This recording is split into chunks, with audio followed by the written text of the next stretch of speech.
at least 2 minutes, I think.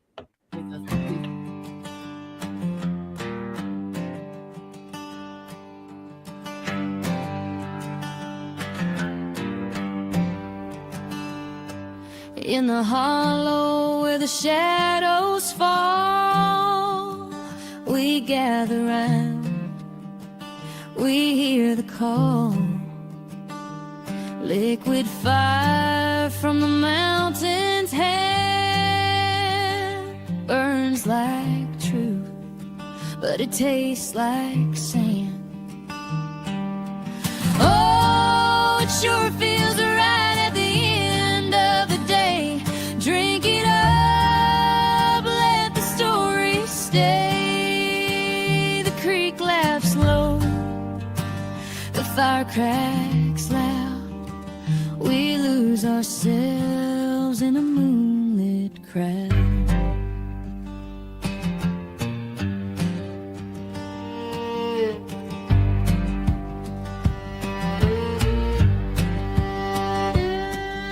The air so thick it hums and sings,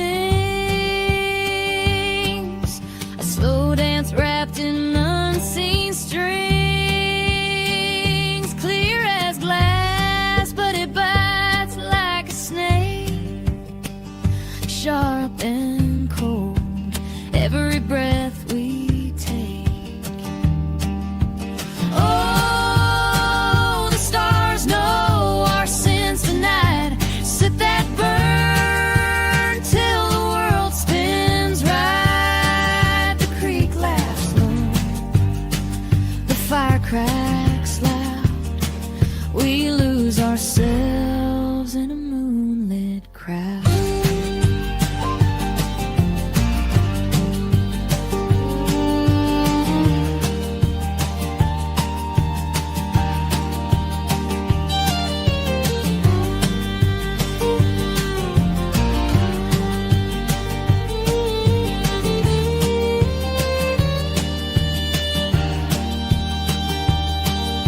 The mountain whispers secrets deep, the kind you tell.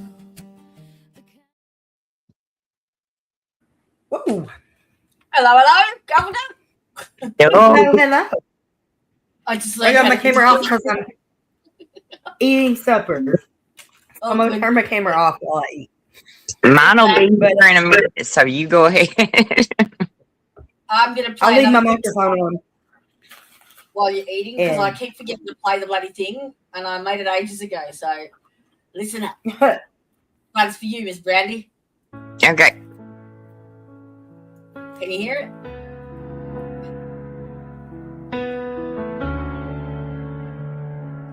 Can you hear it or not? Yeah. Yes. We made it. Not gracefully, not quietly, but honestly, and that counts for something. This year didn't come with a soft landing.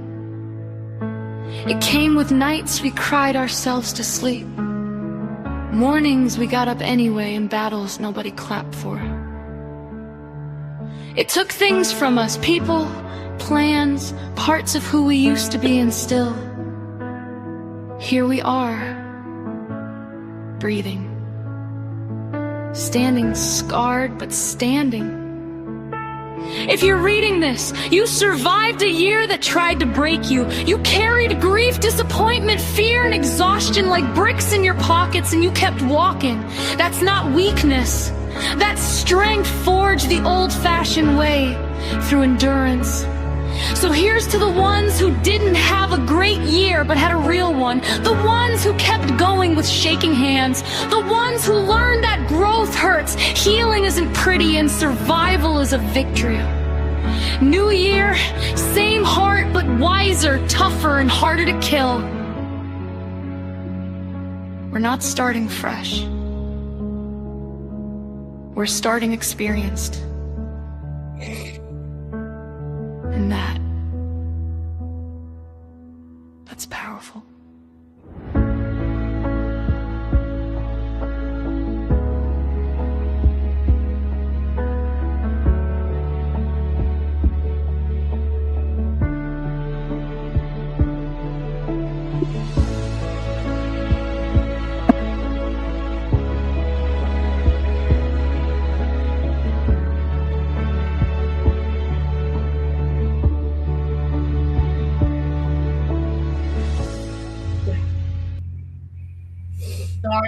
mean to make you cry. Oh my goodness.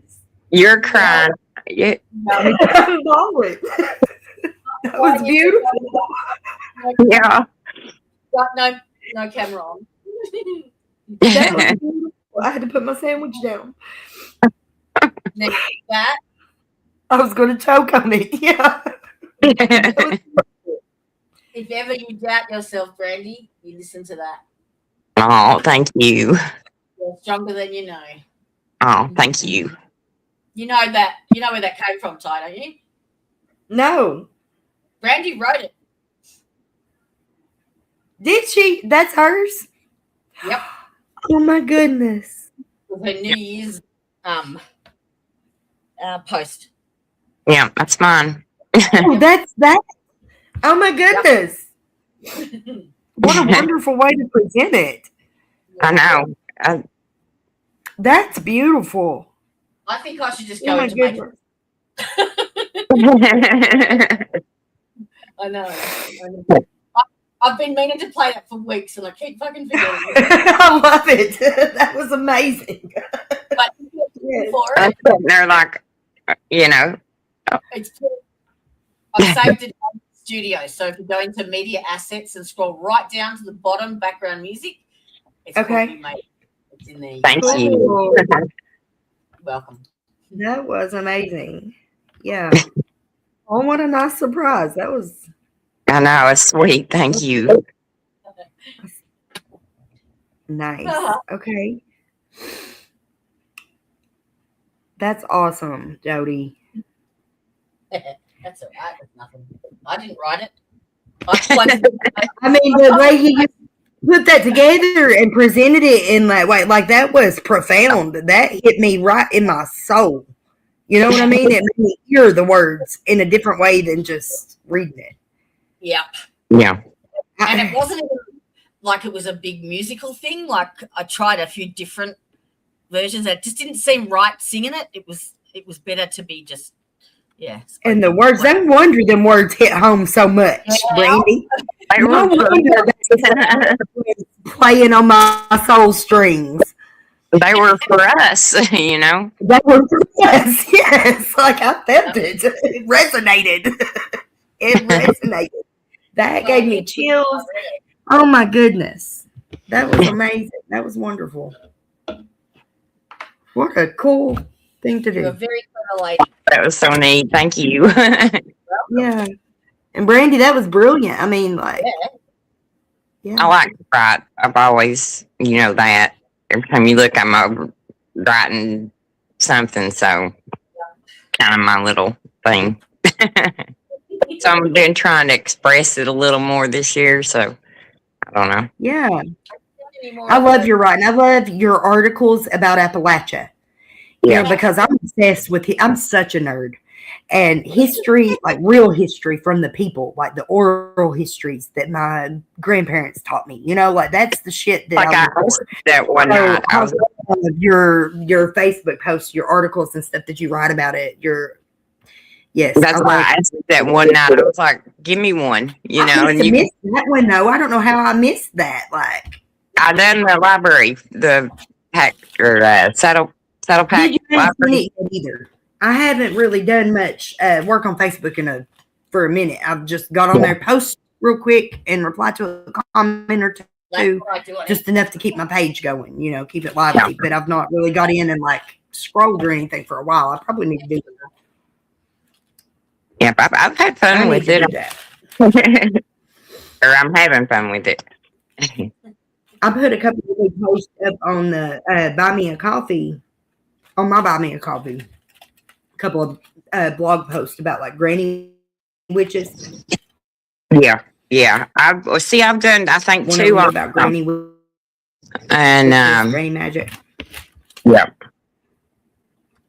What's happening? Oh. Yeah. Oh, hey, Christine. That was a disaster. Did you see that? Oh, now there's him missing somewhere. Okay. Y'all, can we hear it again? Wait a minute. Can we listen to Brandy's thing again at the end? Of course you can. Do you want to play it again now? Or? Okay. I want to play it again. Play it again. It was so good. Yeah, we can play it at the end, though. Yeah. Oh, we're going to do it again now.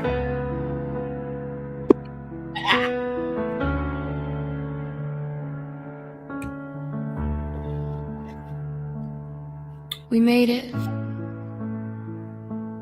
Not gracefully, not quietly, but honestly, and that counts for something. This year didn't come with a soft landing. It came with nights we cried ourselves to sleep, mornings we got up anyway, and battles nobody clapped for. It took things from us, people, plans, parts of who we used to be, and still, here we are, breathing, standing scarred, but standing. If you're reading this, you survived a year that tried to break you. You carried grief, disappointment, fear, and exhaustion like bricks in your pockets, and you kept walking. That's not weakness. That's strength forged the old-fashioned way, through endurance. So here's to the ones who didn't have a great year but had a real one. The ones who kept going with shaking hands. The ones who learned that growth hurts, healing isn't pretty, and survival is a victory. New year, same heart but wiser, tougher, and harder to kill. We're not starting fresh. We're starting experienced. And that's powerful. You know what we was talking about right before the show, Brandy? What that big epiphany that I just had? Yeah. We're starting from experience. Yeah. Yeah. Like that. I have to take Jack. God. My eyes are leaking. You got my eyes leaking. I think I have to disagree with the standing. Well, that's not happening. Okay. We can let's get into this Candice Owens video. She's got some wild things to share here. I'm kind of excited. I've been watching with the whole Charlie Kirk stuff, and yeah, this one, like, it struck a chord for me because of the GATE program. You know, yeah. Like, yeah, we talked about the weird stuff. So this, whenever I saw this, I was like, whoa, like, wow, I cannot believe this is going mainstream. Like it really, really is. And so it blew my mind. Do you want to give that it's being like acknowledged by other people, you know? Yeah. So I'm looking forward to it. Brandy's not seen this one yet. Yeah, I haven't. Everyone a bit of an intro on who she is and what she stands for, type of thing. Yeah, if y'all don't know who Candice Owens is, she's amazing. She's a podcaster, a truth teller, wasn't that the Daily Wire or something? Mm-hmm. And she's worked with Charlie Kirk. Charlie Kirk was like her best friend. And whenever he was killed, she thought that something just wasn't right about his death. So she dug in. Like, that's, basically what she does anyway. She does investigative journalism. So she dug into like the murder of her best friend. And the things that she reveals in this episode are mind-blowing. So I'm looking forward to it. I'm ready whenever everybody else is. Settle up, giddy up. Never woken up to anything. That's my theory. Okay. It was all well and good until you guys tried to convince us that Fruit of the Loom never had. She was talking about the Mandela effect. All right, you guys. Happy Wednesday. I'd like to begin today's episode with a little bit of feedback. Is that loud enough? I can hear it. Yeah. Good. Yeah. For the deep state, the deep globalized state. All you guys had to do was to keep the cornucopia. We may have even let you rule over us forever. We have never woken up to anything. That's my theory. Okay. It was all well and good until you guys tried to convince us that Fruit of the Loom never had a cornucopia, right? There was one. We all know that. By the way, if you're watching this and you don't know that, I want nothing to do with you. You're in the wrong timeline. We are not in the same timeline. Bye-bye. Today is going to be a very interesting episode. Definitely philosophical, You're not meta, from where I'm from. because I think I will ever get over the fact that Charlie Kirk knew that he was going to die young. And I am starting to believe that so did the agents that surrounded him throughout his entire life. Let's jump right back in. Welcome back to Candice. Do you think that's unusual? That he had some kind of thing of how long his life would be? I don't know. Do what now? Like, do you think that him thinking, like having some awareness of how long his lifespan is going to be, is it unusual? Because I don't. No, I don't think it's unusual. There's a lot of people that they Feel like will that. tell you. Like when I have been told multiple times by multiple people, like I know I'm about to, like, this is it. This is, I won't make it past my 30s. This is when I'm going to die, and this is what's going to happen. And then I've seen it play out, and happen just the way they said it was. Like, I think that that's a phenomenon that's just part of the reality that we live in. That people have a premonition, that you have access. Some people, I don't think everybody does. It's just I think everybody can access like the astral and spirit, and you can connect to like these other entities and things and learn things. But I also think that what Candice is about to show is absolutely 100% possible. Not only possible, but plausible. Yeah. For many reasons. Did you say you reckon you know how long you're going to live, Brandy? Oh, no. I said I've had people tell me before, I won't make it past my 30s or, things like that. So, yeah. I kind of tumbled through life like I was indestructible. So, I don't know. Me too. I never thought I'd make it through my 20s. For real. Either I was like, I'm going to make it. There's no way. And then, yep, I did. So, you just keep going. Here's a fun little thought. I heard something the other day that the way that consciousness works is that whatever the situation is that we're experiencing, like in the moment, no matter what, even if it like kills us in one timeline, in one reality, we will still wake up in another. Our consciousness continues even when we die. We always live and experience the version of reality in which we survive. Yeah. Have you thought about that?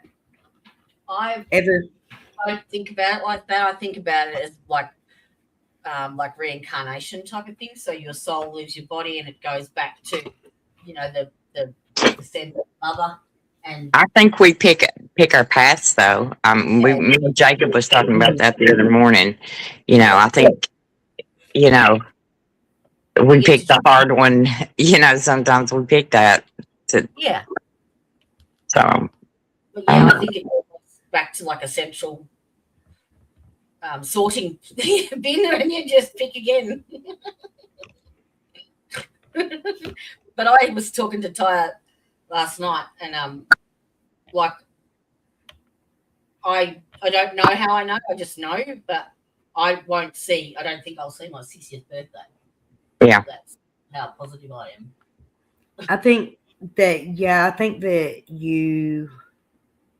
I don't know. It's such a complex world. And it's This not is like such a complex reality. It's so much deeper than most people realize.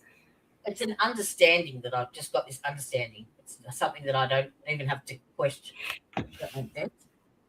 And something else that I've realized over the years is that, like, I've lived many lifetimes. I've lived many lifetimes within this one. Yep. So, like, I believe in reincarnation. Yeah, And there's I believe that his name is Brian. I'm not sure exact on the pronunciation. It's either Weiss or Weiss or something like that.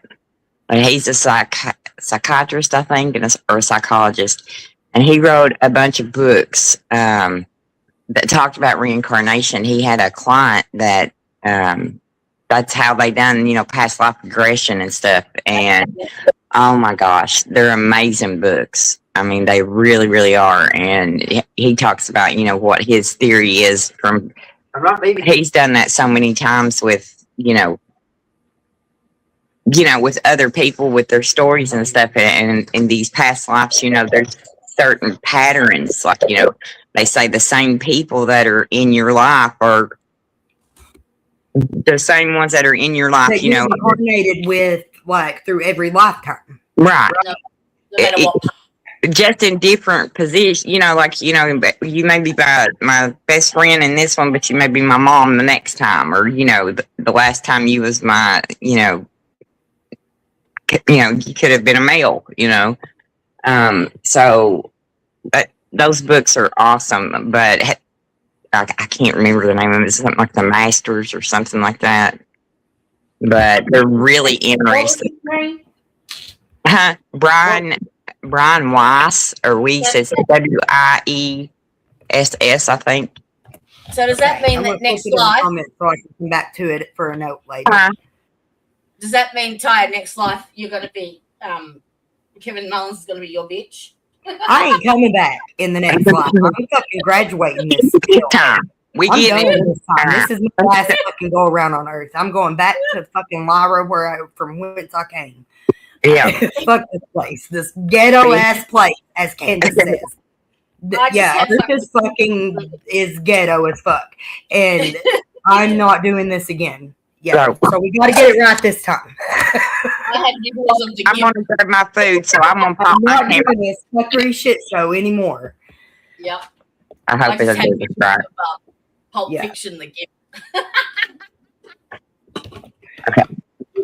I said I could probably take my life and write a bunch of penny dreadfuls and make a fucking fortune. Yep. I turned the camera off. I'm going to eat now. So. Yeah. Okay. All right. We're getting started on Candice. Are we ready? Everyone in the chat right now saying, yup, and how to cornucopia. I knew you guys were my people. I want to start by saying that the way that I feel, the way that I think a lot of you feel, the vibes that are surrounding us right now is that the deep state is in some sort of a panic, right? We've acknowledged that over and over again on the show. Something doesn't feel quite right. It feels almost like we are at the beginning of the end of a long satanic run. That's why, just so you guys know, despite the obviously sobering reality that the world is run by these people, I'm pretty optimistic every day. I can't explain it. I don't know why. Things are obviously coming apart, but things have to come apart before they can be put back together. I know what that means. They're just getting sloppy. And if I could put it into a sentence. At the end of what? The little season. Satan's little season. Okay, so the theory says that Jesus has already returned like 70 years after he was crucified.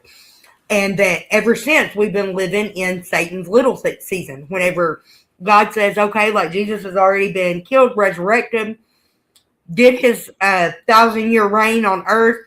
And then whenever he went back to heaven, Satan gets his reign on earth for like 7.5 years.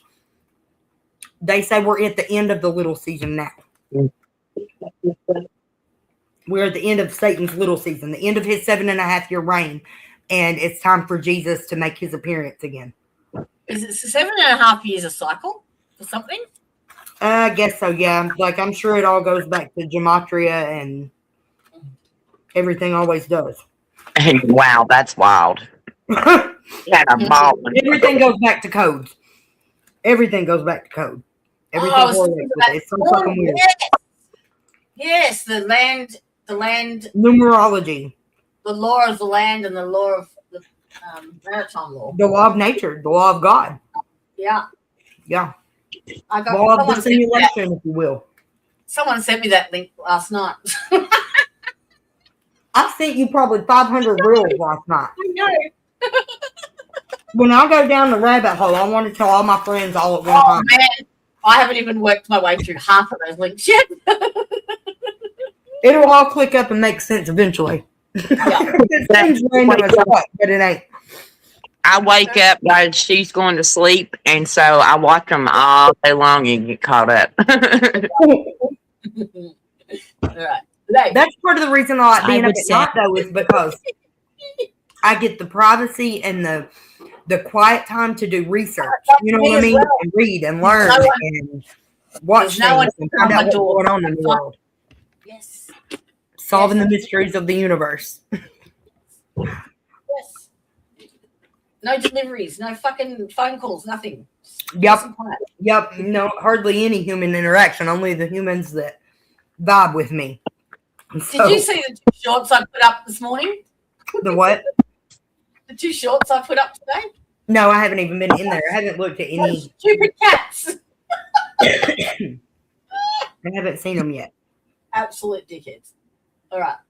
Play. That it's almost as if our awareness is the threat, right? Awareness, just our being conscious of what they are doing, somehow spells their doom, which is bringing me to wanting to discuss today, as I promised you, the CIA's Looking Glass Project. Now, we briefly touched upon this at the end of last episode. Obviously, I'm a conspiracy girly, and I'm thrilled that we get to dive a little bit deeper on this topic for those of you that don't know. The first thing that I want to remind you guys is exactly what I said at the top of the show. It is an absolute fact that Charlie Kirk thought that he was a time traveler. He told me he was a time traveler repeatedly. I showed you guys that text message exchange. I said to him in response that I didn't feel the same way and that I thought I was from another planet, that I was an alien my entire life. Just do not get it here. This planet is ghetto. That's how I feel. I don't understand it. The rules don't make sense. I think that's also why I like cats so much. I feel that they can relate to that. They think humanity is ghetto. They don't want to be around us. They don't like us. They know it's ghetto. It is ghetto here, right? Well, another bizarre fact is that back when Charlie and I were running around, we met in 2017, top of 2018. So I would say, obviously, Turning Point was an organization, but it wasn't the organization. It wasn't this behemoth of an organization that it became. No, he had no real degree of fame. I think that's fair. But he was required to have security on him at all times. That was orchestrated. His security, Schaefer Security, was orchestrated by Bill Montgomery. He has since passed, the late Bill Montgomery, and he was from the military. He founded Turning Point USA with Charlie. Charlie wanted to go to West Point, and then instead started Turning Point USA when he was 18 years old. Thinking about that, the security, him texting saying, I'm not allowed to go anywhere, I feel so important, I think was the exact message. That to me is objectively weird in retrospect. It wasn't weird at the time, it's weird now. And it makes me think that Charlie may have been marked since he was a child. We've discussed these GATE programs that they have in school. And I just think on the basis of what he told me, that when he was really young, they wanted to drug him, but his mother said no, and he was really grateful for that. And instead, they decided that they could send him to this X-Men school. That's the best way I can describe it. I would certainly, by the way, for you internet sleuths, I'd like to find out which school Charlie had to attend. So he was pulled out of the regular school he was attending, and he had to go to some special school for the gifted, like he was an X-Man. And I am of the opinion, it's an opinion, I'm allowed to have it, it's obviously not a fact, but I am of the opinion, based on the discussions I had with him, that he's been monitored since. That his test scores, whatever the score, every test they probably did on him, he was off the charts, and they wanted to make sure that he was being watched. That's my theory in general on all kids that are in extraordinary and GATE type programs. Maybe we should be training our kids to get like an 85% on the test. At most, before the government agents are going to swoop in and go, who is this genius child, you know? And a lot of weird things used to happen to Charlie.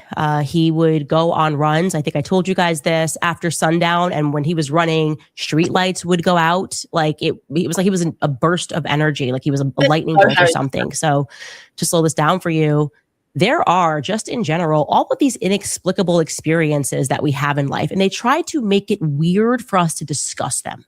Like just even being philosophical and thinking about these things for a long time. They don't want that.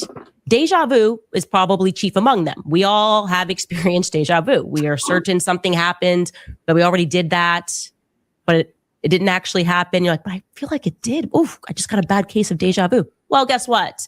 There's no official expert explanation for that. Sleep paralysis, for those of us who suffer that, I had some terrifying experiences before I knew what it was. They don't really give us a full explanation for that. Similar, also, another example of things that are inexplicable and maybe somehow related to deja vu. The story of how I met my husband. I've told it many times. I got engaged 18 days later. No one believes me. They don't want to accept it, except maybe Charlie Kirk, because he was there for it. But I already knew George. That's how I describe it. I saw his face. I know that doesn't make sense, but it happened that way. I looked at my husband's face and I already knew him. It was like a sigh of relief. And there's other explicable events and things like Charlie telling me that he was going to die. You're one of them, Randy. Yeah. Anyway, today we are going to... You and Caleb and Mr. Taylor. Yeah. I've always had that feeling about your whole family. Yeah. This is my people. This is my family. Yeah. And then came Sarah and Jake. But at first it was Caleb and Mr. Taylor. Yeah. And then whenever I met Brandy and everybody else, like it just clicked. This is my people. These are my soul tribe. That was it. What the fuck? One of my slogans for That's what Brandy was saying a while ago when she was saying, like, we choose our experiences, like we choose our life, and we do it as a family unit.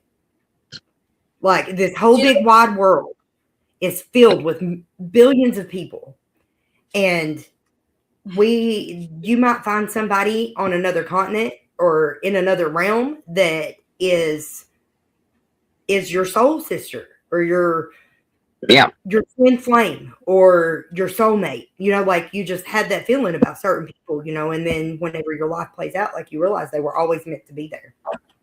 Yeah. You know, everybody plays a role in your life. Everybody that you come into contact with, even people that you pass on the street, like there's a reason.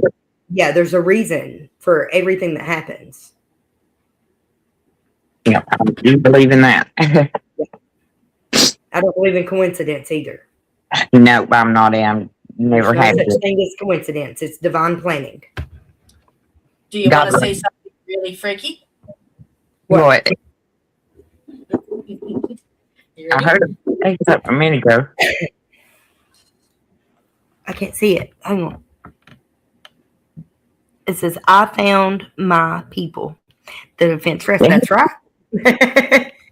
Across That's the world. I haven't even showed that slogan to anybody. That's new. Found my people. See, that's how it works. That's how it works.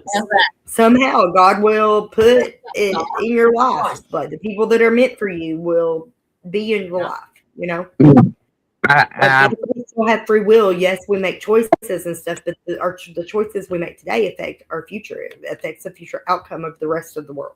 They said one person can't change the world. Yes, they can. It's that whole butterfly effect stuff. It's a butterfly effect. Yeah, like the slightest decisions that we make every day impacts all of humanity, all of mankind, all of the animals, the whole planet. It decides our outcome too, you know. Yeah. I really believe in karmic retribution. You know, like what you give out, you're going to get back. It's going to come. That karma's a bitch. Yes. Yes. Like we have free will, but there's consequences. You know what I mean? She's slow sometimes, but she's, yeah. she gets there. Don't you worry. All right. We'll be showing you clips from a YouTube channel called Be Inspired. We're going to link it in the comments as well, because they did such a fantastic job of diving into these phenomena and how they likely relate to another shady government CIA program, which came to be known as Project Looking Glass. This actually happened. These were whistleblowers that came out, like with all of these projects. People that are in the military, scientists coming out and saying, hey, government has this technology and they can peer into the future. I'm sorry, what? What does that mean? Anyways, the narrator of this channel, who I could not find his name to save my life because there's multiple people that work this channel, but he begins by taking us back to the Y2K scare. You guys remember that? Of course, you remember the Y2K scare. I was actually scared. You remember that? Young. Everybody thought the whole world was going to shut down. I just want to die like this. I don't want to die just because it's anywhere. midnight.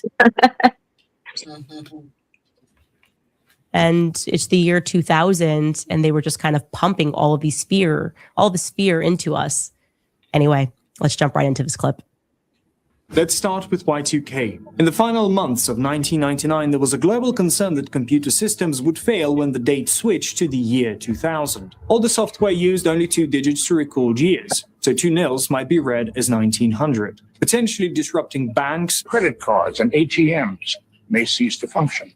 Power grids, airlines, Airplanes and trains may come to a halt. governments and corporations spent Did any of over that ever happen? $300 billion updating No. systems. It I was don't one think of the so. largest It's not coordinated over, tech everybody. efforts in That's history. what's normal. People stocked food, withdrew cash, and prepared for the worst. But when midnight came, almost nothing happened. The systems Nothing. held, the world moved on. Still, that global moment left an imprint. Some view it as a psychological turning point, the end of the analog age and the quiet beginning of a fully digital world. From that point on, life accelerated. Culture, communication, and consciousness shifted onto screens, fast, constant, and increasingly disconnected from physical time. Some researchers believe Y2K wasn't about a bug at all, but a kind of global psychological reset, a ritual of fear, distraction, and silence. The code may not have crashed, but something else may have been triggered. Our perception of time and reality. After something strange started happening online, people began noticing memories that didn't match reality. The most famous? The Berenstain Bears. Millions remember it as Berenstain with an E, but every book says Berenstain with an A, and that's just the beginning.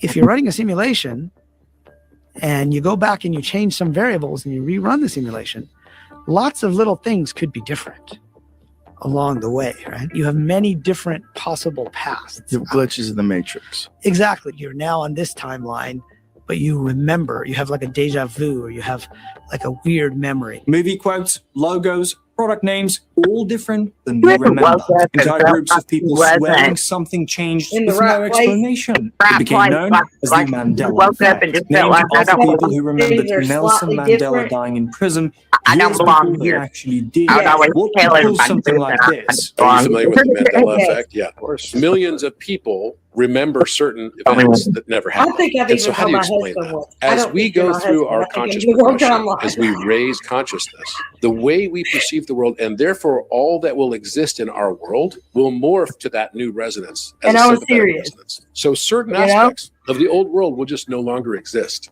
And so we can still have a phantom memory of those experiences, whether it's like Jiffy peanut butter or Luke, I am your father, which he never said that, right? All these things like that literally just like fall out of your new frequency, because everything in your world around you, including time itself, is retrocausal. The world around you that is no longer fitting your frequency will disintegrate and dissolve. Okay, so I'm not trying to start a world war in the comment section today, but Pikachu had black at the end of his tail.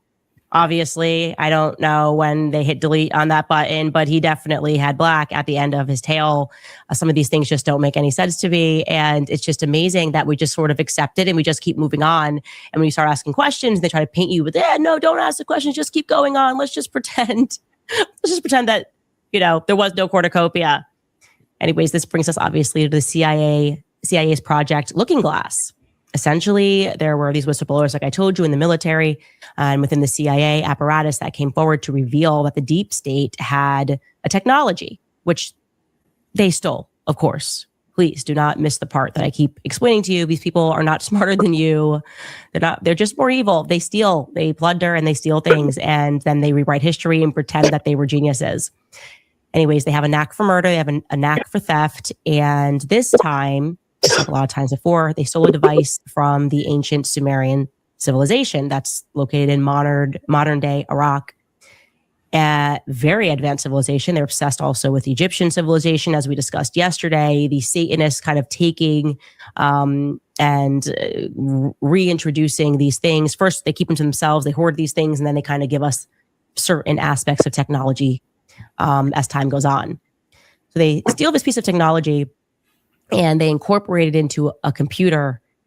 And suddenly they're apparently able to predict future outcomes. Just imagine the deep state being able to look into a glass, so to speak. The Sumerian culture was known for their advancement in glass, and to see different outcomes. I mean, the amount of power that you would have, and then also fathom in your mind that the people that are Satanists have this power. Take a listen. This is where things take a turn. Because according to Bill Wood, a former Navy SEAL with high-level clearance, the US military once had access to a device called Project Looking Glass, a technology that could supposedly view potential future timelines. The project was shut down because there was a problem when we approached 2012. The timelines converge in time. When you know how string theory works and how the possibilities works and how making one choice over... What?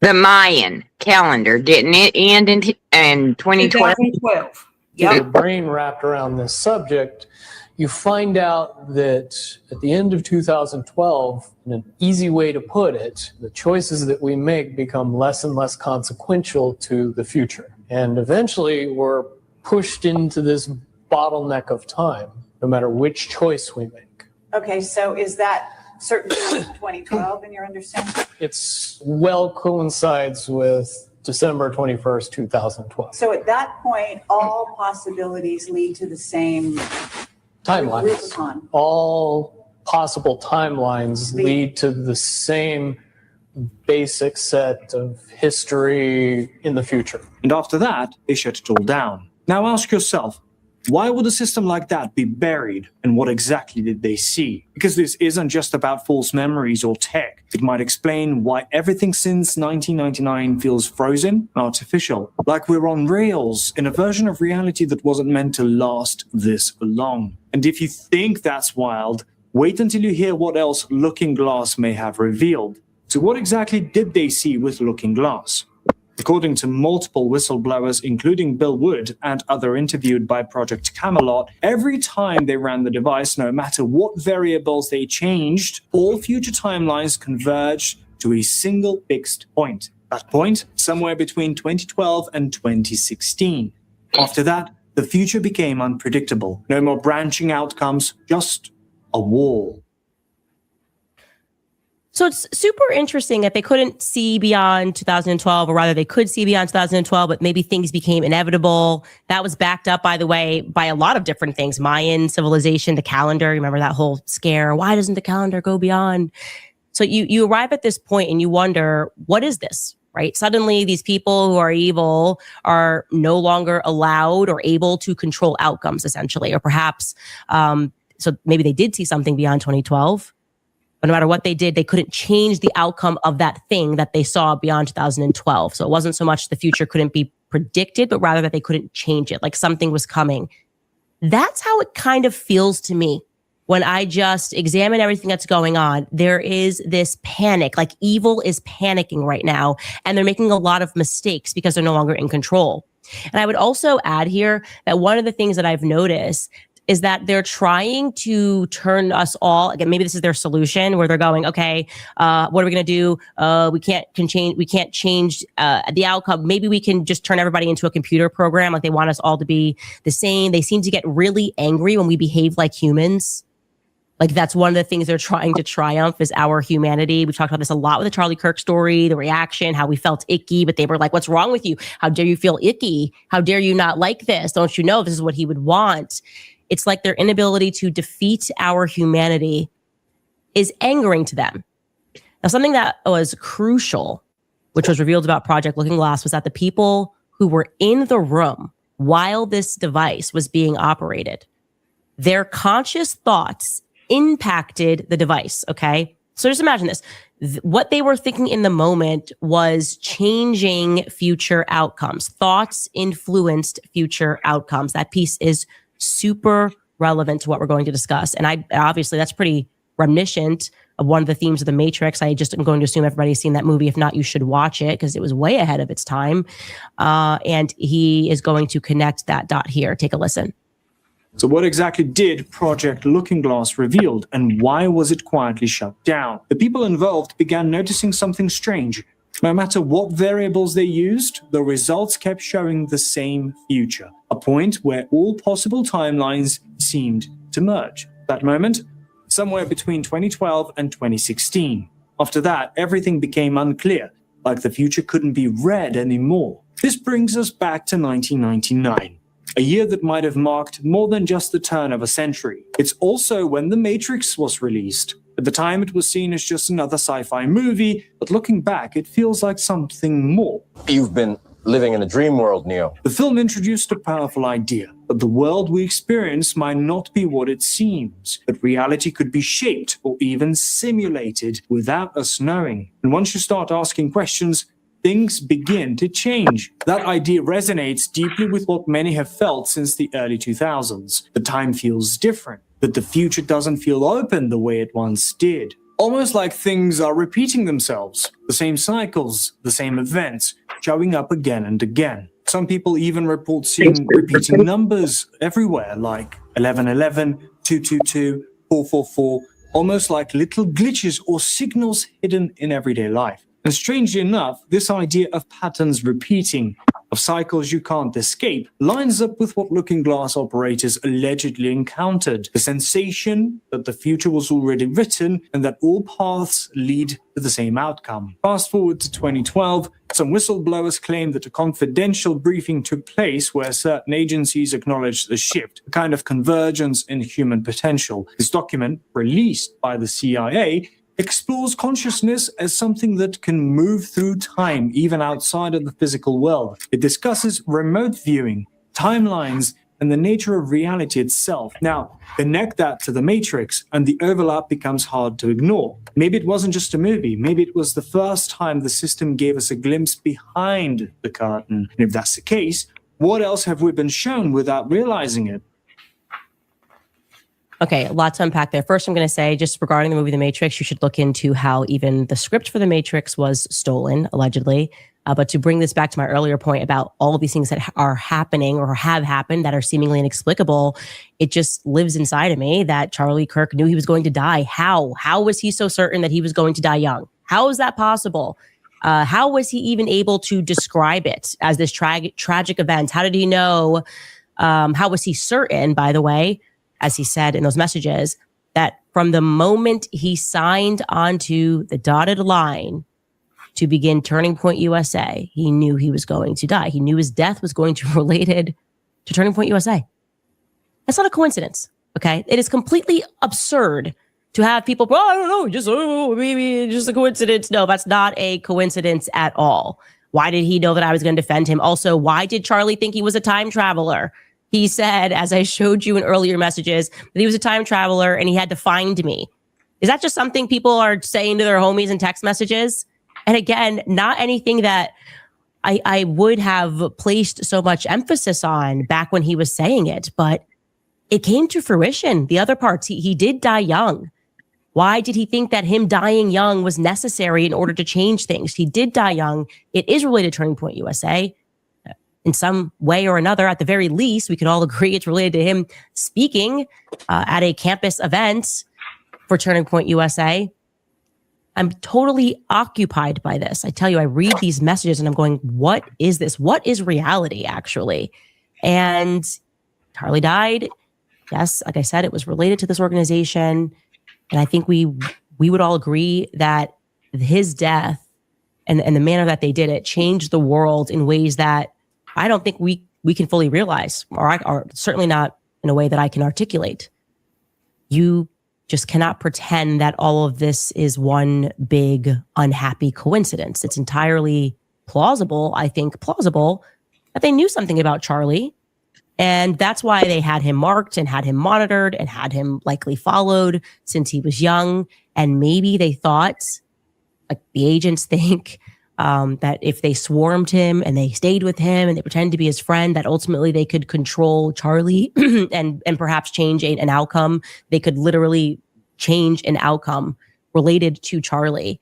So when for the first time in his life, because I do believe he was managed, I mean, I've already said I was handled. I didn't recognize that I had agents. And for the first time in his life, Charlie peeks his head up and starts to push back in a meaningful way. You couldn't stop him from becoming bigger.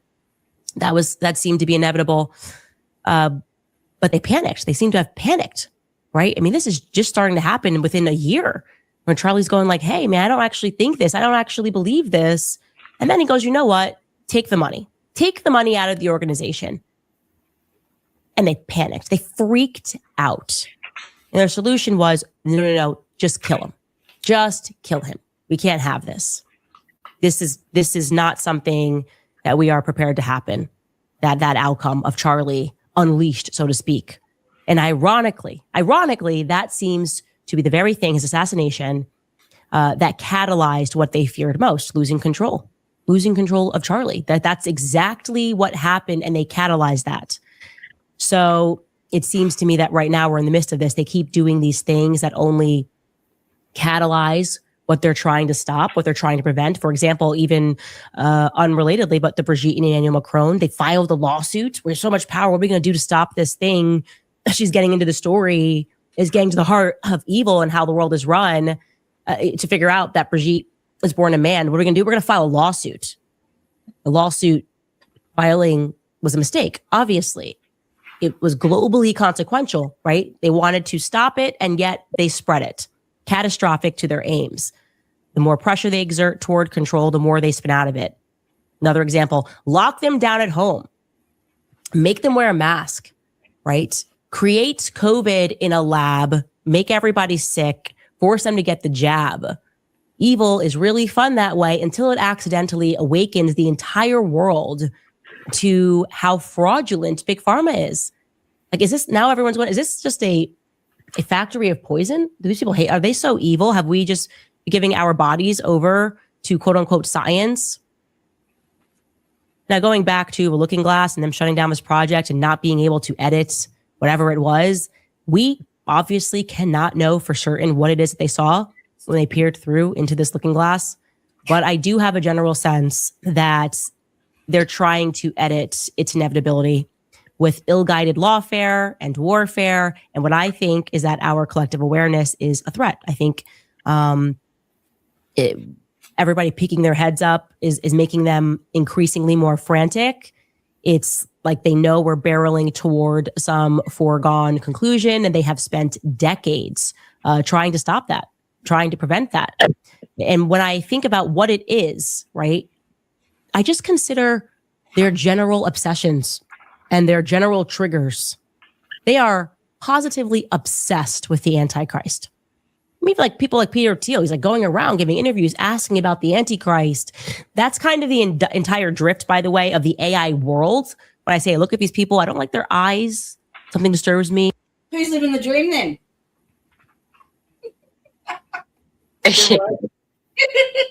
Oh, look.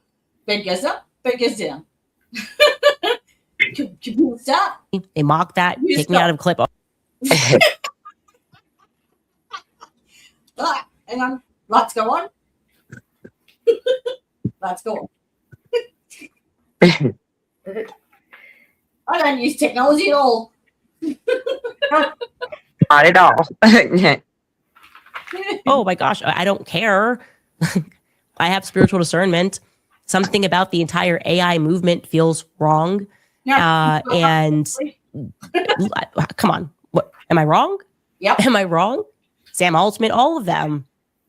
And they are, no, you can trust us. It's like they want us all to become automated so that we can be more easily controlled. What they're going to do? Okay, we can't control the outcomes. Let's just control where we're at. Let's control every single person in the world and make everything AI so that if we want to, they won't discover history. We can just delete files entirely. Nobody will be reading books anymore. The kids will be stupid. We talked about that, remember? History, an entire... Nobody's reading anymore. Yep, they stopped teaching cursive. So They stopped teaching writing. I mean, you know, the Declaration of Independence is written in cursive. Yeah. You can't even read it. Yeah. It's all by design. Yep. My daughter reads a book every week. I'm like that too. But she was born in 98. Where's the one that was born in 2000? You know, it's the phone. Civilization with the push of a button. There'll be no more books. Big holy Bible. And maybe I could say this is 1A, but they also seem to be similarly obsessed with trying to make everyone turn against Christ. I mean, that push over the last couple of years, Christ is king, is hateful. You shouldn't even be saying that. Why? That's a weird triggering that no one expected. No one should say that. It's anti-Semitic, whatever. Producing reports about Christ is king. Is that not just a waste of money? Why did they do that? Let me just revisit that. Why did they do that? They produced a report and brought in doctors to assert why Christ is king is wrong. That's weird, guys. And that's a triggering, by the way, that has been going on for a long time. It's the very reason they set about removing the Bible from the classroom, creating Hollywood in general, which was supposed to mirror Babylonian culture, training us to worship stars. They wanted to establish this neo-paganism.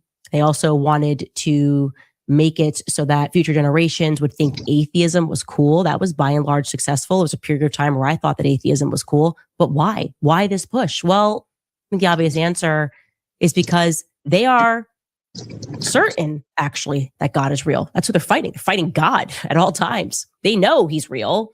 And that should be refreshing to you. Like, God's obviously real, or would they be spending all this time trying to convince us that he wasn't? Right? Do you spend all of your time trying to convince people that this is something is fiction? No, they're terrified of that. Or they wouldn't, they're open Satanists, as we showed you guys yesterday. They're trying to foster a culture of demonic idolatry.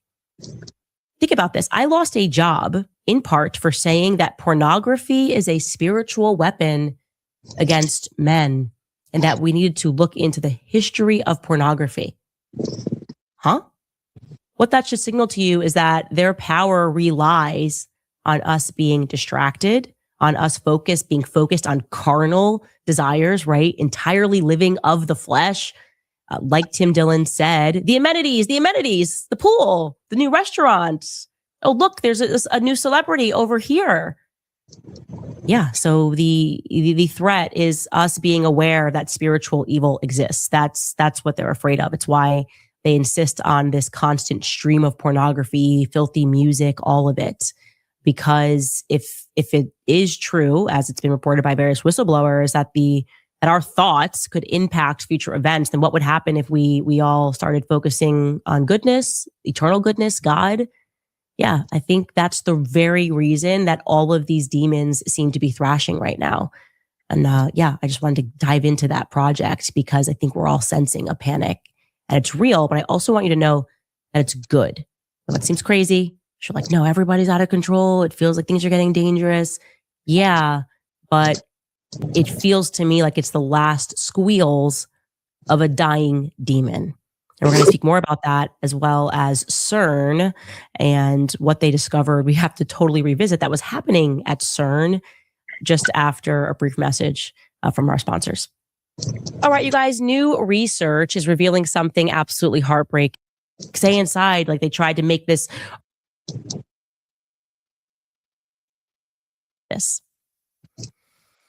Okay, so modern science kind of being run by Satanists. So obvious. Again, just go back and watch our episode on the moon landing and the rituals that they were doing. It's always been this way, and they're creating it because they want you to worship science. And that their ultimate test to see if they had succeeded in that, I feel like it was COVID, right? They stay inside, like they tried to make this a ritual, save lives. I mean, there was actually a really good article in the Spectator UK regarding how they tried to establish COVID to mirror a religion, the ritual of it, even having something you can wear, a mask to identify with one another. Anyway, I'm not going to go down that rabbit hole. Point being is that once you see that, you can't unsee it, that modern science is intentionally being created to conflict with God. And there are some really bizarre things that have happened, particularly, I would say, regarding CERN. What do you actually know about CERN? I'm going to bring Mark on to mansplain this. what CERN is and what they were involved in. And you guys kind of remember, we're trying to find the God particle. That was another push. Mark, jump on here and mansplain everything. I'm happy to. And I just want to preface by saying I am not a particle physicist. So I just use particle physics recreationally. I'm a high school dropout. This is all on my own. But CERN was basically established in 1954 to research particle physics. There's something called the standard model of particle physics to kind of explain how everything exists and what it's made out of, to back up the Big Bang theory of creation. And one of the missing pieces was, how do particles that don't have mass attain mass out of nothing? And so in 1964, a group of scientists theorized that there's something called a Higgs boson. One of the scientists was named Peter Higgs, I believe. And so the search was on to find this particle. And so that's why CERN created the Large Hadron Collider, which is based in Geneva, Switzerland, and is a 17-mile tunnel underground, up to 600 feet underground in some places, where they shoot particles at subatomic particles at each other at a very high speed to try and break them apart to see what they're composed of. And so in 2012, they observed a reaction that's consistent with this particle that was theorized back in 1964, that some people were calling it the God particle, to explain how something can come from nothing and essentially try and erase God from the story of creation, to create a scientific explanation of it. So in short, exactly. They're trying to be God. This is like the next step for them. We're controlling humanity. Hang on a fucking second.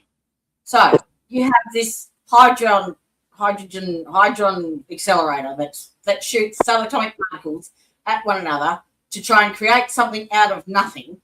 Right. And something that Surely is to trying create something out of nothing, more to take two things that exist and break them down to their smallest parts so they can be examined.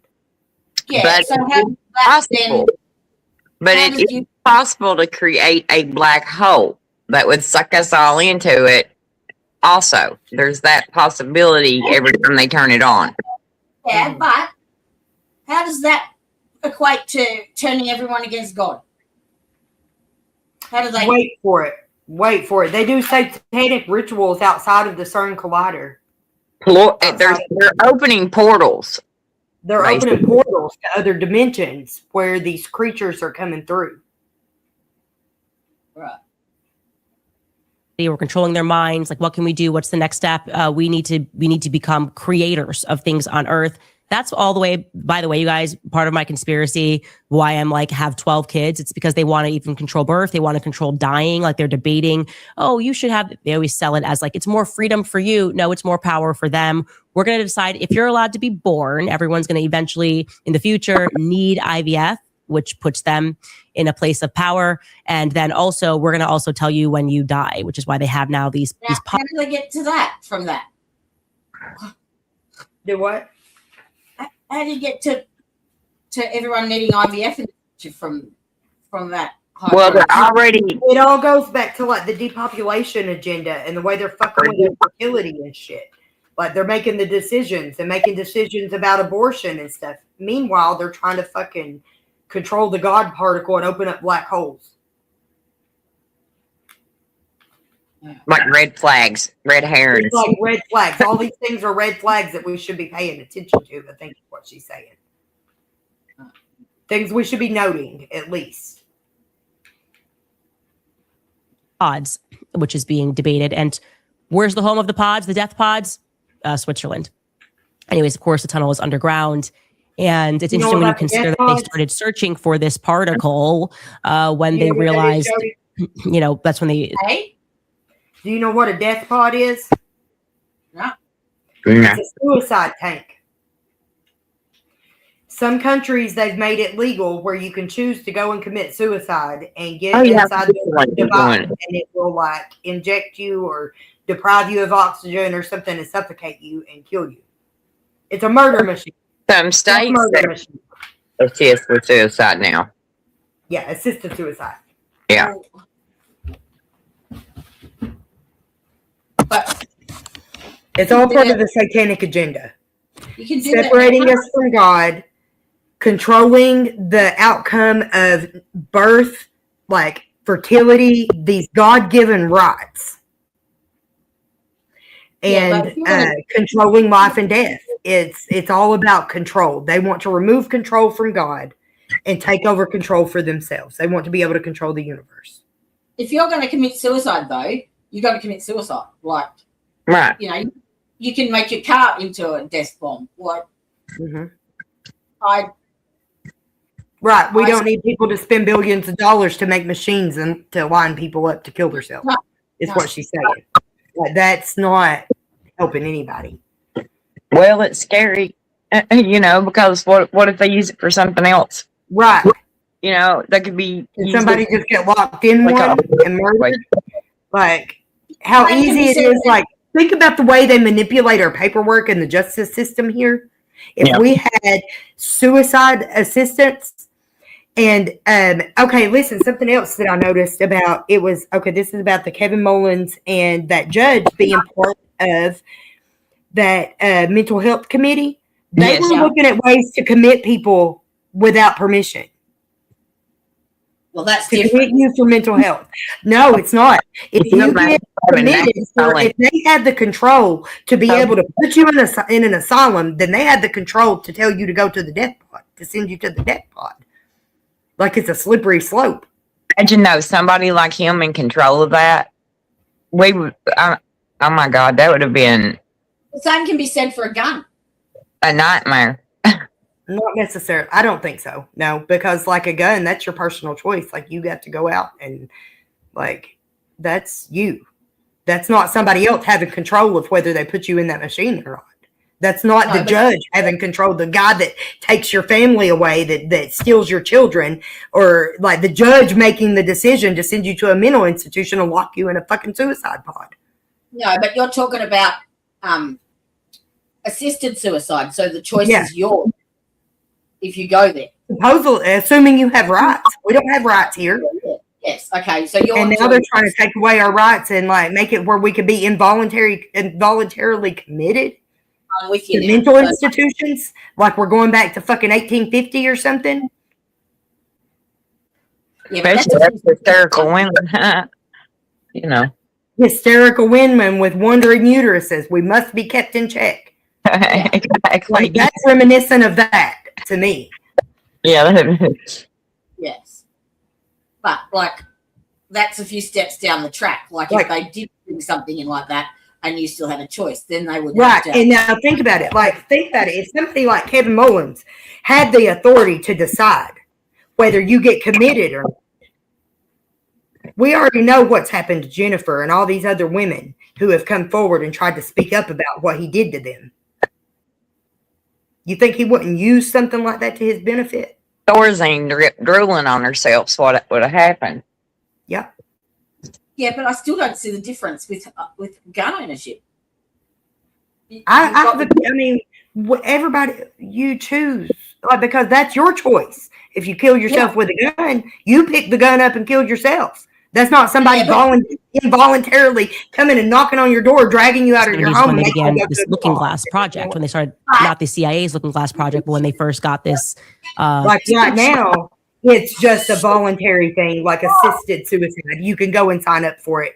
But the fear is that it will become a weapon. Just like they've weaponized medicine.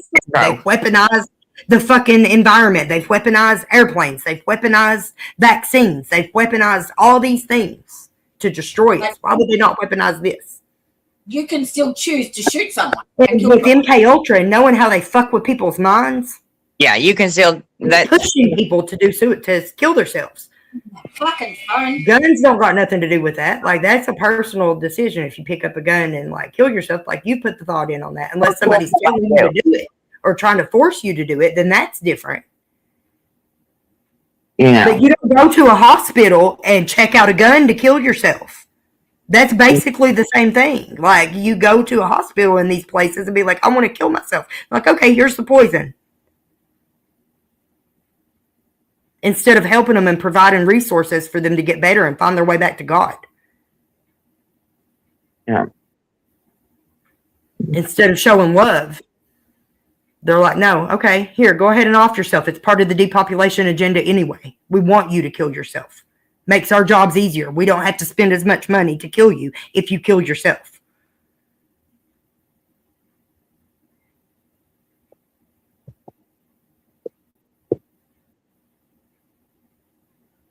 Sorry, I had a phone call.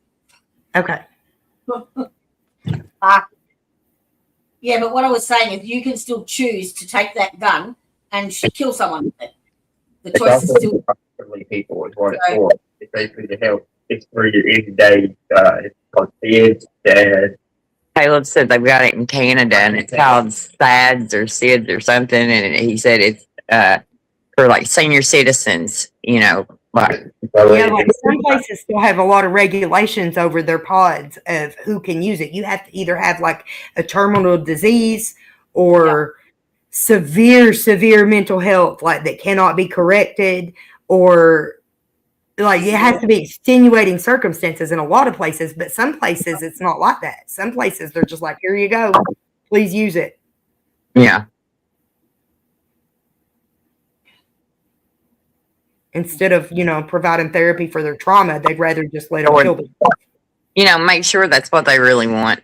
You know, not just jump on board with it. You know, let's talk a little bit and make sure that's really what you want. You know, yeah, there's no like question of it. It's just like, here you go.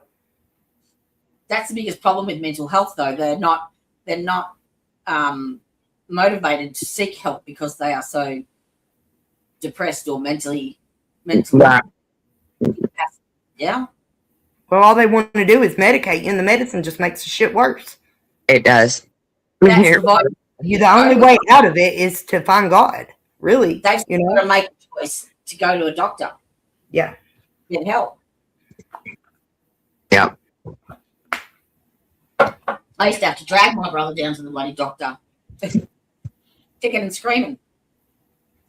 Technology hooked up with the doctor. I won't be back. Hey? What was that? I said I won't be back to the doctor. Actually, that reminds me. Can you find out if there is a natural herb that is an antihistamine? Yeah, there are. There are a lot of them. Are there? Let me do a little bit of research though and get back to you on it. Yeah, that'd be good. Thank you. I was thinking about that as I went to bed last night. I took a Benadryl this morning and it knocked me out. I talked to her for like about 30 minutes before it kicked in. And Mrs. Randy said, listen, I took a Benadryl. I cannot function. But I didn't itch, and I've not been itching since I woke up either. So I think you're on to something. Yep. She knows a few things, this one. Yeah. It's an interesting parallel, right? And I also wanted to tell you guys a little bit more about what happened with CERN, which I've always wondered about. It was a big WTF moment with these elites, and you might recall this happening in 2016, but maybe you weren't awake yet. They quite literally got caught, and I think it was some worker that was walking around doing this nighttime ritual satanic ceremony gathered around the statue of Shiva. Interesting for those of you that are following our Becoming Brigitte series. In season 2, I went into Dionysus, the god of Amiens, which was from that town where weird things happen, and that's where both Brigitte and Emmanuel are from.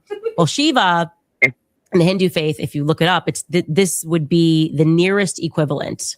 Dionysus being like god of wine and revelry, Shiva would be the equivalent here. Anyway, they got caught literally in the middle of a satanic human sacrifice ritual. And I'm just going to read you this article verbatim because otherwise you won't believe me. Okay. This took place. CERN discovers satanic human sacrifice taking place at the Large Hadron Collider grounds. Okay. Satanic human sacrifice, it reads, has been staged on the grounds of the European Organization for Nuclear Research, the home of the Large Hadron Collider. The footage shows which I'm going to show you guys, a cloaked group wearing long flowing black robes. One of them has on hiking boots underneath. They're seen walking around before a woman moves onto the floor and then is stabbed. But the footage, then the person who's recording it, you're going to see the drop and they're like what the heck happened, and they are obviously scared. So when they got caught with this, I want you to know they come out and they say, "Oh, that was a prank." I'm sorry. It's a massive statue, as you're about to see. You're telling us that the leading scientists in the world decided to meet by the cloak of night to do a prank, and someone at the facility gave a statement and said the PR guy said they were taking their sense of humor too far by staging a satanic ritual. I'm sorry, is this an acceptable excuse? This is like when a pastor finds $300K behind a toilet. Real quick. We're going to need a little bit more. I think that maybe, all right, the supernatural is blended with technology.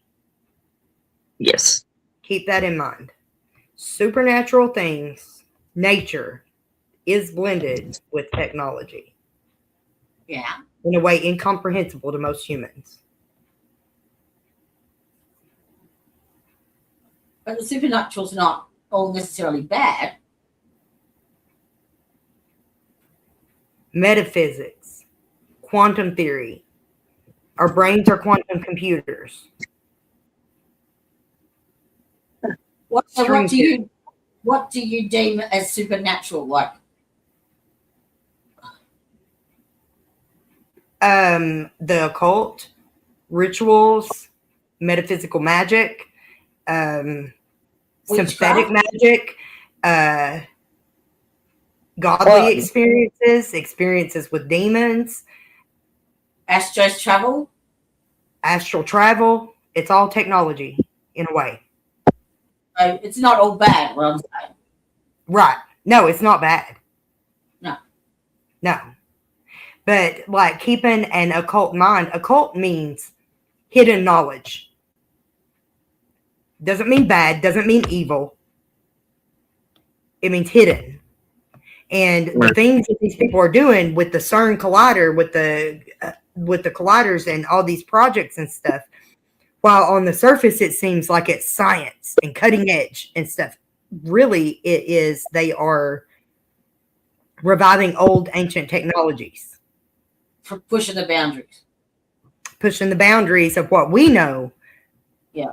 Not because nothing ever exists. Even the Bible says there's nothing new under the sun. Like what we experience and the things that we experience has already been done before in history somewhere.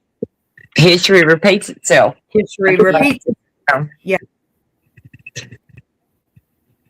Lightning. It's almost like the computer is a giant fucking, like the fucking universe is a giant computer system, a giant operating system.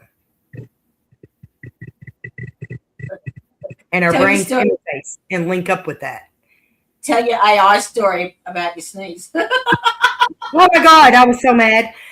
Brandy, I don't think I've told you this.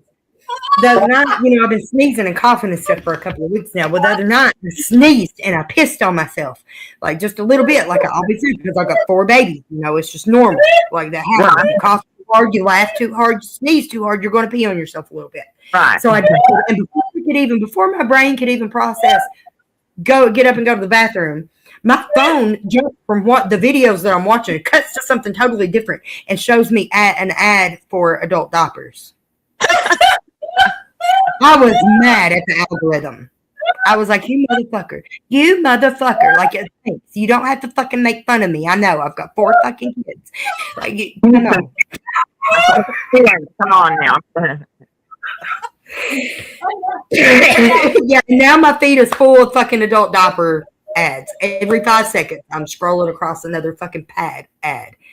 Oh my God. I hate when I do that. I was like, what the fuck? Now, that's an invasion of privacy. You knew I pissed on myself before I even fucking was able to process that I pissed on myself. I've had the same thing happen. I've seen nothing but life insurance policy lately. Nothing. What the hell? Really? Okay.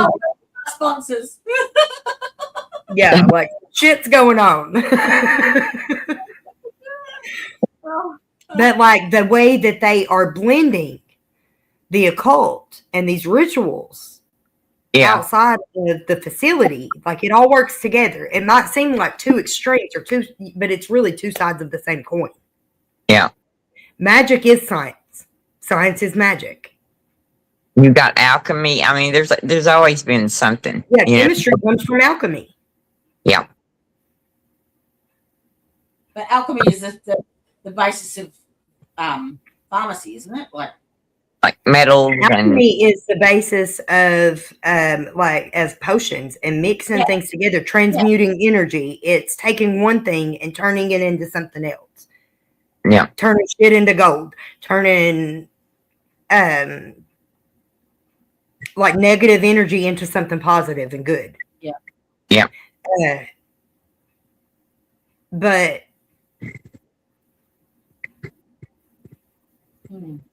like when you think about it, like you think about like witches use herbs and make potions and do all these things and they mix together these things that have magical properties, and then you take it into your body. Have been. Is it really magic or is it science? Because when you look into these herbs and the benefits they have in the body and what they do, they have been criticized and demonized since day one too. Yeah. For even having the knowledge.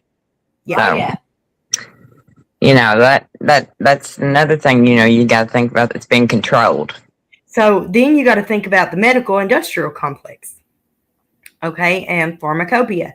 Did you know that the actual translation for the word sorcery, when they use the word sorcery in the Bible, when they're demonizing witches and they say witchcraft is evil and sorcery is evil. Sorcery is medicine. The word that's in the original Bible is pharmacopoeia. Yeah. Pharmacopoeia. And in these vaccines, they use body parts, cow intestines, pig hearts, fetus parts. Yeah. Can you imagine Bill Gates standing over a cauldron of vaccines, stirring it, I've nuked fucking total frog? That is your real sorcery right there. It's the pharmacology. And we're being controlled with it. And we are being controlled. Well, they put under their spell with they removed they made holistic medicine illegal, natural medicine, homeopathic medicine. They made that illegal. Sound healing. They removed sound frequency healing from hospitals back in the 50s. Yeah.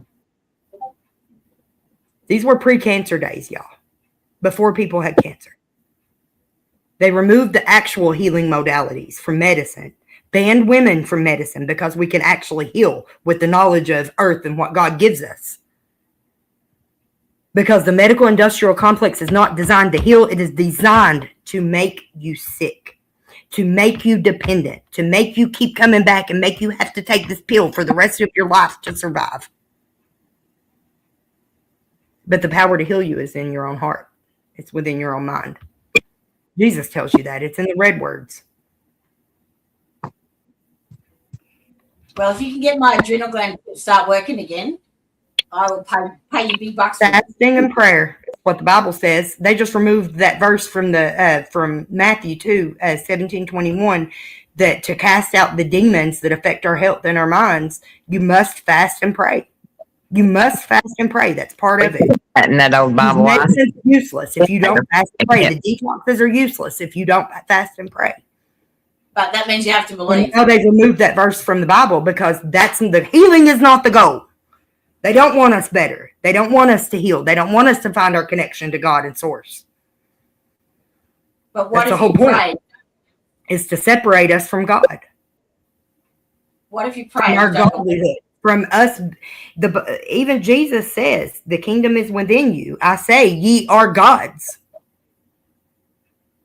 And the whole goal of the cabal, the deep state, the medical industrial complex, it's all one. Is to remove us from that, to separate us from that, to cause us to want to kill ourselves and not to treat our bodies as temples and heal it. They don't want us to heal and get better. They don't want us to heal our minds and wake up to what they're doing. What if you don't believe? Right. That's because I believe that some people are meant to be spiritual guides with stuff like that. You know, that's the thing with the. But what if you don't believe in God? That doesn't make him not exist. So somebody created this magnificence. So it didn't just spawn out of nothingness. If you're a non-believer, you can still pray and. Yeah. I mean, I believe that I pray.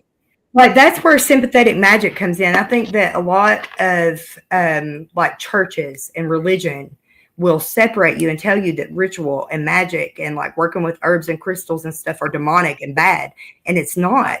That is how you connect to source. That is how you connect with God. And he gave you these tools to use. It's how you use them, whether it makes you evil or good. You know, like you can use it in a way like Bill Gates and Fauci and mix together fucking fetus parts and cow urine and all these things and inject it into newborn babies. But I can take the herbs that grow out of the yard and mix it together in a pot and give it to somebody and bring healing and positivity and light to their life. That's what they wanted to cut off. That's what the witch hunts were all about. Was to stop the healing so that they could take control. See, I believe in Mother Earth and the sacred feminine, and me too. You know, the whole. When I pray, it's mainly just to the universe, to nature. Universe responds. Yeah, it's not necessarily to a specific deity. Sometimes I do address specific deities, like I work with Hecate a lot, and I do have a bond with Jehovah, just because I feel like I mean, he's such a big figure in the Bible, you know, like, but I don't see them the way that Christians do. I see it with an occult mindset, a mindset of studying all these other religions and rituals and stuff of the world. I can't pin it down to an entity. It's just, it's like the pleroma, the life force of consciousness. Yeah. It's like a ball of light. It's like an energy force. Yes, it's an energy force. Everything is energy. Tesla said, in order to understand the universe, we must think in terms of energy and frequency. Yes. Sound, reverberation, like hum and feel your chest the way it vibrates and moves. That's what brings matter into being. Yeah. That's how the pyramids were built. All these monoliths that's got all these stones. It was with sound frequency to remove the gravity, you know, and like to move the objects and stuff. The ancients say they sang the stones into place, sang them into place. They use sound frequency. Yeah. You understand the universe when you understand energy and frequency and sound. I can relate to it.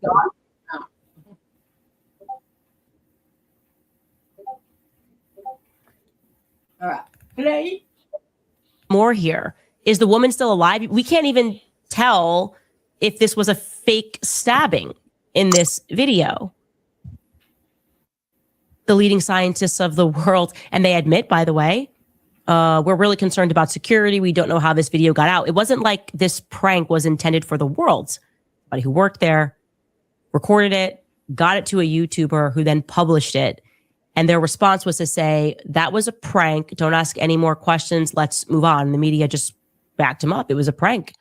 Yeah. So we're going to take a look at this ceremony, which again is taking place under a Hindu deity. And the spokesperson confirmed it's real. And this person had no permission to record it. And there was obviously, therefore, had no permission to have it published. Take a look at this. And I'm going to have to talk through it in case some people are listening on audio, but you really should try to tap in and watch this on video as well. Okay, so it's a massive, massive statue. That's just to start. Are we bringing this in as a part of the prank? I don't know. There is a woman. There's a bunch of people that are in black robes, and some of them have hoods up. And then there's a woman that's wearing all white in the center of it. And they are now encircling this woman, and she's like laying flat on the floor as somebody is circling around her. I think he might be holding some fire. And then it looks like she gets stabbed. I'd like to know where that woman is today. If this was a prank, you then hear heavy breathing and you hear a guy saying F, F, F, F. Doesn't seem like it was a prank to him. He didn't think it was a prank. And we just moved on. We just absolutely moved on from that, which is incredible. It's incredible to consider that as a society, we have been so distracted that we were like, oh yeah, I guess that's fine. It was just a prank or whatever. Anyways, like I said, it feels like evil is becoming more radical, more obvious, and more noticeable to most of us who had never considered that any of this was possible. And a part of that is just recognizing how fake the media is. And this brings me to Daily Wire, Unhinged. I don't even know what to say. They have dropped another video that kind of, if I'm being honest, feels like a laced threat. They are mocking Egyptian planes, but they have put in a voiceover. Yes, article again, about dropped me on my old Daily social. Wire? Yeah, I think so. No, it's Daily Caller, I think. So using my face to attack me in a really strange way by suggesting that they are following my every move and my every personal decision that I make, that they will be watching me. So I'm going to let you watch the video that they dropped on my socials. You should be obsessed with traveling, not just the destination, but the experience of getting there. When you travel with us, you'll feel warm, you'll feel welcome, and you'll feel watched, because every seat comes with the peace of mind of knowing someone is following you with 2 planes. This is what you can expect when you fly with at Egyptian Air. We definitely never mix up our time zones, flight numbers, or flight times. We know every journey is your personal business. After all, your personal business is our business, is our motto. Egyptian Air, wherever you travel, we will follow. And so they've colored the letters there on the text for watched, followed, we will follow. I don't even know what to say to that. Like I told you, they're unhinged. It's been going on, by the way. It's like gang stalking. It's just been going on for 2 years consistently behind the scenes. Now they're just kind of gone mass down and people are seeing it in front of the scenes. Like I just am not allowed to be fired from that company. And I don't know what to really say or do about that other than just to keep publicizing that I find their behavior to be alarming. It's discomforting. And there's something about this that feels very dangerous to me. And that feels like a warning, as many people said, a threat, a laced threat. Yeah. What? Huh. What the fuck? They sent her a video What? from Egyptian Air. You know, she's been calling out the Egyptian Air because that there was Egyptian planes that have been following Charlie and Erica around all over the world. Yeah. For years now. I didn't know that. Followed the flight paths and like she's done the research on it. She showed it in a previous episode. So now that she's called him out and showed that episode, they must have sent her this to give the threat. We're always watching. We're always following. Oh my gosh. I just thought it was funny. No. Nope. There's that whole episode about it. About how they've been everywhere that Charlie Kirk, like every event that he's done recently, Egyptian Air, there's been 2 planes that's followed him. Oh my gosh. That's wild. Yeah. Well, didn't they say that they found the Israeli cell phone in the area that day? Yep. I just lost the camel. No, it's deeper than that. Something I've noticed something about Candice. It's almost like her life, like what she tells her experiences and stuff. It feels a lot like the way I felt in many times in my life, where like something has happened or like I've experienced something, and then I don't realize until later down the road, like, oh, now it all makes sense. Yeah. You know, Yeah. like she keeps saying like all these things that Charlie would say to her and stuff over the years, like now it makes sense. He knew that she would defend his death. He knew that he was going to die early and that she was going to be the one to say like, wait a minute, something's wrong here. And he told her about that. Yeah. You know? That's Perhaps good. I need more backstory because, yeah. Yeah. And the whole thing with Israel, like she thinks that the reason that he was killed is because he was going against Israel. Yep. That's what I think too. That's not good. Because that's not the real Israel. That's not the actual Hebrew people of God. Which I'm not going to get into. We're not getting into that shit. But that's the theory. That's what's going around. Y'all can do your own research and make your own conclusions to that. Hang on. Yeah, I'm not going to get flagged by my side over here. So, I can't see which one it is. Hang on. I think it's this one. Yay!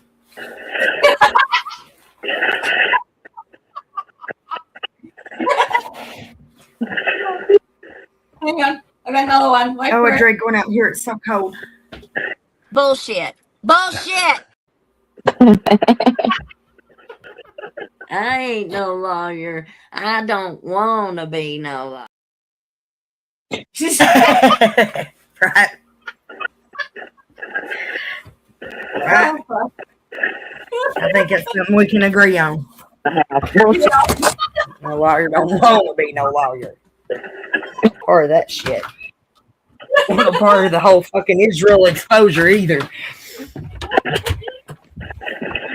Well, you know the whole thing with Jeffrey Epstein is they think that he was a Mossad agent and that he's not really dead and that they got him out. They got him out. I watched the coolest thing the other day. I think I told you about it. They were doing the autopsy. It was a mortician looking at the picture. He was alive. Yeah, that like the muscular, his joints in his jaw and everything wasn't relaxed. His mouth wasn't open. There was this, the coloration.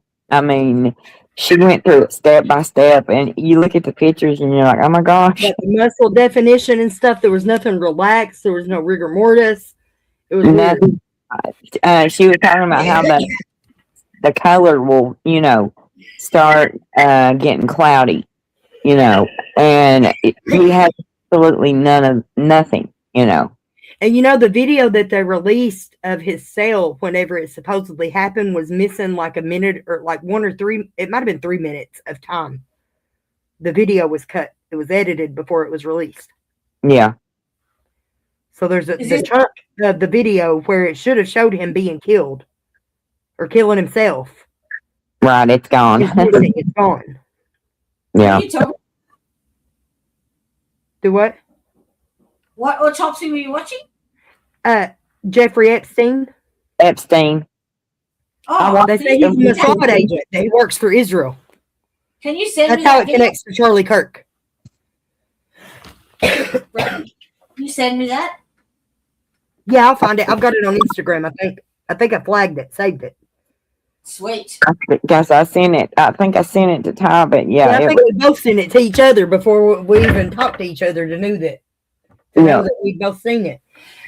I think I seen it to her before I knew that she sent it to me on a different app. Yep. Voice at the end, we will follow you, and then having a plane. Oh, what were you going to ask Brandy for? Was it Jason Eccles? Or Yeah, I already asked her. She's on it.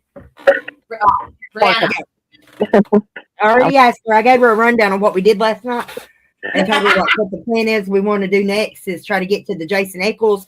And then after we listen to Brianna's or whatever, to whoever's, I want to go back and listen to Ben Fields again and then let everybody compare the notes of the difference. How the difference in how he treated the girls versus how he treated Ben. Jim's is the hardest for me because I feel her, because she was my, closer to my age. And, that was right around the time everything, going on with everybody. And I don't know, man, hers tears me up. I have a hard time with hers. And then Sabrina's, it's just, I get so pissed. I get so mad during her. I'm like, ugh. And then, I do. I think I do with his too. I get really upset with it. But, I mean, Jen, you can hear it in her voice pleading, please hear me. Just please hear me. Huh? And so to find out, how everything worked out. It's heartbreaking. That record search, was it the right one? That what? I sent, when I got off from you last night, I did a records, I got a VPN and I did a record search for Jennifer Hill and I emailed the link to you from what I got. I ended up having to pay $30 for it. But I sent it to you to make sure it was the right one. Because it had some of her criminal history and charges and case file numbers and stuff. Okay, I haven't looked at it yet. Yeah. I didn't check my email today yet. Then burst into flames. It's not a joke. They don't mean it to be a joke at all. So yeah, there you go. We'll just put that out there. Lastly, before I get to some of your comments, I just wanted to also, Mike Pompeo, former U.S. Secretary of State, Tucker had exposed that during his time at the CIA, I believe it was Mike Pompeo. Am I correct, you guys, just in my ear, that he tried to have what's his face murdered? Julian Assange. It was Pompeo, right? Okay, you fact check that before. Yeah, but I'm pretty sure Tucker had exposed that. I think it was Mike Pompeo. I will correct that momentarily if I'm wrong. But anyways, they are just openly discussing how they need to edit history books. I was correct? Yeah, he discussed options to take out Assange just to make sure we're above bar there. Anyways, he is sitting down and discussing how in the future they're just going to have to edit out of textbooks for kids that are in school the part about how they murdered tens and thousands of Palestinian women and children and innocent men because it's just not good for their aims. Here's him in his own words. Take a listen. The next generation of young people won't remember October 7th in the same way. That's true in Israel and in America and broadly in the world. And we need to make sure two things. One, it's not that we don't forget. We need to make sure that the story is told properly so that when the history books write this, they don't write about the victims of Gaza, right? They can't, the history. And I should be a little more precise. There were victims in Gaza, right? It's true. There are civilian casualties in every war that's ever been fought, but the victims were the people of the nation state of Israel.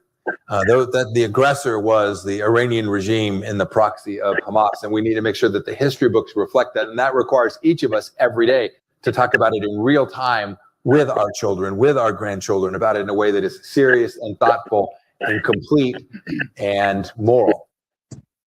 I just love it. They started applauding. They were just like, yep, got to keep that part out of the textbooks about the innocent Palestinians. He's like, we're on camera. We just need to make sure the focus is just on the Israelis, because that matters more to us, the CIA. I don't know. I don't know what to say. Everyone's just gone mask down, I think, is what I'd like to say about that. In conclusion, we will throw it to some of our sponsors, then I'm going to get into some of your comments. All right, you guys, there are a lot of brands that look good on the surface, but once you dig deeper and start paying attention, you recognize that they're changing direction, they change messaging, or they suddenly want you to believe something different than what you initially signed up for.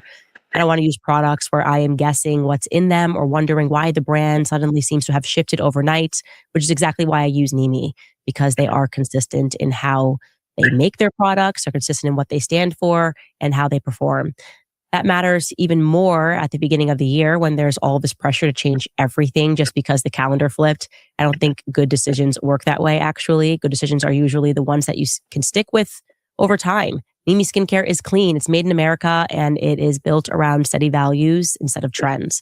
I know what I'm using, and I don't feel like the ground is shifting underneath my feet. So for me, what I trust is a brand that is a part of my routine long-term instead of something that I try once and then move on from. That's why Nimi Skincare has stayed. You can find them at nimiskincare.com. And right now, when you use promo code Candice10 at checkout, you'll get an additional 10% off your order. That's NIMI skincare.com, promo code Candice10, and you'll get 10% off your order. Also want to tell you guys about Field of Greens because most people do not look forward to their annual physical because they're nervous about what the doctor might find. That's why what you do before that appointment actually matters. So before that next checkup, make the one health change that your doctor will be sure to notice or you'll get your money back. Make it Field of Greens. Doctors today look beyond your calendar age. They look at biological age, how healthy your cells and vital organs are. Field of Greens was designed with that in mind. Each fruit and vegetable is doctor selected to support your cells, heart, lungs, kidneys, and healthy weight. In fact, a university study found Carly writes, crazy fact, my dad was stationed with Lieutenant Aquino back in 82. My dad was an MP. Do you want to watch the questions or go to the next one? Probably go to the rest next. of the video is just her answering questions from chat. Yeah. Just go to the next one. All right. In memento, per favor. What is it? What'd you say? You want to go through the questions, or do you want to just go to the next one? And that's probably the next one, or it's up to you. We can just go ahead and go to the next one. Now let's play that. That's that Lieutenant Aquino. That's the guy that was over the fucking gate program. Yeah, let's watch this. I'm talking about the set. It's a crazy fact. My dad was stationed with Aquino, with Lieutenant Aquino. That's the guy that was over the satanic influence over the gate program. Yeah. With Lieutenant Aquino back in 82. My dad was an MP, was investigating pentagrams on the base. Then when the child abuse cases popped up, they made my dad and his partner quit investigating due to, quote, MPs don't investigate felonies. Yeah, that sounds about right to me. Everything we're learning about the military. And again, this is not the people that are not at the very top. It's always at the very top. But man, too many stories about what's going on these bases, the cover-ups, and the sense when you go backwards that they wanted to establish this cult of military. That's what it feels like. It's a military cult. And how can you deny that it's satanic when they just kind of let him run psychological operations? You wanted us to have a satanic psyche? It's just completely crazy. Anyway, some of the comments that are coming in for today's episode. First comment from Rachel. Grateful for the role that you are playing in humanity's awakening. Charlie knew what your purpose would be. Many have come before, but you have an army of light behind you. Stay wise, stay alert, and keep going. We are with you and this movement. Thank you so much. And it really is all of us. And like I said, as terribly awful and that as his death was, and as corrupt as it was, and how it makes us all feel spiritually sick that it was done in broad daylight with the intention of having us all watch it. If there is any silver lining in it, it is that it does seem to have catalyzed our perception. It does seem to have catalyzed us waking up globally to how evil the people are that rule over us. Docket Dakota writes, I think you knew it from the beginning. Charlie was becoming too aware of his own captivity. Reality is catching up with me, taking my inner child and fighting for custody with these responsibilities they entrusted me. You're referring to the yay power verse that Charlie sent me. Yeah, I think it was catching up with him. That is correct. And he started realizing, like, whoa, like, am I allowed to be a person outside of this thing? And their answer came back forcefully, which was no. Macy writes, appreciate your content. If they don't like you so much, why not just scrub the internet of you? Is this a planned awakening? They did. You guys remember, please. Are you new here? Have y'all heard that last Candice year, Owens 2024, part of the CIA shop? Now what? Have you heard that theory, Brandy? What is it? That Candice, you know how people say that Joe Rogan or Alex Jones, like some of these other people, these conspiracy theorists, that they are part of the CIA. They're part of the SOP. They're part of MK Ultra. The theory has been being bounced around that Candice was one of those people, like somebody that's like told what to do. She's handled and controlled by the CIA. Yeah. With the information that she releases. I have. That's a possibility. Yeah. If you look at her husband and stuff like that, you can, there's a lot of... These are CIA programs. The GATE program, that's a CIA program. Handler is... Ultra, CIA. Stargate, CIA. All this Mossad stuff. The CIA is battling Mossad, supposedly, but like Candice's theory is that they're working together. Yeah. For the same satanic influences. For the same satanic deities. I mean, it's possible. Something to think about. Yeah. Something to think about. Struggle. We had to really fight. That's why we ended up building the Candice Owens website, was because they knocked us, they demonetized us on YouTube, they were throttling us. I'm literally banned from countries. We wanted to go on tour, and so I could speak, and they banned me from a country. Again, now I'm sure they're wondering, was that helpful? Especially, they must have wondered that when we went #1 globally. But what ended up happening was their evil plans forced me to really focus on this podcast and what I wanted to do with this podcast, since I wasn't allowed to go on tour, and they were trying to get me canceled that nobody was for speaking events. That's what I feel. That's She's how. the truth teller that popped up like we did. Like, wait a minute, something ain't right. This don't feel right. You know what I mean? Like, I don't think that, and like she's just now starting to put it together. Like, yeah, she's had handlers her whole life. Yeah. So did Charlie. And like, how long had they known about this awakening? Yeah. How long had they been trying to control it? That's what this is all leading to, is the control of the Great Awakening. Yeah. Wild. CIA is something. CIA is something. If y'all haven't dug into their documents yet, they're fucking the shit that they've been releasing since Trump's been president, you need to do that. We're going to dig into the GATE program and stuff further, though. I think that it's a good time to do it, since we have some new GATE kids waking up. I can't see the chat from where I'm at, so. Oh, I wasn't looking at it either. I haven't looked at it in forever. Last I see is somebody said, I don't trust them doctors. Yeah.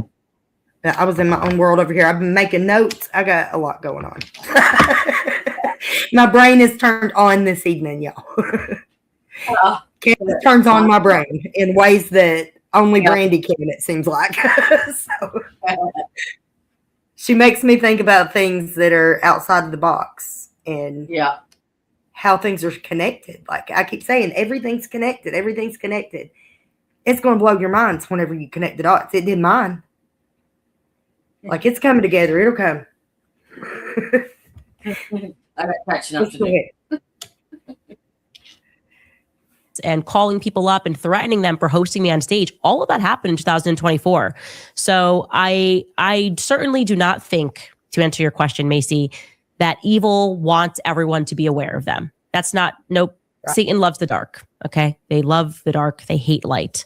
Alyssa writes, Kathy O'Brien would be a powerful interview. You have a platform to give her a stronger voice. I just finished her book, Transformation of America.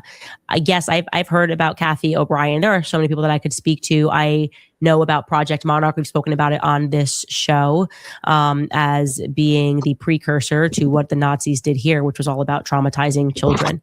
Moderator Marzi writes, a lot of drama involving ICE. I wanted to let you know that some of them get training and recruitment from Israel directly from the IDF. This potentially means Israeli citizens in the USA deporting people using federal authority for criticizing Israel. I do not like the military direction that the Trump administration is taking. I will say that right off the bat. Once I realize that he does not have his own thoughts and he is not controlling anything, and that the Zionists are controlling his entire cabinet, no. What I don't like what they're doing in Israel. Why would I want Zionists to have control, which they already have since they killed JFK, of our military today and then cheer them on taking to the streets? Again, that feels like they're trying to go, well, you're MAGA, you like Trump, so accept this. And it's like, well, Trump's not acting MAGA. Trump is acting never Trump. So I've always been never Trump. So I can't support this. I can't support anything that he's doing. I'm certainly not cheering it on. But also, I've already retired from politics. Like I told you, I kind of hate everybody. I think that's good. I think that means I've become reasonable now that I hate both sides and realize that it's the same evil by a different name. Anderson writes, what the heck? Sleep paralysis is crazy. The hat man, shadow man, and feeling like someone is on your chest. I was in GATE as a kid. The pink drink. Yes, they gave me that. Do you guys all have, I need to look at the chat right now. Were you guys all forced to literally drink fluoride? I know that sounds crazy now that we know what it does, that it burns your pineal glands. But yes, were you guys all forced to do that in class? Like take a shot of fluoride, the pink drink, the binaural sounds, and I have narcolepsy. What they have in common is REM sleep. Yeah, I think they were testing us in more ways than possible. In fact, my cousin thinks that even when they make us take hearing tests, that they're actually doing frequency tests. And if certain kids can hear certain frequencies, they mark them. When she told me that, I was like, no, not another conspiracy that I instantly believe. Drake the Wolf writes, do you ever feel like the feds are taking notes every time their story gets picked apart so that the same mistakes aren't made in the future? Or am I giving them too much credit for I think the cat's out of the bag, so to speak. It's out of the bag. They were doing really good for a long time. 60s was their golden decade. But I don't know, they became the magicians that believe in their own magic, and they believed in their own power, and they underestimated the power of the illusion. So it was really us believing in them that mattered more than the power that they had amassed while we believed in them. That's just my perspective. Benny writes, Fuentes said on his show last night that we need to stop talking about pedos in relation to Epstein. He called the teen girls, some that are 13 and 14, barely legal. Being upset about it makes you a libtard. The only problem was him being an Israel spy. I don't watch Nick Fuentes. I obviously, as soon as I had him here and then he flipped, like somebody gave him instructions and then looked into him even slightly, it was the most obvious thing to me in the entire world. He's a federal informant. So yeah, I don't even, it doesn't even hit. I just don't care. But I also don't care. People watch him and they love him. So it doesn't shock me, obviously, that he was very much on the Charlie Kirk was totally taken out by a 30-06 by one person load shooter on the rooftop, because that makes sense. Those were the federal talking points.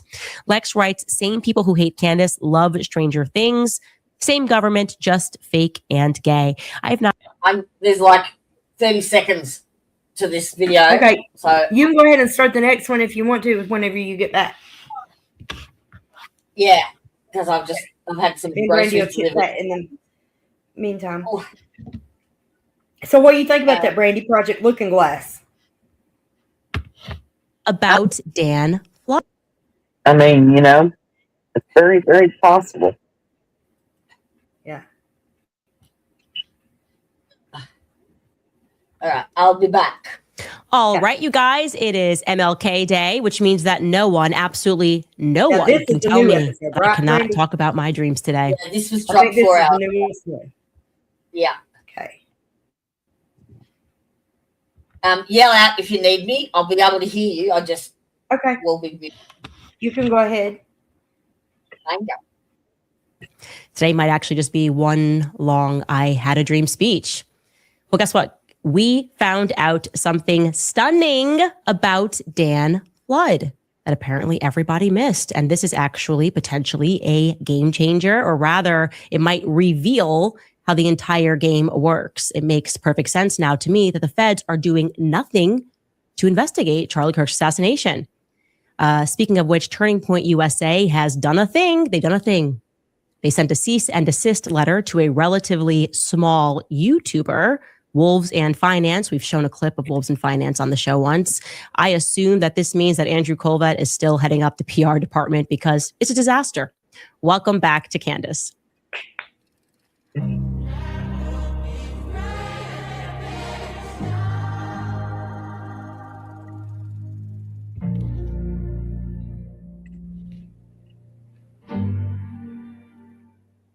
Okay, before we get started, a quick thank you to Nimi Skincare for supporting the show. Nimi Skincare makes my skin glow. They're straightforward, effective. They make their products here in America, and they are consistent with the principles that I care about. So visit nimiskincare.com today.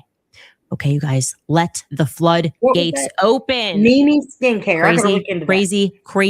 Crazy what I'm about to tell you. And how I discovered it is actually even crazier. So you might imagine that I get a lot of emails, some of which are a little less than sane. I will say that. That's putting it mildly. And there was this one guy who was emailing me consistently saying that, first and foremost, he knew that Charlie was going to be assassinated, all sorts of things that immediately made my eyebrow raise, obviously. For example, he said that he knew who killed JFK. A group of people, he said, killed JFK. All right, buddy. That's what I was thinking, I'm sure. He said that the families of those who had orchestrated the murder of JFK, corrupt cops, mafia members, I believe, obviously, that, they were a part of the ensemble. But he said that those same families were also involved in the assassination of Charlie Kirk, a group of Texas boys. I'm like, right, sure, got it, not answering this. He even said that Golda Meir, the one-time prime minister of Israel, well, her and Lyndon Baines, he said, are brother and sister, and he knows this for a fact. Now, I'd say that's the most convincing thing he said, because they are absolute twins. But anyway, obviously, I was not biting on any of this, because even if it were true, what am I going to do with all this information? Like, I can't get into a time machine and call for new elections in 1963. I already hate Lyndon Baines Johnson for free. I already think he's involved in JFK's assassination. And Golda Meir, look, I'm not exactly known as the voice of the Israeli people. So then he starts emailing me in another inbox, and he says something to the effect of, I see that you have tunnel vision and all you care about is Charlie Kirk's assassination. So why don't I tell you about how that worked so that maybe you will begin to see the bigger picture here? And he says, and I'm going to put in a very strong allegedly here because I don't have any proof of this, but it's relevant that I tell you this to get to the part where I do have proof of what he's saying.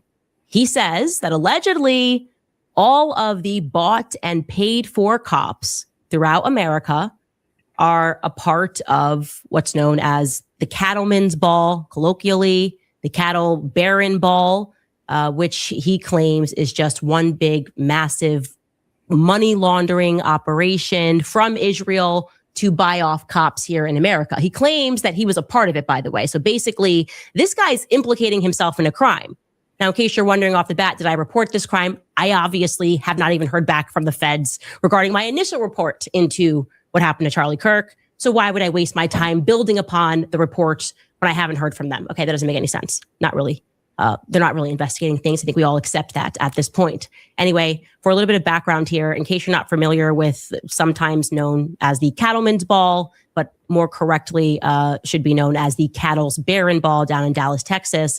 It's a single night fundraiser for the American Cancer Society. And it's massive. To be clear, it's the world's largest single night fundraiser. It was founded 50 years ago in Dallas, Texas, and now it's basically spread its tentacles into other states, presumably, again, fighting cancer. And we can pull up the website here so you can see multiple states that they're in. Majority Texas, obviously, but you can also see they got Kansas, Oregon, and some other states. Florida, Orlando, Florida's up there. Nebraska also once hosted its own Cattle Barons Ball that might be relevant. They eventually, from the Cattle Barons Ball, minted their own separate 501c3 referred to as Cattleman's Ball, which is the same exact idea, but it benefits a different cancer center, the Fred and Pamela Buffett Cancer Center. Same idea, different beneficiary. Now, again, I want to assert that I cannot confirm those claims, that that's how cops are being paid off. I'm telling you that because the next piece he gave me, I was able to research. Again, paraphrasing, but he kept going on with, you're obsessed with Fort Huachuca. You think Charlie has been tracked for a while, right? Well, you haven't even figured out who Dan Flood is. Dan Flood is connected to both. You think he was an inside job from the feds? And none of you guys have even worked out who Dan Flood's father is. I said, okay, now you've got my attention. And you guys, I don't know how I missed it. Let me just say, LOL to the idea that the feds are going to do anything to look into what happened on September 10th. Because let me introduce to you guys Dan Flood's daddy, Mr. Robert Eugene Flood. Okay, now you see his picture up here. Yep, 33. Always got to see it. 33 years with the Texas A&M University Police Department Chief Deputy Robert Flood. It tells us the 232nd session, retired after 35 years of law enforcement in Illinois and Texas. Why don't you remember that? Illinois and Texas. His last assignment was with the Bosque County, Texas Sheriff's Office. Okay. Now we're going to pull up his LinkedIn because it's a bit of a journey. It's a journey. Okay. It tells us that he, and honestly, I don't know if you can scroll to the bottom here so we can go bottom up and kind of get into, first and foremost, yes, FBI, graduated from the FBI National Academy. It tells us that state of Texas Master Peace Officer. But if you can go to scroll up a bit, and we're going to just go to, show all 10 experiences and scroll from the bottom so we can look at this live. Okay, so we know he's a Marine. We learned that he was a staff sergeant for the Marines, and he was particularly in charge of surveillance and target acquisition, small arms and weapons, tactical radio communications, aviation, ordnance, and weapons systems. You scroll up, and it tells us that he was working in Franklin Park, Illinois for over a decade. That's right on the basically a couple of streets over from where Charlie Kirk was raised. And I was going, okay, that's really interesting. I then tried to find a single trace of his name mentioned in the news in Illinois. You would think if you were as it states here, crime scene technician, SWAT team leader, patrol division supervisor, criminal investigator, there would be tons of articles about. I couldn't find anything. Doesn't mean it doesn't exist. It just means that I could not find anything at first, second, and third glance. Okay, then this random Electro Rent Corporation, which runs from Tokyo, Japan to Chicago. Let me know if you guys know what that is. Then we learned he became a lieutenant colonel in the Army Reserve. Okay, we can scroll up here. Then he retired as a lieutenant colonel. He was then the captain of police, and some of this is concurrent, so it's interesting, for the University Park Police back down in Texas, chief deputy sheriff for Texas law enforcement. It goes on and on, okay? This guy, no question, is and was a Fed. And then it interestingly tells us that he joined the FBI AA. So in case you're like me and you have no idea what the FBI AA is, that stands for the Federal Bureau of Investigation's Agent Association, which is another charity founded in 1981. I can't believe this is legal, but I guess if you're the feds, it's all legal. Founded in 1981, where former and current feds come together to, and this is directly from their website, help FBI special agents join together to protect and advance the interests of their profession. Okay, what does that mean? A bunch of agents are coming together. That's according to their website. It says that their force, this FBI AA, consists of 14,000 former and current feds. Now, again, this is a charity. So if I'm a billionaire, I could just cut a check and buy me some federal officers. Again, I'm asking questions. That's how it works in charity world. We're learning that with Turning Point USA. The bigger the check you cut, the more influence you have on their operations. You get to tell what they think about, what they talk about. So if I write it $10 million check It's so to the corrupted. FBA, do I have federal officers in every state? Anyway, yes, Dan Flood's family, as you can see, both his mother and his father, by the way, are from Illinois, just where Charlie, in the same area that Charlie came up in. And though I cannot assert this, I can't say this with certainty, I would be willing to bet that Mr. Flood, Dan's father, Robert Eugene Flood, probably knew Bill Montgomery, the guy who convinced Charlie to start Turning Point USA in Illinois, in the same neighborhood. Don't forget, Bill Montgomery was also military as well. He was Air Force. And now to clarify, because I got a lot of emails about this, the X-Men school, I keep referring to it as the X-Men school that Charlie went to after they wanted to drug him for being brilliant, and his mother said no. That school is Quest Academy in Palatine, Illinois. It was formerly named the Children's Creative Academy. Brandy, I got a question for you in a minute about how she said they wanted to drug him. It was Bill Montgomery who organized and initially paid, you should know, for the full-time security from a young age, and Charlie she always would said need. no. He arranged that. Yeah, Bill Montgomery chose to hire Schaefer And Security. I remember you which was telling me written by something, Greg a similar story about And Caleb. working under Greg Schaefer was Dan Flood and Brian Harpole. And there's no That they were, mystery like, regarding Greg pushing you to Schaefer. medicate Okay? him. He also is from Dallas, Texas, Do I remember working that right? for the FBI on the elite Or did I hostage dream and that? rescue team. He was a supervisor on the Dallas Joint Terrorism Task Force.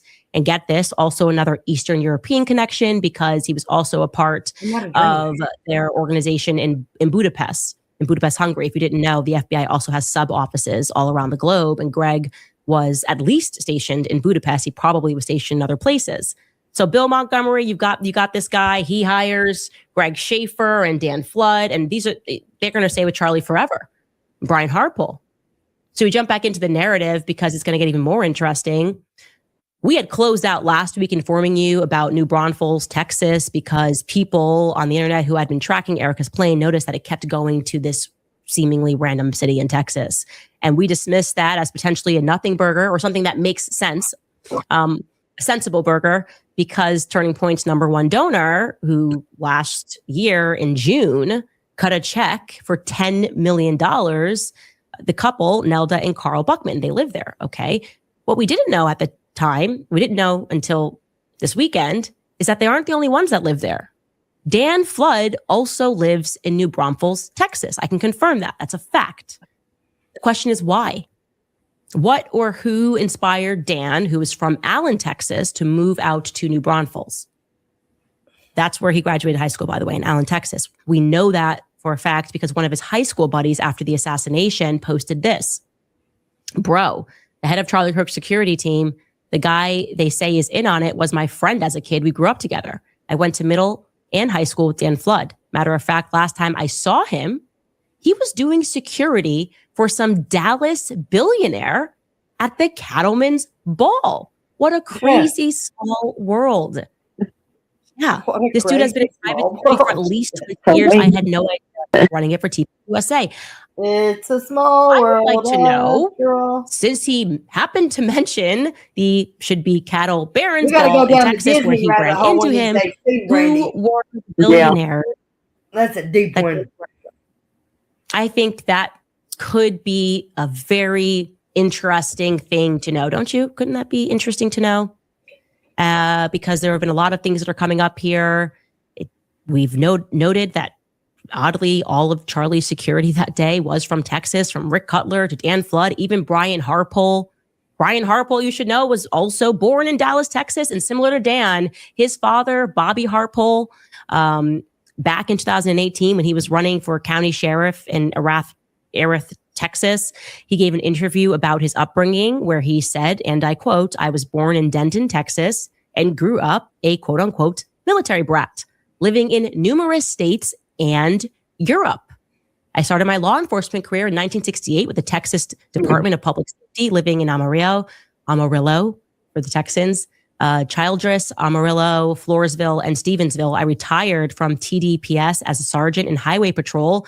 I then went to work for the Erath County Sheriff's Office, and after 12 years of service, retired as captain." Okay, interesting.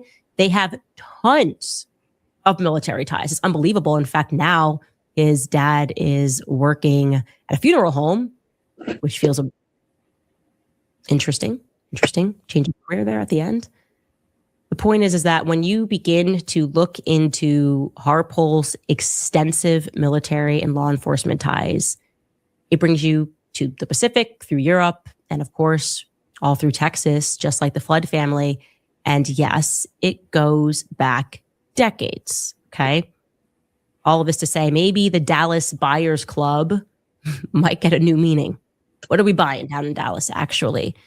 What did happen in 1963? Why did this person know that? He claims that he has worked with their families. Are we expected to believe that the feds are meaningfully investigating the feds? How does that work? Right. As a hypothetical question, and Brian Harpole were actually guilty of organizing Charlie Kirk's assassination. Again, this is hypothetical. Do you believe that the feds would turn them over? I'm thinking they wouldn't.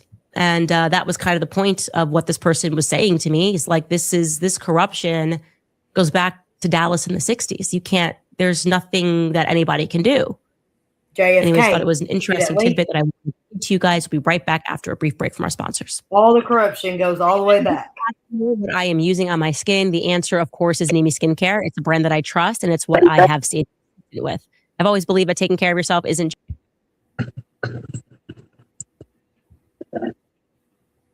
super complicated routine. What you need is actually simplicity. And Nimi Skincare is clean. It's straightforward. It's made right here in America. So I don't feel like I'm guessing what I'm putting on my skin. And that gives me peace of mind, which actually matters. January is definitely a tough month on your skin. There's cold air, dry heat. All of it starts to add up. That's not the time to experiment with or chase trends. It's time to be consistent and take care of what you already have. For me, good skin isn't about doing more. It's about making sure that I keep up with what I am doing consistently. And sticking with Nimi Skincare has been a part of that. You can learn more at nimiskincare.com. And if you want to use my code Candice10 at checkout, you will save an additional 10% off your order. That's nimiskincare.com. Also, remind you guys about PDS Debt, because whether you are struggling with credit cards, personal loans, or medical bills, PDS Debt has custom options to help you get out of debt. They go beyond the numbers to understand your unique financial situation and to craft a personalized plan that's designed just for you. There's no minimum credit score required. They're here to help you save more, pay off your debt faster, and start putting money back where it belongs, which is in your pocket. I don't have control. PDS Debt is A+ rated by the Better Business Bureau. It boasts thousands of 5-star reviews on Google, and it holds a 5-star rating on Trustpilot. PDS has helped hundreds of thousands of people get out of debt. Every month that you wait, it'll cost you more in interest and in fees. So there's no better time to start thinking about how to take control of your debt than right now. Do not wait another month. Take back control in 30 seconds. Get your free personalized assessment and the best option available to you by visiting pdsdebt.com/Candice. Again, that's pdsdebt.com/Candice. Okay, so new conspiracy just dropped. I'm dropping a new conspiracy today for funsies. You know, in the movie Mean Girls, when Lindsay Lohan sabotages Regina George, she sabotages her diet at least by giving her these nutrient-dense bars from Africa, but telling Regina that the bars are actually going to help her lose weight. And then she realizes that she's been sabotaged and she screams. That's what I have to imagine is happening at Turning Point USA. Like somebody's just setting Erica Kirk up, right? It's probably Elizabeth McCoy. I feel like if I had, it's her because they're like best friends, and Elizabeth and Mikey are like in the shadows, like it's going to be us. We're going to be next. Turning Point is ours. And so she's pretending to be Erica's BFF, but secretly giving her the worst advice of all time. She's like, you should wear glitter tonight. I don't think there's enough glitter. You need glitter on makeup, head to toe, all of it. You look amazing. Charlie loved pyrotechnics, and he also liked that Nicki Minaj Monsterverse. I think you need both. We got to do both. We need to put the fun in funeral. I don't know. That's what I think. I think it's Elizabeth McCoy. Remember, it was Elizabeth McCoy. It was her idea to put the tent up. It's her. This is my conspiracy theory. It's Elizabeth McCoy. She's going to slide to that spot. And then she's going to wear black, and she's going to actually mourn Charlie and be like, I don't know what Erica was thinking. She wants the throne. Ooh. Anyways, that's my best excuse that I can offer. The best excuse that I can summon for every move that the organization is making, which has just been disastrous. It's clown world over there. And now, to add to that, to snowball, someone has made the brilliant decision to send a cease and desist letter to a relatively small YouTube channel who's made interesting videos regarding the finances of Turning Point USA. Has he gotten everything right?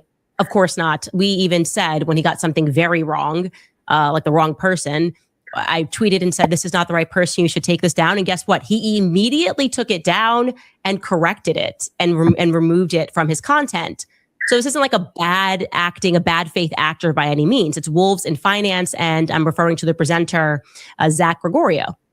I'm going to let him explain to you what happened. Take a listen. Zach Gregorio? This week, I received a letter from Turning Point titled Demand to Cease and Desist Defamatory Comments. This is the first step when someone sues you for defamation. I know there are a lot of people out there making videos about Turning Point, so you should pay attention to this. They have started sending out cease and desist letters, and for some reason, they've decided to start with me. Apparently, they cannot handle the criticism from my teeny tiny YouTube channel. This letter is showing the world the type of organization Turning Point has become under Erica Kirk. They want to send legal letters to small YouTube creators. So we're going to go through this letter. Now, it is nice that we have this letter with their official statements, but the letter does nothing to change my suspicions. It does not address most of my questions. Instead of answering my questions, it is the precursor to a lawsuit unless I change my statements. That does nothing to reduce my suspicions. For the sake of avoiding miscommunication, I can change the title of the video if that makes them more happy. I already changed it from More Fraud at Turning Point USA to More Fraud at Turning Point USA, allegedly. I just enjoy him. There's something about it. It's like my teeny tiny YouTube channel. Allegedly. I enjoy that. I'm sorry for laughing at that because it's funny. It is funny. And it's ridiculous. Guys, I thought we left in 2025. I thought that I did this for everybody. You can't just sue people to make them shut up. We have to be done with that as a society. It is a uniquely American phenomenon of suing people for everything. Get into your car accidentally gently touches somebody else's car. Now you need the cops there. The insurance agencies getting involved. I mean, the whole scam of suing people just needs to end. Okay. It just needs to end. Get a job, work hard. If you feel that someone is putting out wrong information about you, don't start a cease and desist letter with, we don't intend to sue you. That's what he's saying is correct. That is exactly what a cease and desist is for. It's the first step to suing somebody. Otherwise, this could have been an email. If I got him to take something out of his video after I shared it, I said, this is incorrect. And he did it, when I say instantly, immediately took down the video and corrected it. Why can't Turning Point try to behave like a human and just have somebody email from the PR office, hey, Andrew, this could be you, and say, hey, I do PR for Turning Point USA. Happy to answer some of your questions. Just send them over. Or say, hey, you got this wrong. Do you mind please updating this? This is not right. They have so much money. They just are spending money on stupidity. And again, what is your end goal? As he says later on, he's like, I don't have any money.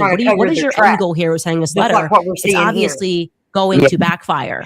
But I just want to say the energy of this, I have lawyers, I can sue you, I'm rich. It needed to be left behind in 2025 with Brigitte Macron. Okay. And of course, it backfires immediately. It backfires spectacularly because now Turning Point is on record because of this video and because of this letter that they sent him. They are now on record going against themselves on record. We have received so many different stories from them regarding the drones that were there on the day of Charlie's assassination. First, Frank Turek came out and he said that while they were driving over to the event, he was showing Charlie live drone footage on his phone. And Charlie loved it. He was like, it's amazing. Then Brian Harpole, apparently unaware that Frank Turek had already told the truth, he moved to tell Sean Ryan that actually there were no drones because the university denied their request to fly them. And people were like, hey, wait a minute, that's ridiculous. You guys are saying two different statements. Why does it look like you're lying all the time? So, of course, Andrew Colvett came out, swooped in with his always perfecting PR, and he said this regarding the mix-up. Take a listen. Early on, Frank Turek talked about that on the way there that, he actually was looking at Charlie's phone and that he saw drone footage from the event. Now, I had talked to, with that in mind, number one, I went to UVU and I actually put the drone up. We were going to do the survey. Immediately, we were, law enforcement came up and said, hey, look, we need you to take down that drone. Now, my drone pilot had already made all the necessary steps with the FFA to make sure that we could do that. And I explained to the law enforcement officer, hey, look, you guys don't control this airspace. But he's like, well, we got policies. You have to do this.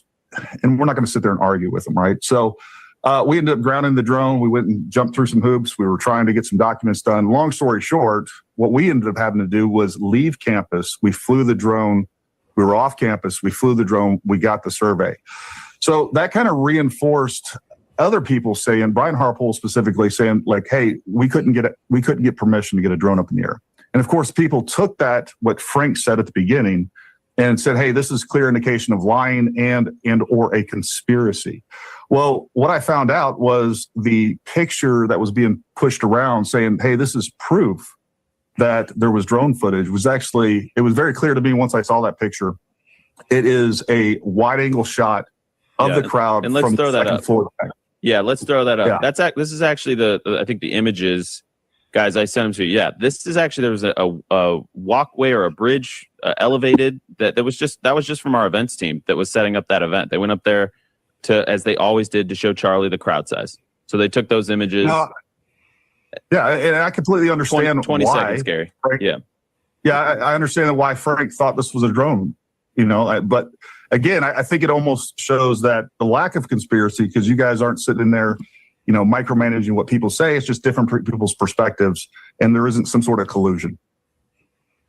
Yeah, that's really nice. Except now Turning Point USA's lawyer is going to dispute Andrew And the worst PR, the worst person that PR money could buy, Paramount Tactical, because in the letter to Wolves in Finance, he says, no, there were drones, but it was only allowed for some people. But there were drones that day. Take a listen. On December 7th, I posted a video called Top 10 Clowns of the Year. In this video, I called Turning Point my number one check this guy clown out, of the Brandy. year. I talked about the I wrote now his name infamous down. interview with Turning Point's chief security person talking about the day that Charlie Kirk was murdered. I point out the massive contradiction where he says they were not allowed to fly drones. Then I show the interview with Frank Turek where he says he was watching drone footage with Charlie Kirk. This part is breaking news because I'm not aware this has ever been discussed. The lawyer in this letter says the following: there was no discrepancy. UVU prohibited Turning Point USA from flying drones for security purposes during the event, but did allow a Turning Point USA media production drone to briefly fly over the location before the event to collect limited B-roll footage. First of all, how could this be defamatory if I had no idea about any of this? Second, I find this explanation absurd. You are telling me that the security team was not allowed drones, but the media team was? Right. That is the official explanation from Turning Point's lawyer. My honest opinion is I do not believe that. But if that did happen, that is really silly, and it may have cost Charlie Kirk his life. He is all of us. It's so absurd. Guys, you've had so much time to get your story straight. Were there drones? Were there not drones? Now it's okay, there were drones, but only some people could have them. The media team was allowed to fly drones temporarily, and then he saw that. We were just told by Paramount Tactical and Andrew that was just the wide shot that Frank saw. Now we're like, oh no, the media team, that is what happened. They were allowed to fly drones, but security couldn't. What?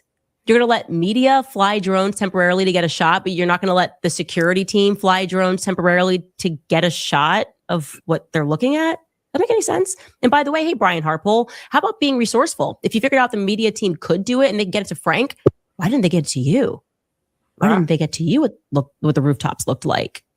Oh, I know, because you're all lying. That's pretty obvious by now. You're all lying. Please just stop lying about everything. I love it. I love because eventually what's happening is what we're going through right now. The public is having to decide whether or not you have been making genuine mistakes repeatedly, the age of truth, or if you have been fibbing nonstop at all hours of every day because you're engaged in a cover up. And I am of the latter opinion. I have been for a while. There are just too many inconsistencies at all time. It's not that difficult to remember the truth. Judge Judy, watched it in bed with my grandma.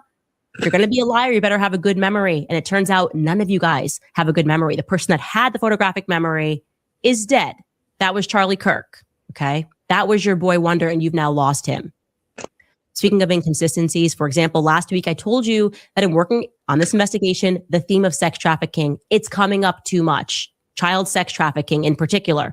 And so I was interested in Erica having said that while she was quote unquote living in China, she was working with victims of sex trafficking. Okay. I want you to remember what she said. Take a listen.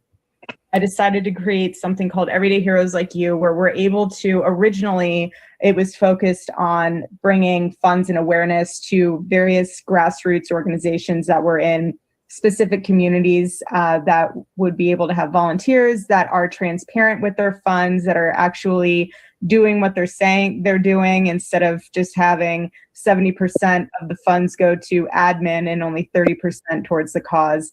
It kind of grew into something more global. I was living in China and doing a lot of work with the victims from sex trafficking, and then began to phase that into. What's it say, Randy Taylor? I thought it said Brandy Taylor for a second. In the Army, and then was able to work with a orphanage in Romania to help sustain them during their winter seasons, and giving them more clothing items or tangible items rather than just money.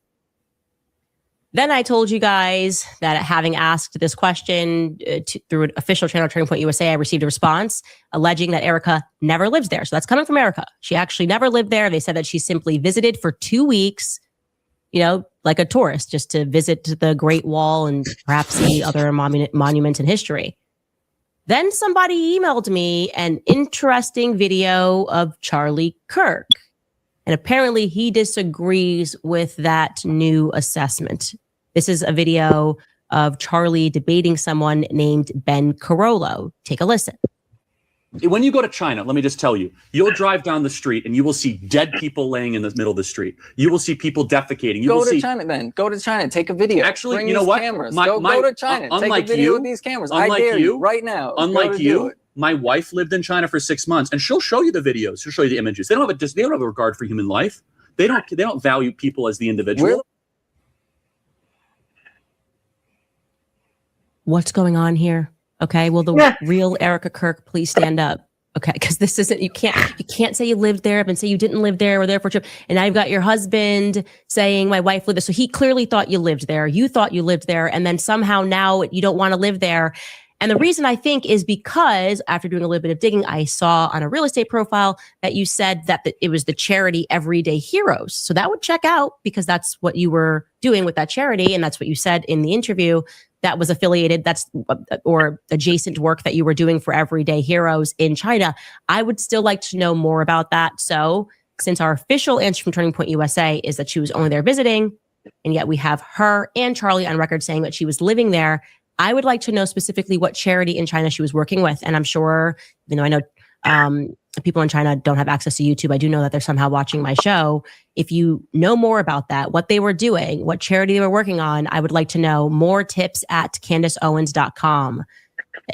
Like I said, I'm working on this Erica Kirk timeline, and I want everything to be legit. And there's a lot of information out there. There is a lot of wrong information.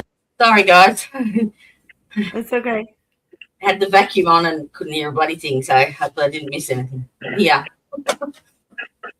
Out there, a lot of correct information out there. I want to pull it all together. So more tips at CandiceOwens.com. When was she in China? What specific charity was she working with that was helping victims of sex trafficking?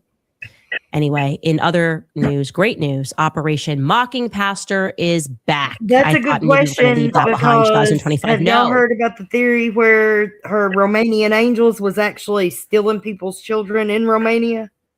Yeah, she was banned. She was banned.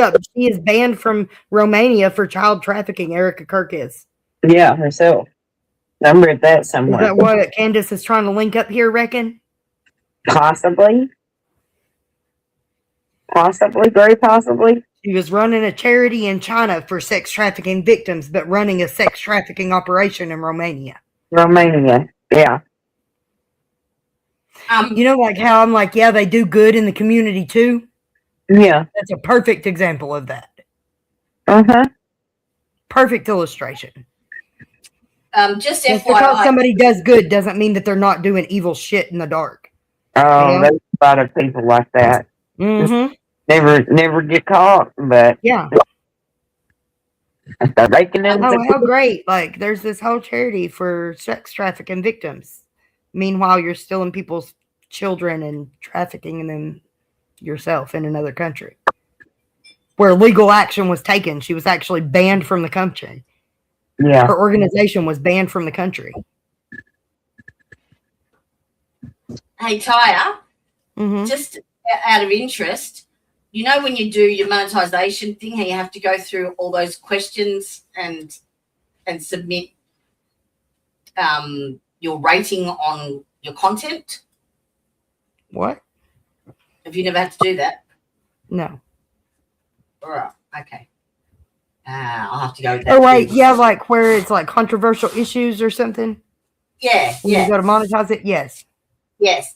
You might have to up this one because there's a yeah, lot I need to do it. I it. tried to do it a while ago and it's hung up somehow. I might have to do it later.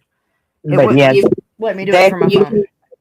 I think you can do it through that back window that I told you, the customization. Oh, can you? Yep. Let me go over to and try it. Okay. I can have Where a go. do I go? But yeah. I think you can. I'll have a look myself. Especially not when it comes to the Cornerstone Church. Remember, that was the church where we had the pastor get on stage and call me Cameron Owens. and Tucker Carlson when they get their talking points. And it looks like it's renewed, it's been refreshed. And this time, Cornerstone Church, different location, is also going to have a feature from our boy, Mr. Rob McCoy. Take a listen. Hey everybody, Pastor Gary Hamrick here from Cornerstone Chapel, inviting you to a special Wednesday night service. Who the fuck does that remind you of? What? Michael Clark. Hold on a minute. I'm not on there. I can't see. It's January the 21st, where we're going to talk about anti-Semitism. It's on the rise in churches and in conservative politics. Consider Candice Owens, Tucker Carlson. We'll talk about them too. I'll have special guests with me, Pastor Rob McCoy, the leader of Turning Point Faith, Samuel Smadja from Israel, an Israeli businessman. So join us on Wednesday, January the 21st. The Israeli businessman. Not the Israeli businessman. Look, it is an Israeli business. Operation Mocking Pastor is an Israeli business. So I respect that. That's straightforward and it's honest. And so I hope you guys could go and it's going to be riveting. Maybe somebody could ask him a question about why he's trying to rehabilitate people that went to prison for harming children. Might be more relevant than me saying that, mass murdering Palestinians is wrong. I feel like that's more relevant, but maybe it's not, because anti-Semitism is now noticing, right? Noticing what we're doing down in Argentina, noticing what we're doing over in Gaza and not getting into line and letting us get away with it. So it should be riveting. Again, don't know how people are attending these churches other than thinking of it as stand-up comedy, because that is a good reason. We all need to laugh. We all need to let loose. It's been, last year was a tough year.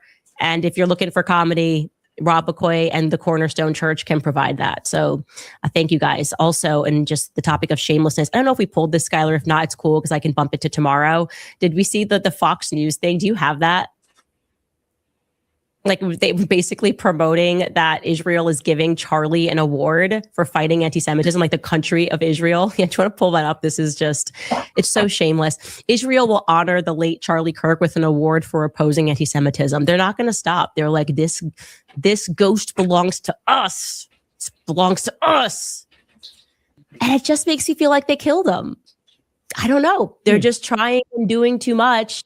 And you guys are going to love the fact that I have another text message that I'm going to reveal to you, which was sent to Charlie Kirk. Another, I would say, promoting anti-Semitism threat from one of his donors. But he was got a lot speaking more against information it. about it because apparently, hilariously, Turning Point USA purged a bunch of their employees that they thought were giving me information and they weren't. And so now they're giving me information. So it's going to be an amazing week. Tomorrow, though, we are going to have a joint show. My guest is going to be Baron Coleman. You guys have been asking for us to get together. And we are, because we both received a tip that is just, it's mind-blowing, actually. And I was like, look, you should just come on the show on Tuesday. Let's sit down and go through this and unpack it, because I think people are just going to go, what is going on in America? What is going on in the world? And yeah, anyways, we're going to have a very exciting show. Let's take a brief break and throw it to some sponsors. I think it's pretty obvious that there is a war on truth right now. You feel it, I feel it. And the biggest weapon that they have is the algorithm. Rewriting history, redefining morality to fit a broken secular agenda that has completely erased God.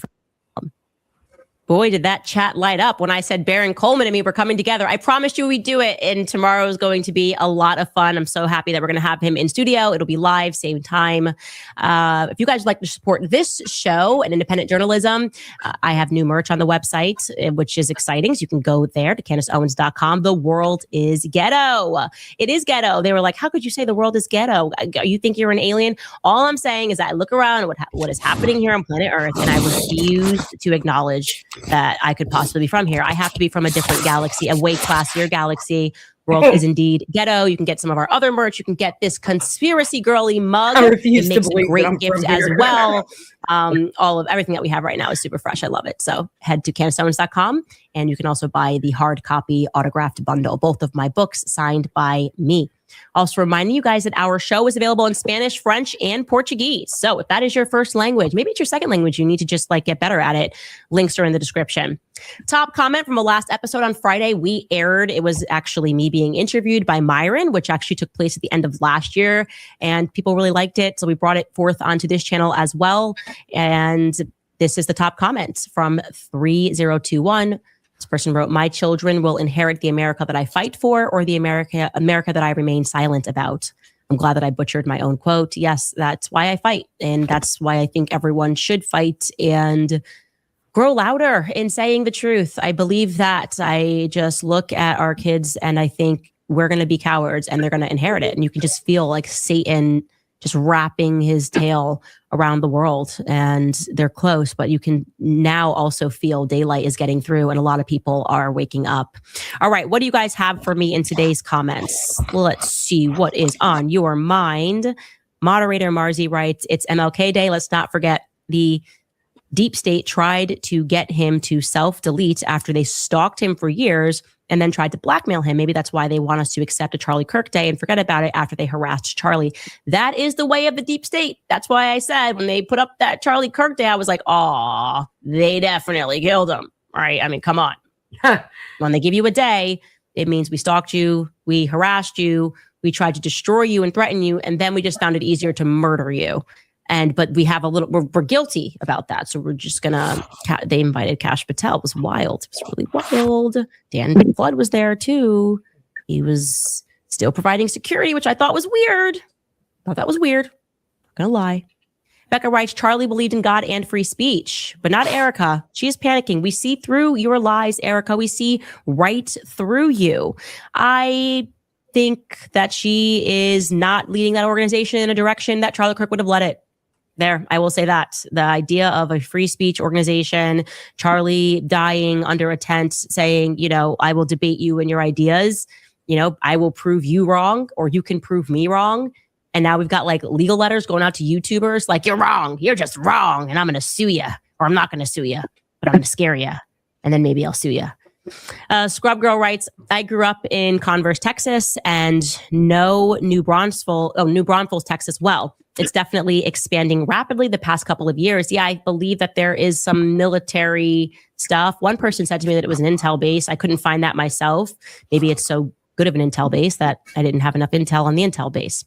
That's a comment from our website. Jenny, I love you, writes, I was in the GATE program. We spoke about that. They were big mad when we suggested that the military was working on kids in these programs. So I know we can take that home and go ahead and digest it as a fact. Whenever they get real big mad and they start paying people to make a bunch of videos real quick, like, Candice says she was so crazy. She's crazier than she's ever been. It's crazy. I'm like, okay, it's not crazy at all.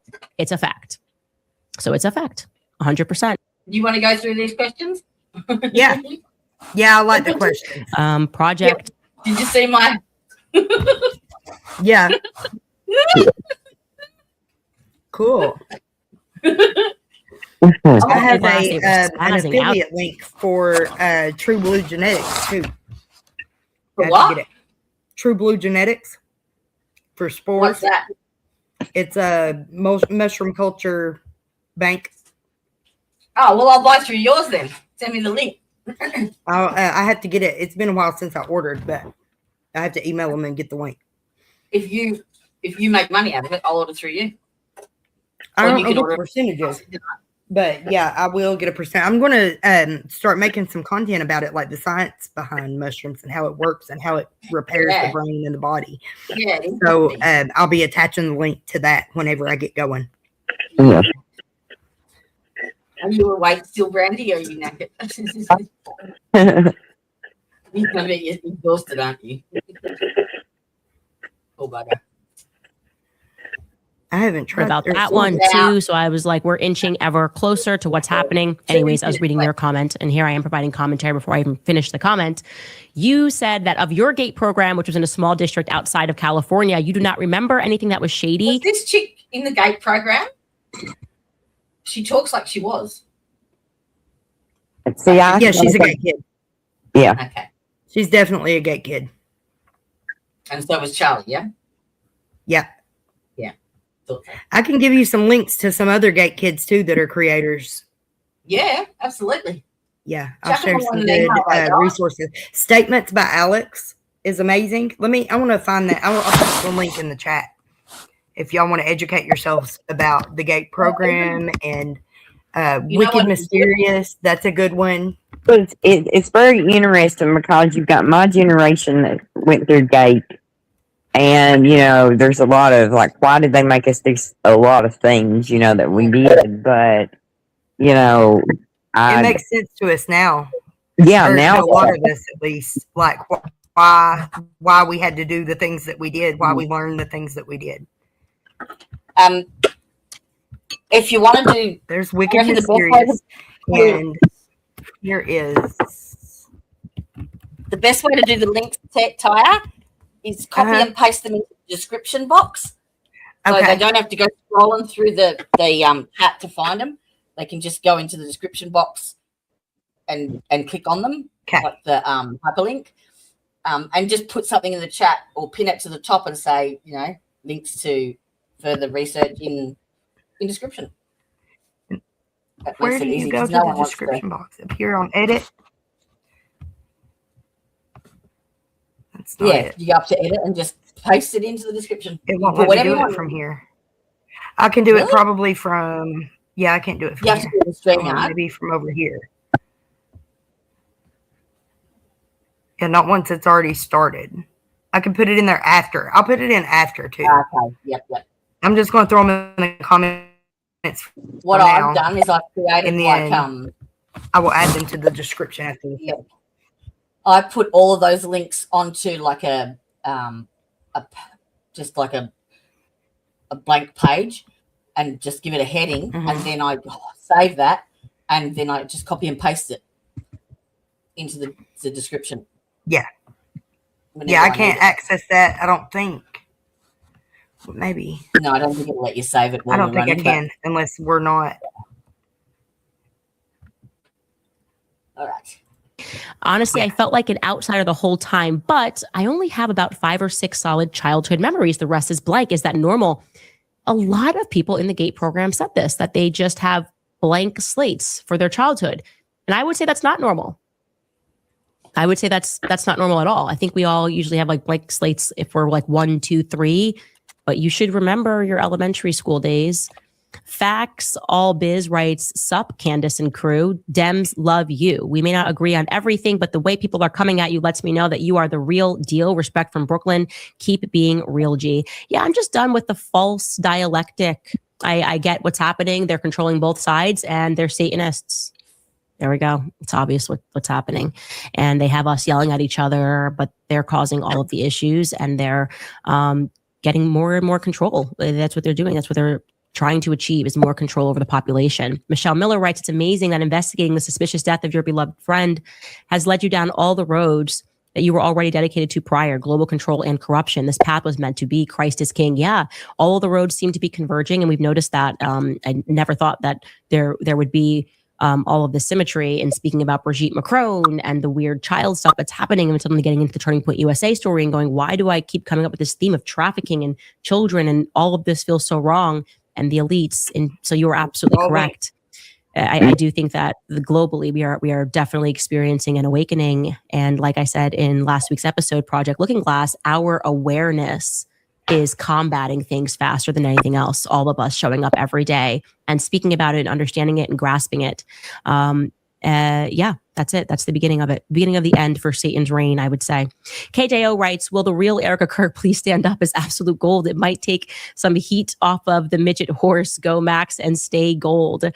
Yeah, I'm struggling now with the different answers. And at first it was maybe confused and maybe aggrieved, but I'm like, you knew how long you were in China for. That's not something you don't just pick up every day and go to China. All right. You know that you weren't there for 2 weeks. You know you were there for 6 months, and you should just tell me what you were working with, who you're working with, so I can not have to constantly turn to the public for stuff. But you know what? Public is way more reliable. 10 out of 10 would recommend the decentralized intelligence agency, because we don't go after kids, right? We actually defend kids and protect kids, which should be our natural inclination. If we are a society worth existing, our inclination should be to take care of the elderly and to make sure that children are protected from predators. And apparently that's not the inclination, left and right, of the people that are elite. Candy Caddy lastly writes, "When Baron is on, please play a video clip and quote, forget to put it on the screen for us so that we can watch a video like we do on his show." Okay, not sure what you're talking about there, But I do think that we have to. What was that commenter who wrote? Was it Joe? Oh gosh, I was laughing so hard. If you guys have not seen that, Baron Coleman lost his cool on Joe, a commenter on his show. It was just absolutely brilliant and hilarious. And he just dragged Joe into, because she was doing the whole Mitch Snow abused women 20 years ago. How dare you listen to anything he has to say about Fort Huachuca? And he was like, let me explain to you how rational thinking works, Joe. And I would not be able to do it justice, but watch it when he just completely rips Joe. Don't be a Joe. You can be, actually, your name can be Joe, but you don't want to be a Joe in the comment section, if that makes sense. Anyway, we will have so much for you this week. Like I said, we have all new, fresh leaks from Turning Point USA, and things are getting interesting. We'll see you tomorrow. It's best to keep your mouth shut and not defend yourself.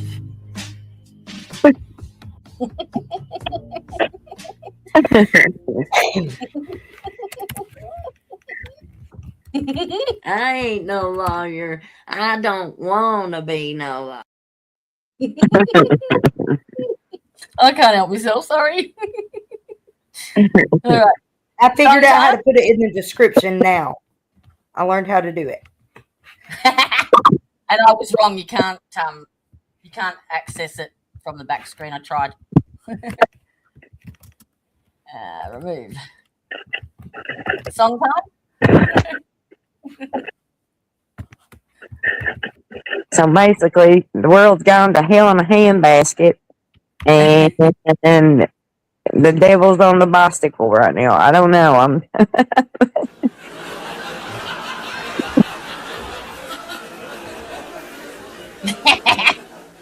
Hang on. I got a sound effect.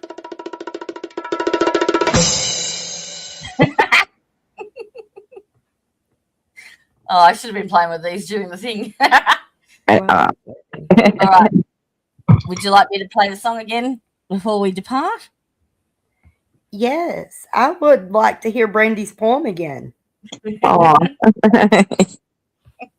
Looks like we made it. Ready, spaghetti? Actually, I need to boost it. Hang on. Just one more again.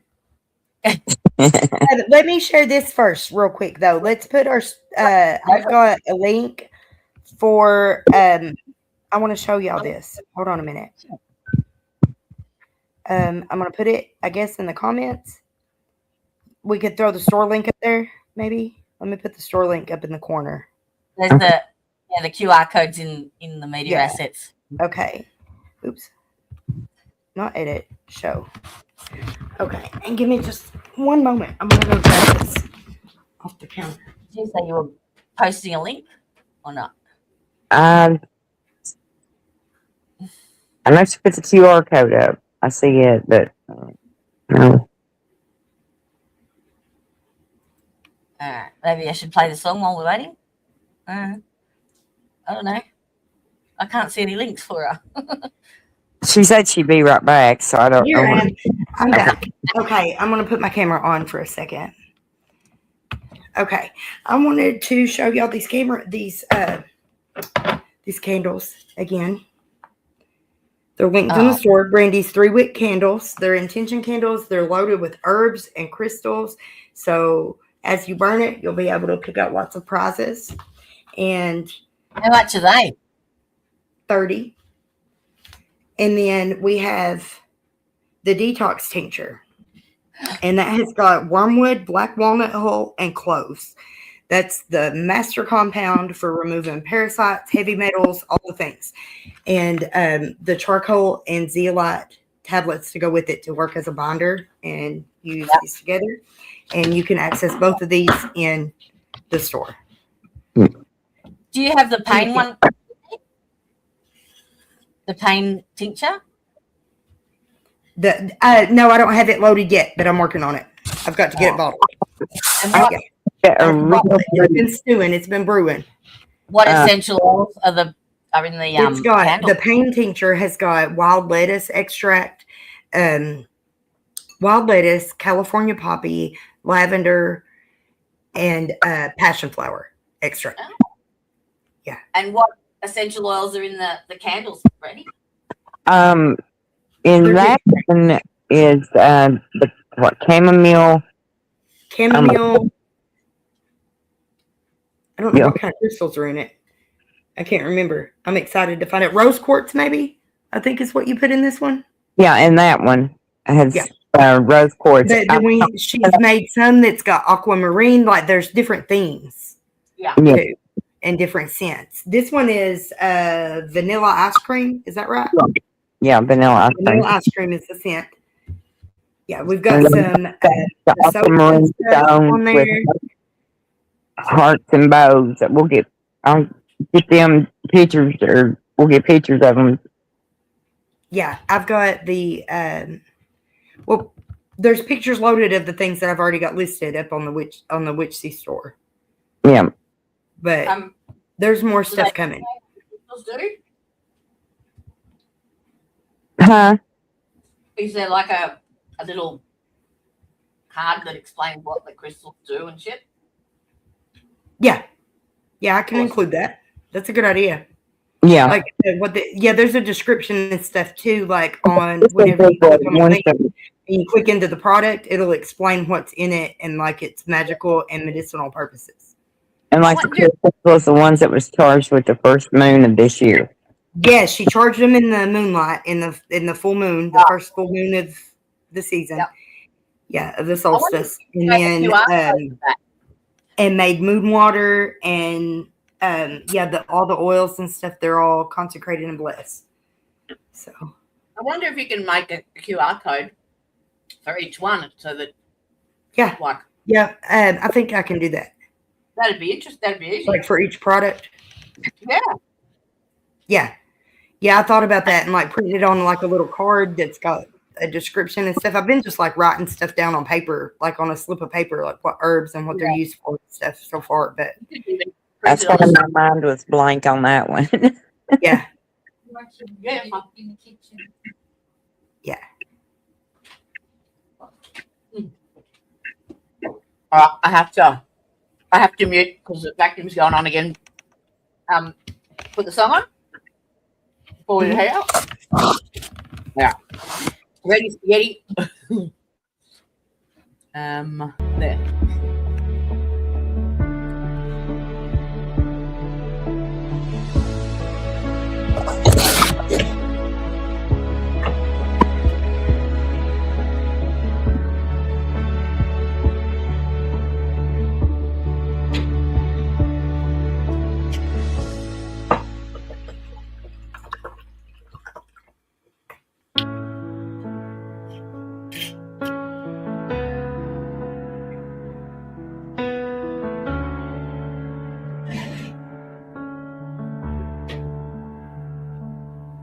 We made it. Not gracefully, not quietly, but honestly, and that counts for something. This year didn't come with a soft landing. It came with nights we cried ourselves to sleep, mornings we got up anyway, and battles nobody clapped for. It took things from us, people, plans, parts of who we used to be, and still, here we are, breathing, standing scarred, but standing. If you're reading this, you survived a year that tried to break you. You carried grief, disappointment, fear, and exhaustion like bricks in your pockets, and you kept walking. That's not weakness. That's strength forged the old-fashioned way, through endurance. So here's to the ones who didn't have a great year but had a real one, the ones who kept going with shaking hands, the ones who learned that growth hurts, healing isn't pretty, and survival is a victory. New year, same heart but wiser, tougher, and harder to kill. We're not starting fresh. We're starting experienced. And that's powerful.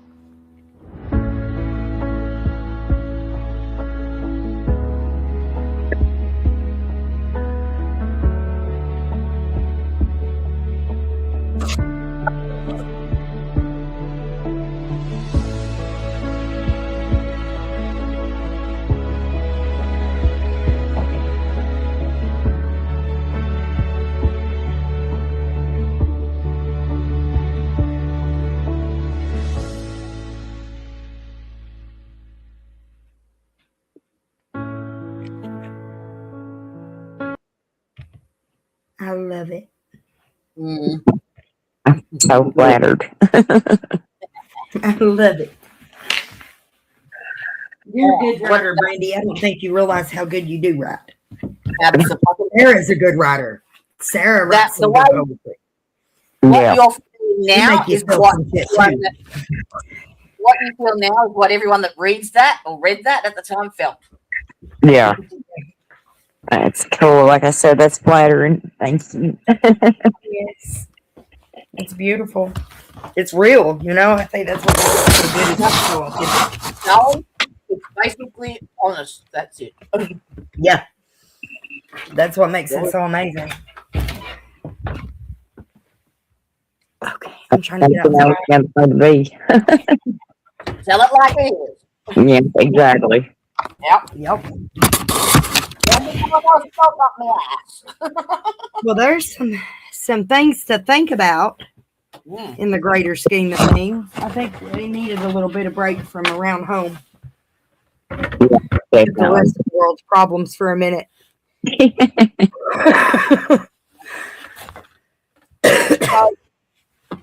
Brandy, do you have a date, court date?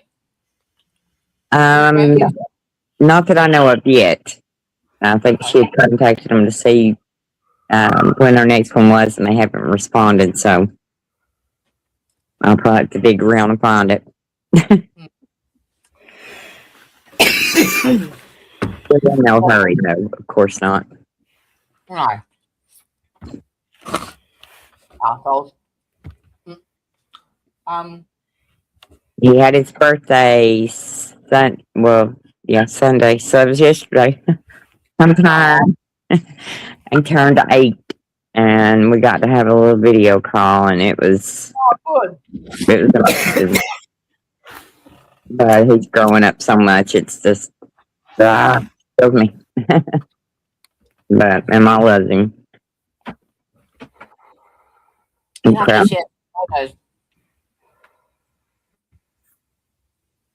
Thinkers. Right. All right. So I got a mouthful of mango. I'm probably going to try. That sounds good. Do mangoes grow naturally there? No, in Queensland, yes. Where are mangoes from? Well, we get them in Queensland from Queensland because the weather's you know, mango is one of my favorite fruits. Oh my god, I have 1 or 2 every day. I buy them by the tray, and when summer ends, I cry. I can't get them. Yeah, they are good.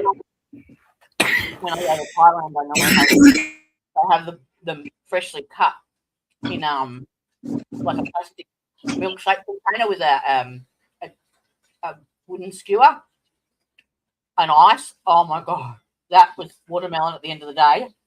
Can't beat it. Cherries, plums, nectarines, all the summer fruit. Oh, I love plums. I haven't had them in so long, but I love them. I love plums too. That reminds me of my mommy for some reason. Yeah. Yep. Ugh. Delicious. We've got apple trees and peach trees here on the farm. Well, I usually make some peach jam. I haven't done anything really with the apples yet, other than a couple of pies over the years. But I think next year I want to try to preserve some somehow. Make you apple butter. Yeah. My sister makes apple butter. They take a big cauldron and put it over a fire, and the whole family comes over and hangs out and takes all day taking turns stirring it and stuff. It's a whole family event. Yeah. But yeah, we've got a bunch of apple trees though. They didn't do great this last year, but I think that they'll do better this year. I think the weather's going to warm up and it's going to be more balanced, hopefully. It rained every day. It was too hot last year. It got too hot too early. Like the trees didn't know what to do. They bloomed too early. And then by the time they grew their fruit, it got so hot. And then a lot of the peach trees got infested with worms. We had a lot of problems last year. So we got to try to figure some things out. A bunch of our pine trees are dead up on this mountain too, behind the house. Oh. And that's odd. Like Very me and odd. Dustin went out forage for white pine the other day to make tea, to make my video. Took us forever to find a pine tree. And we had to go almost all the way to the top in a whole big, like whole mountainside of trees, and they were all dead. That's very odd. It is very odd. It's something that definitely needs to be noted. I don't know. Somebody suggested I go up and plant some trees this year, and I think I will, but because I'm worried about the hillside slipping off and stuff, like most of that mountainside is pine trees. So, and if they're all dead, then they're all going to start rotting and falling. Yeah. Then that's when your mountainside slips off, when the rain hits, when the floods come. Man, we don't need another one like we had. My father-in-law's house, the landslide washed it, come off the mountain and took out his living room and front porch. Yeah. Like it just completely chopped it off the house, buried it.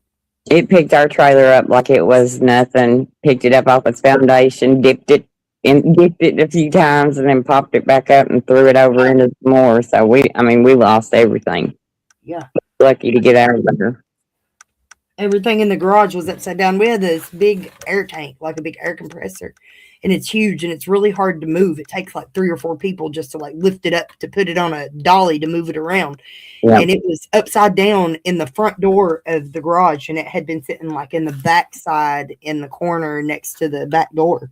Well, the water rushed in on us, and Caleb, he saved all of us. He got the baby out first, got her across to the neighbors, and then come back and out one by one. I don't know how the youngin did it, but he saved everything. Got us out. Yeah.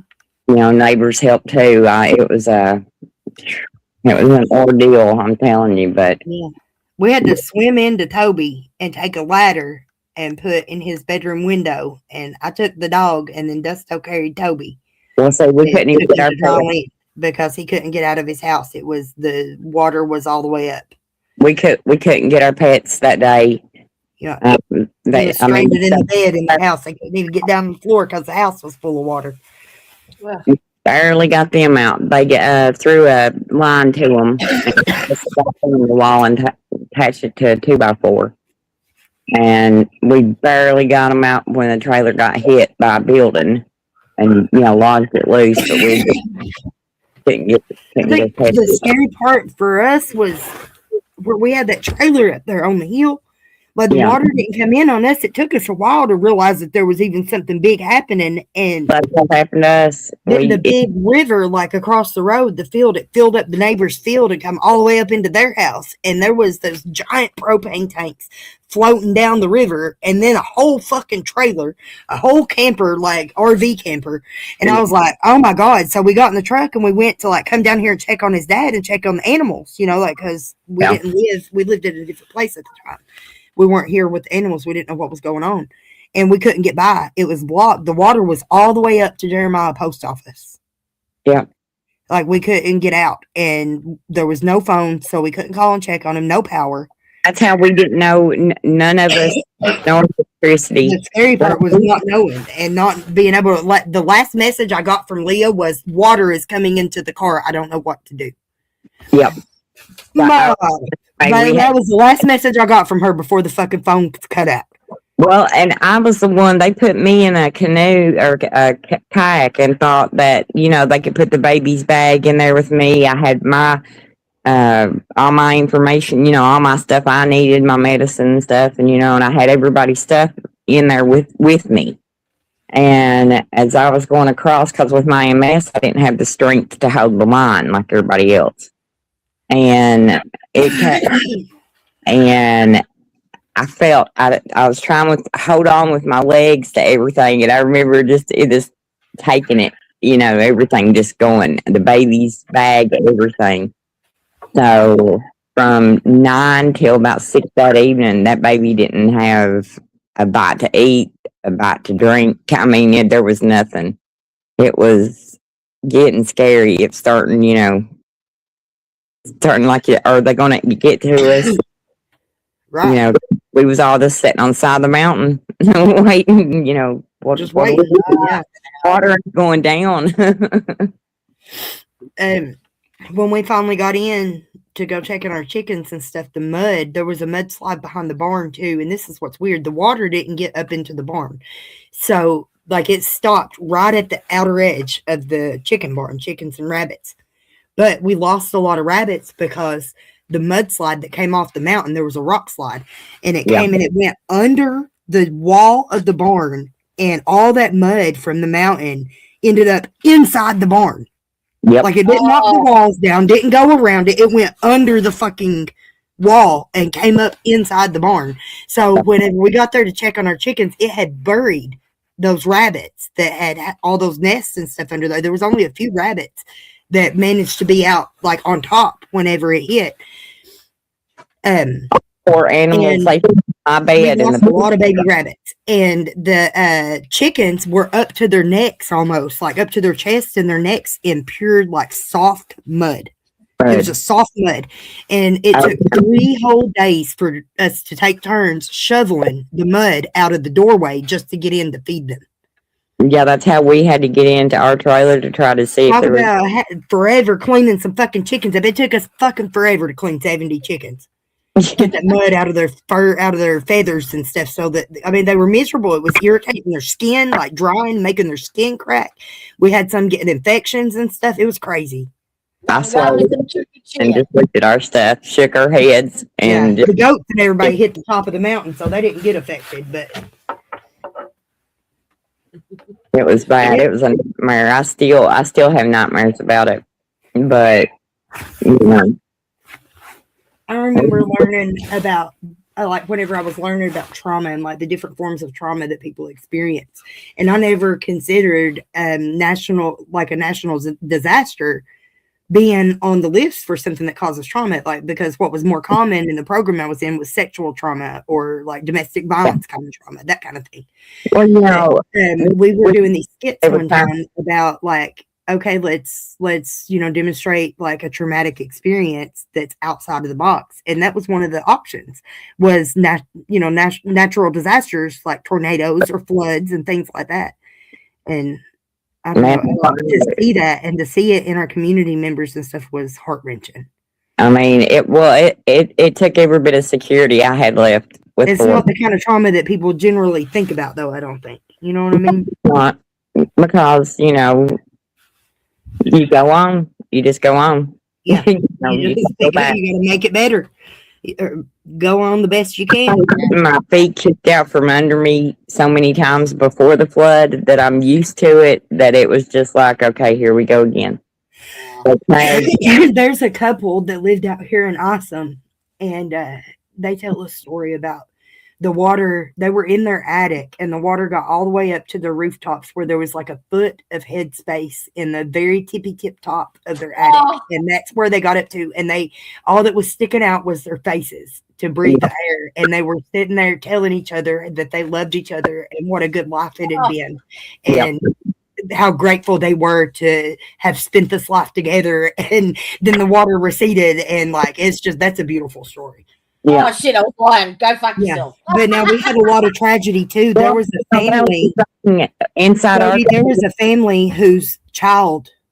Well, they lost all their kids. It was 4 children. They lost all 4 children to the water, and the parents a few weeks later ended up committing suicide. Yeah, they couldn't. They just couldn't do it because all their kids. They watched their kids get ripped from their arms and taken by the floodwater.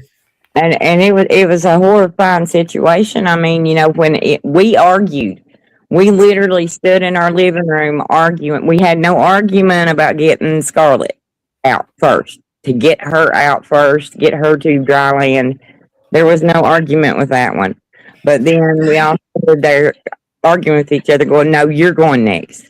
No, you're going next." It was like, our furniture was floating and banging into us, and stuff. It was about 4 foot inside the trailer, and stuff just hitting our legs. And I mean, it was a mess. And we was standing there arguing with each other, like who was going to go next. It was like, "No, you got to go."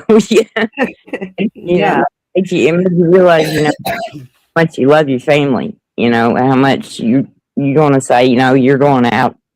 You're getting out of here, Yeah. Oh, I'm fine. I'll ride this washer. You know, What? I'll ride this washing machine. I ain't going nowhere. Still myself in the dryer till it's over. I mean, we went back in, and once you see though the furniture just covered in mud and upside down, and I mean, we walked in the bedroom, and the bed that the baby literally we pulled her out of it to bundle her up and get her out. She was still asleep when we realized what was going on. You know, You realized. and mud. It would have killed her. You know, Yeah, there's a lot of people that didn't realize that it was on them before they knew it. That's Because it what happened in the middle of the night. as soon as the Wi-Fi was cut out, we had no phone service, and there was no way to notify to let us know anything was going on. So it was a scary. When you're that cut off, because you rely on your phone for everything nowadays. Like, I think my children would have a conniption if they got it. They couldn't get Wi-Fi. Like, we went traveling down the South Island of New Zealand a few years back, and I had to like buy a portable Wi-Fi with the rental car. It was comical during the flood. We would go when we got out of the water and got to where we was out of the way of worrying about drowning.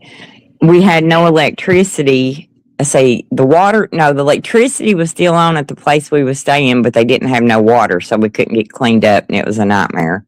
So we caught rainwater to do that. And then the next day they got the water kind of going, which was a good thing, but the electricity kicked off. So, we went, 2 weeks, almost 3 weeks, wasn't it, Ty? People, some without electricity, without water. We didn't have water for about a week and power for a couple of weeks. Yeah, we used a generator for power to run the refrigerator, but for water, I had a little kiddie pool in the yard. That was before I bought my first pool. Yeah. Since I got out, and I had like a little, like it was a foot deep, and we took baths in it. Well, I'm so glad that buckets. you had this, because that was the only clean water we had. We flushed the toilets out of it and everything. But it took probably about 4 or 5 days to get our water back on. And we had a well. And we still, because there wasn't no power to run the pump, we still didn't have water. Like, even though we had a well. So, like, when the water came back on, was it murky and horrible? No, because it came up out of my well. I think it probably would have been in the city water. Anybody on county or city water, I'm sure the quality was not good. But where we were up on the mountain there, the only thing stopping our water flow was the power. We weren't able to pump it. Brandy said her phone died, so she's going to say goodnight.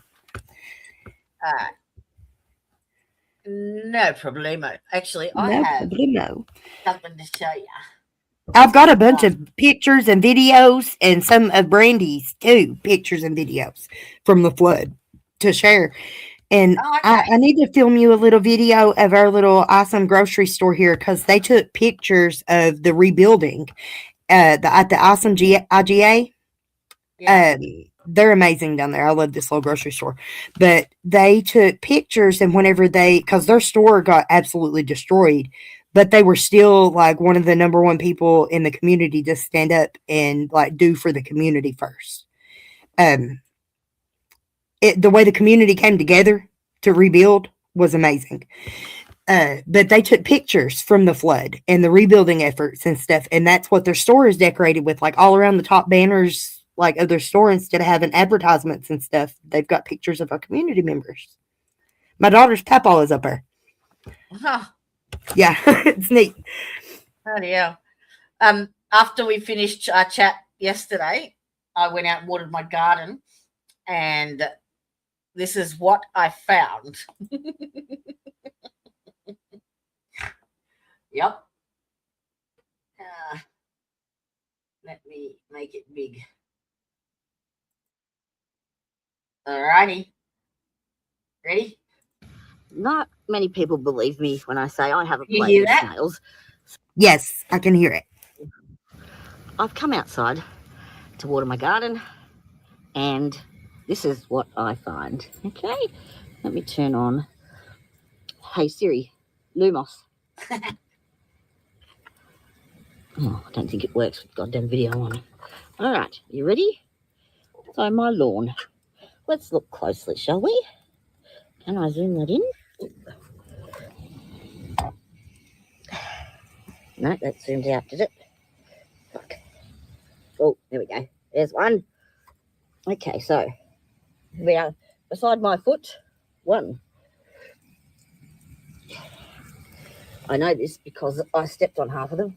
2, 3, 4. Go forward. Oops, and on another one. 5, 6, 7, 8, 9, 10, 11, 12, 13, 14. 15, Have you tried setting a trap for him? 16, 17. Oh, look, there's a couple. I've tried 19. traps. We're doing I've that tried one. everything. It's limited. Okay, they're everywhere. Yeah. I cannot take one step in my backyard. Oh, look, there's 2 at my feet. Freaking hell. Gross. Looks like I'm snail hunting. Damn it. Okay, y'all. Not many people believe. Hey, y'all. Who do you think you are? Do what? Me. My commentary is like, hey, y'all. Hey, y'all. And then I fucking had a shower, and this is what I. Hang on. Okay. Get myself back in here where it's warm. Oh man, my It's so cold outside. I probably need to light the heater in here. We've got like 20-day stretch with no rain. None. All right. You ready? Do what? Yeah, I'm ready. The new go-to chill spot. Honestly, their latest obsession is this porcelain broom. That's my big boy while I'm in the shower. And yes. But you know, it's not just chilling. This one's got to look like they're judging every single life choice you've ever made. Like, what do you even want, human? He's asleep in my fucking sink. And when they're not too busy giving that side eye, our friend is just catching some seriously deep Z's in there. I He love has them. to sleep in the sink while I'm in the shower. Why my cat's so weird? Oh my lord. Oh. Hang on. Hang on. One. Oop. Last one, I promise. This is my baby boy. This is the one that has separation anxiety. As soon as I close the door, he's like,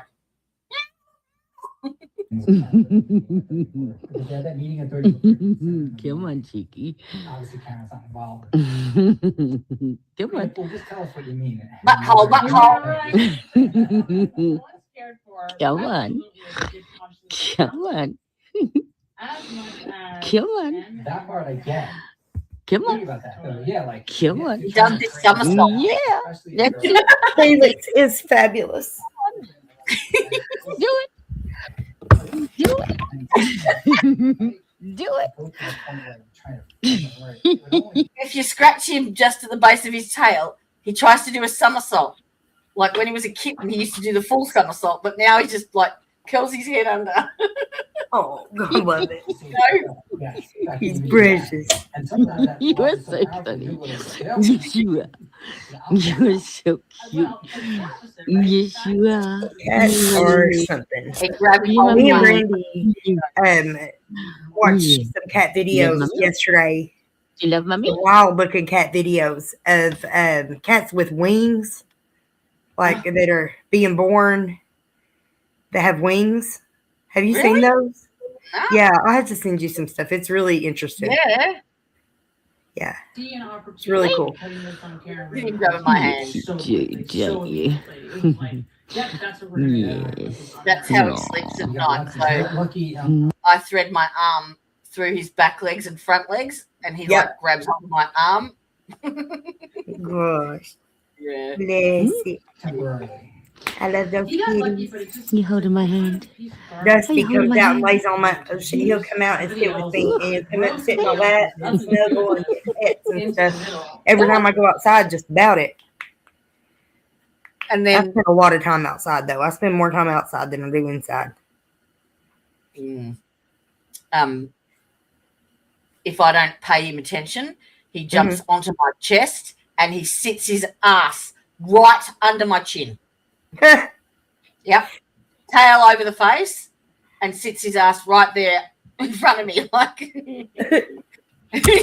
you're not going to ignore me, bitch. Right. And if anyone else, like if I have a girlfriend stay over, and because that's his spot, that side of the bed, he will just run up and down, like jump over the bed, over them, and do the same thing to them. Little turd. All right. I got to get organized. My baby girl's coming for dinner tonight. Do what? So my youngest is coming over for dinner tonight and to watch the new Game of Thrones series on HBO, the Knights of the Seventh Kingdom. So we're going to do a blush and lay in bed and watch it and eat some nice schnitzel and salad. Delish. It's too hot to cook. Yeah. I feel you. Yeah. Salad We have a lot of light meals through the summer whenever it's hot, too. We like to eat I light live on that. And fruit salad, just Yeah, we have like a lot of pasta salad, cold dishes, cold soups, things like that. I'm a soup girl. I love soup. Hearty, heavy ones in the winter, chunky ones, and then like cold squash soup or something, or zucchini soup in the summer. I make a chicken and sweet corn soup like the Asians do it. Absolutely beautiful. And it's the easiest soup to ever make. It's so easy. Not believe. Like every time I get a roast chook from the supermarket, I actually like use the carcass and make up a stock. Add some onions to it, and let that boil down until the onions pretty much dissolve. Yep. Add your chicken back that you've pulled off your leftover chicken. 2 tins of creamed corn, chopped spring onions, and then at the very end you just bring it to the boil and you stir in a couple of egg whites. Done. Ooh, that sounds good. Yeah, it's delicious. I like and you know that white swirl in it with the proper Asian one. Yeah. Just stir that into it. I love egg drop soup. Have you ever had egg drop soup? Yeah, but I like it. It's pretty common in our Chinese restaurants here, but you make it, it's like chicken stock, like flavorful chicken stock with, and you take your eggs and you scramble them up, like, beat them together, your yolks and whites together, and then you take like a fork or just pour them from like a measuring cup or something, but you just barely drizzle it in on top of the boiling chicken broth. And when you do it, just barely, like, it cooks it in little slivers, like almost like noodles. Yep. And you eat it with soy sauce and fried wonton. Japanese. You can take like egg roll wrappers or wonton chips and deep fry them and use that as your crunchy instead of crackers. And oh my gosh, yeah, that's what we have in our Chinese restaurants around here. I don't know if that's really Chinese or not, but that's Japanese over here. That's like a sukiyaki type of okay. You cook the thin sliced beef and veggies in a broth. And you heat it up that much, you crack it into similar it. to something like that, except this is just made with eggs. It's just the eggs and the broth. Oh. Well, that's exactly what I do with the soup, but I just use the egg whites, not the yolks. And that cool. And gives you that white swirl. Yeah. And it's so What easy. kind of stock did you use, though? What? You buy a roast chicken from your supermarket, the pre-cooked ones. Yeah. And you take the out. have your lunch with it, and then just shred the bones, like shred the meat off the bones when you're done, like leftovers. Put the carcass in and make the stock. Take the bones out, put the chicken back in, and add some onions and just let that simmer until the onions pretty much dissolve. Just slowly, with, some I made salt. chicken in the crock pot the other day, and I used the bones and made chicken stock, 2 jars of it, 2 quarts of it, and canned it and put it in the fridge for future use. You have to use the bones. You don't get a stock Yeah, otherwise. the bones is what makes the good stuff. That's where it's at. Yeah. I love making chicken in the. I love my crock pot. Period. I love to just do dump meals where you put all the ingredients in, put the lid on it, turn it on, and go to bed, and it's done and ready when you need it. So yeah, I love crock pot meals and easy. Yeah, that's how I managed to be able to be so lazy and still feed my husband hearty, nutritious food. My crock pot is a big player in that. I get my disability worker she cooks, like one day she'll do like a protein, so she'll do like chicken and garlic pepper chicken, and so we'll freeze 4 meals of that, and then the next one she'll do a rice one, the next one she'll do stir fry veggies, so like I just mix and match. It's great. I'll take and do we'll do like taco chicken, and the first nights we'll have like soft tacos with chicken or something, or enchiladas with chicken, and then I'll take whatever's left and I'll add like corn and beans and stuff to it, and either make tortilla soup or a bean dip, and we'll have that again on like the next night and change it up slightly until we eat it all up, so that I don't have to wait. Salad. Yeah. Have you made bean salad? What is it? 4 bean salad. Yes, I love that. Yeah. 7-layer dip, all the bean salads. I love all the beans. I'm a big bean. I've got bean salad, coleslaw, garden salad, beetroot, baby corn. I love salads too. I don't really so much in the winter though, because I feel like I can taste like the difference from the grocery store. Yes. That there's something off about this food in the winter here. Like, we're not supposed to be eating these things. It should not be that. I don't know. It just feels fake to me.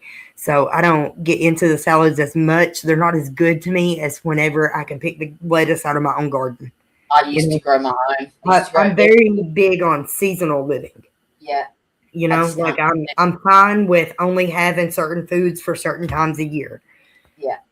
And then like you get your fresh tomatoes, you get to enjoy your fresh tomato and mayonnaise sandwiches and stuff like whenever they bloom. But then you can still have tomatoes in the winter, but it's going to be, canned and preserved. Or relish. Yeah, but I'm fine with a few foods like salsa.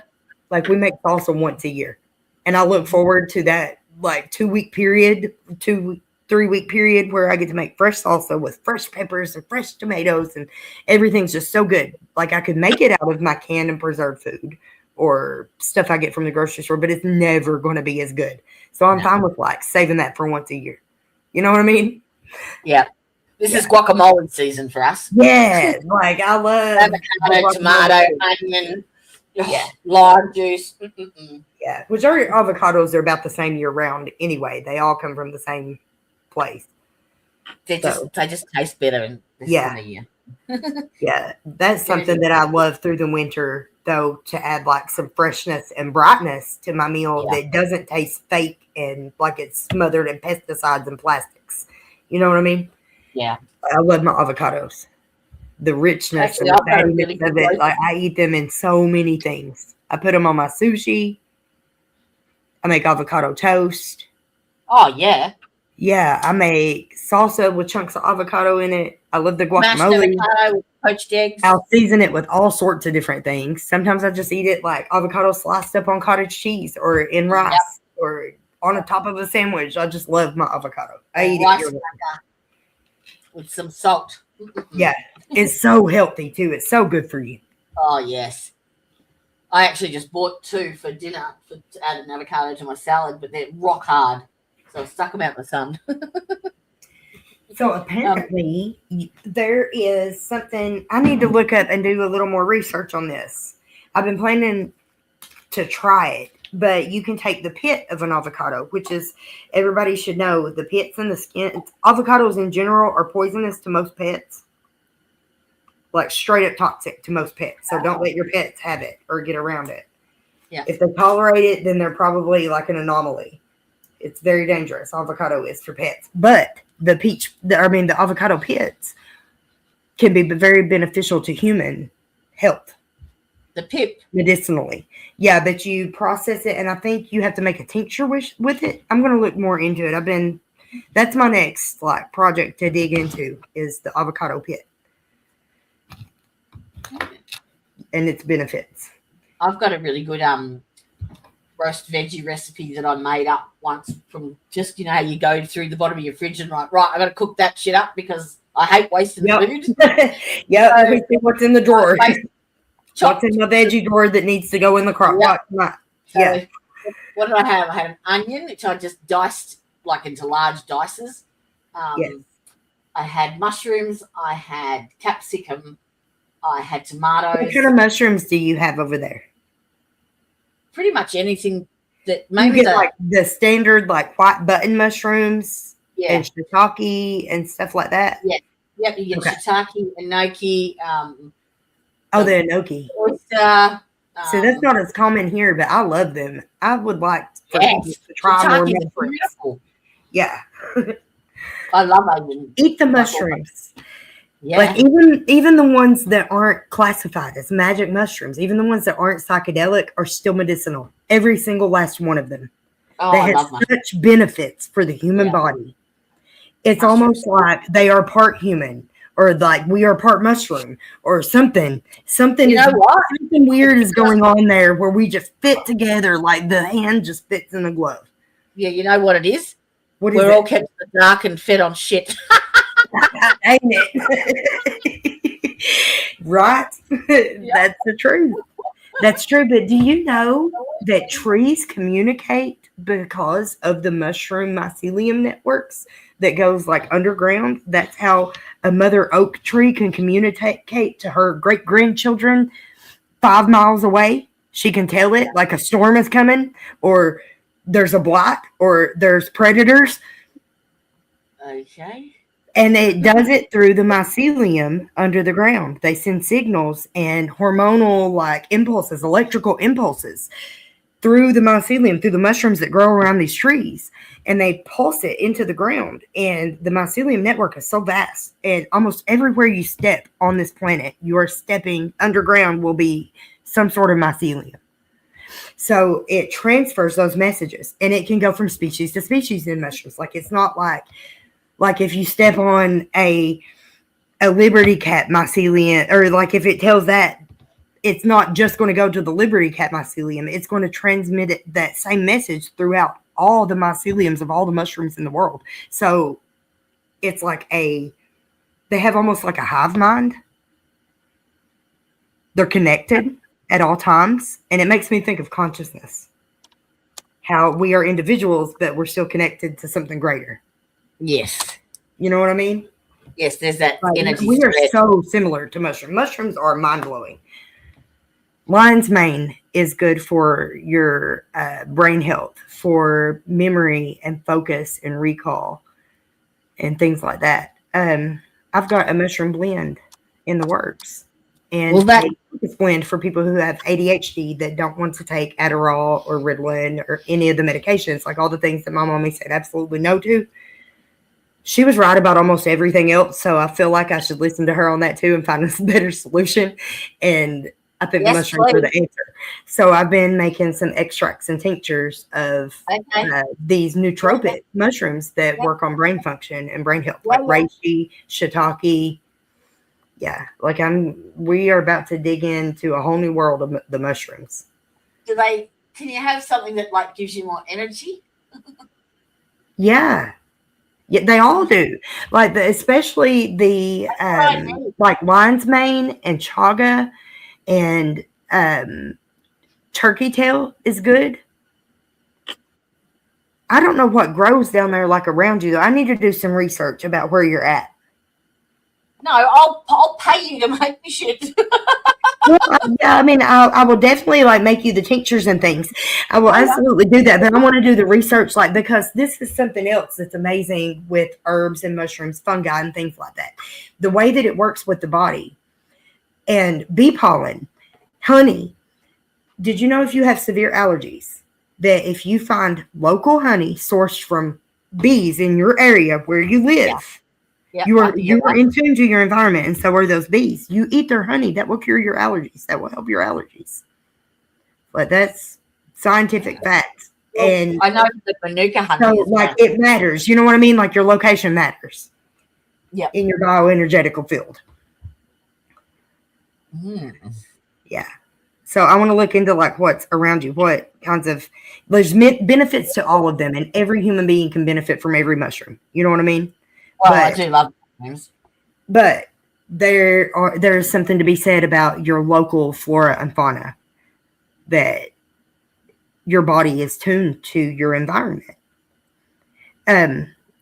This is something really cool. One of the coolest things I ever learned about herbalism is, if you're unsure or you're just like starting to dip your toe into it and you're not sure where to start, is to smell of them.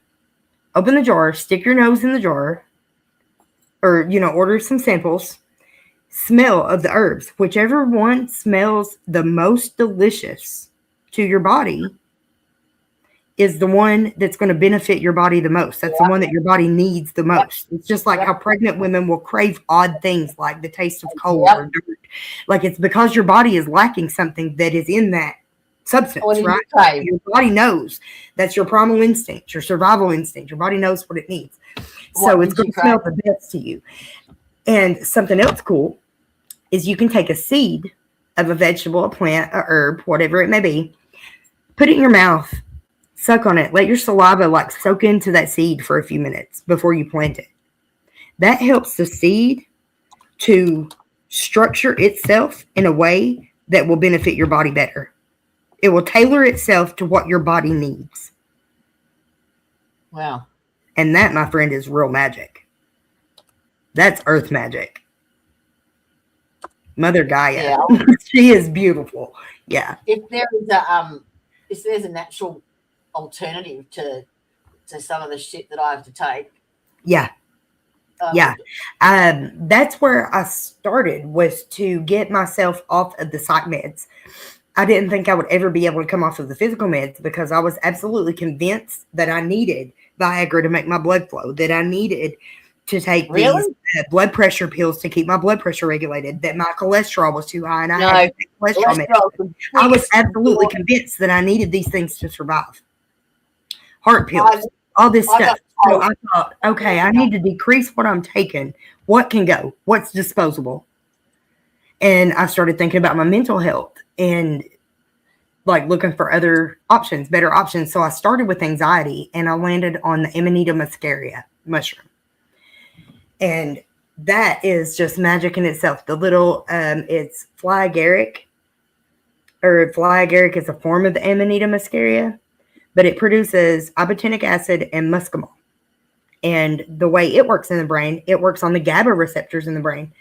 And anybody around here that's a drug addict, or that's, been getting prescriptions from the doctor for a while, knows that gabapentin is great for pain, nerve pain, anxiety, all these things, like all these problems that we have in our body, right? They prescribe gabapentin. So turns out Amanita muscaria mushrooms work on the GABA receptors in the brain. It is the natural solution for what the pharmaceutical company tried to replace. So now there's new science coming out. They're starting to do like all these new testing, and I think it started in Canada, a company that does like brain scans and all these like deep scientific studies on other things. They've been studying psychedelic mushrooms and stuff.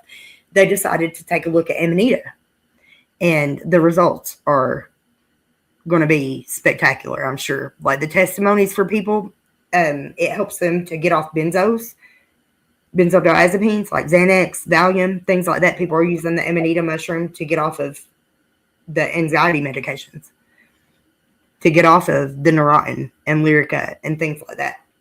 Yeah, well, see, I'm on Alexia. Yeah. And the oxycodone as well. Plus 2 Endep and Effexor, which is I used to supposed take to be Effexor in prison. Yeah. We'd snort them. Oh, really? Yeah. Yep. Like take a little hit of speed. Fucking dumber than hell, but I mean it's what we Did they did. burn like a mofo? Did they what? Did they burn? No, not the Effexors. So why did you snort it? Just to absorb it quicker, To or get like a different kind of effect from it, like a rush of speed. Oh, Yeah, almost like snorting an Adderall or something. I guess I don't know.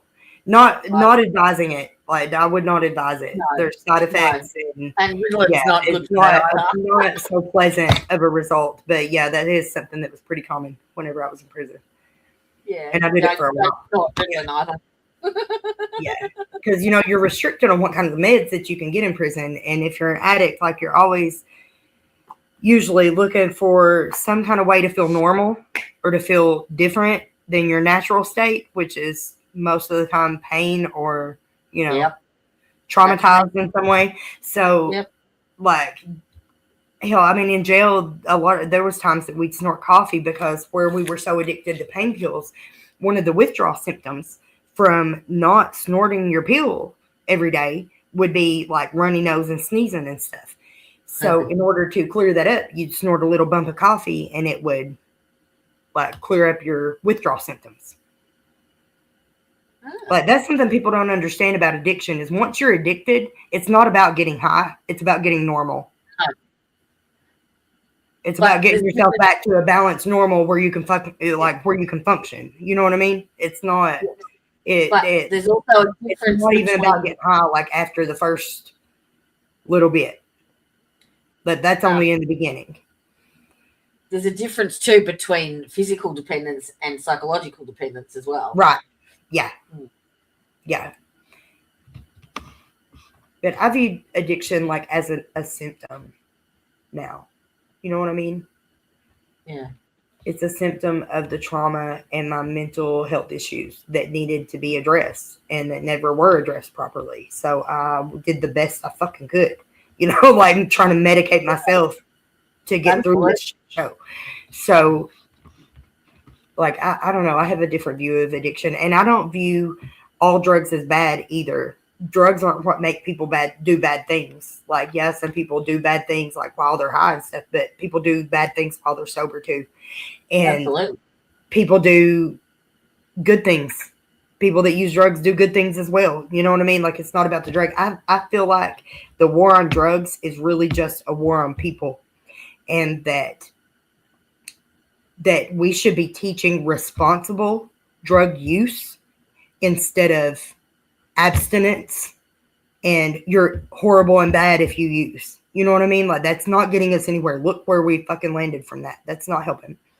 And just because like you relapse or something, that doesn't erase all your years of work. No. In recovery.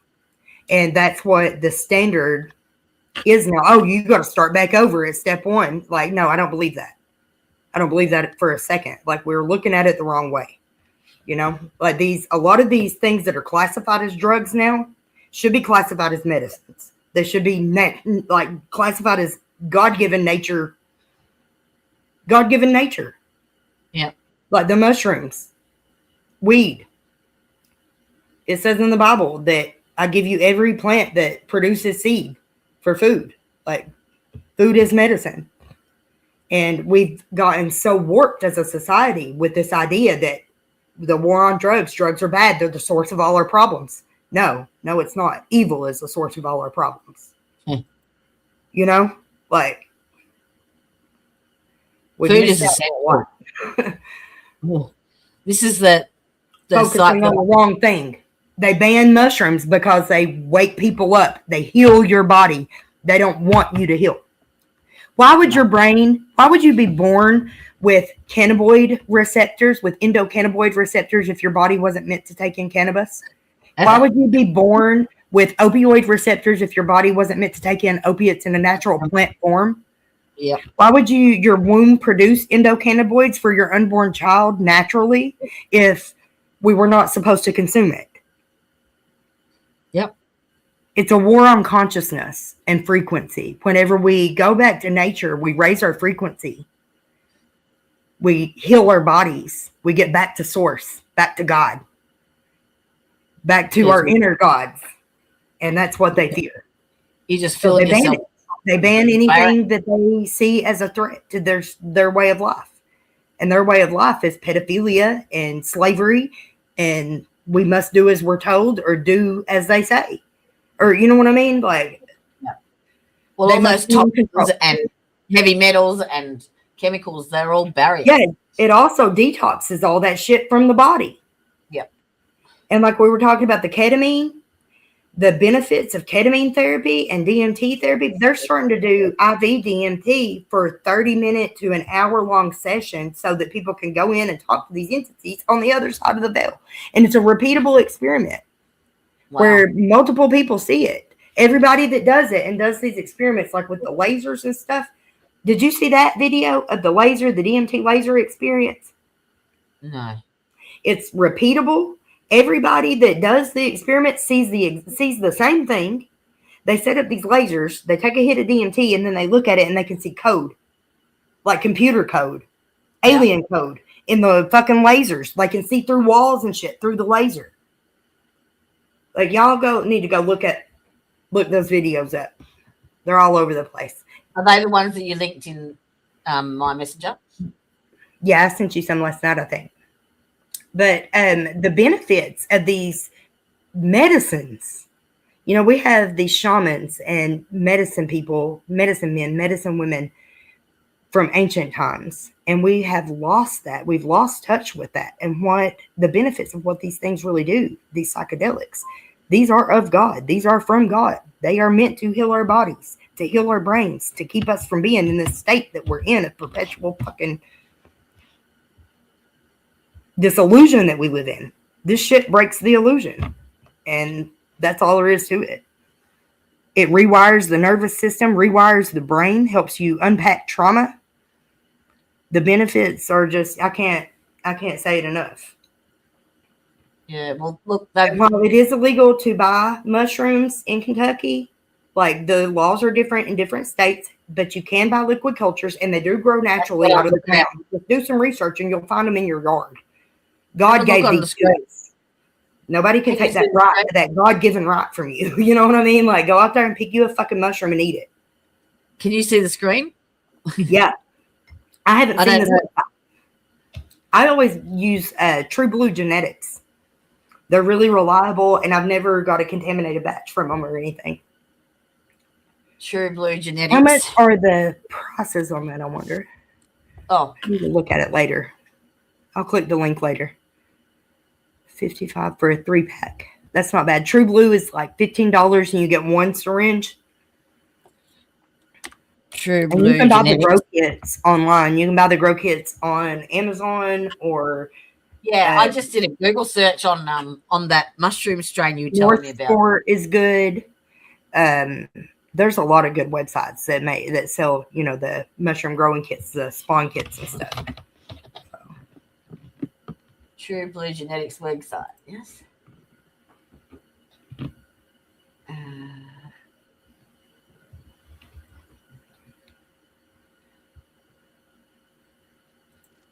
Is that it?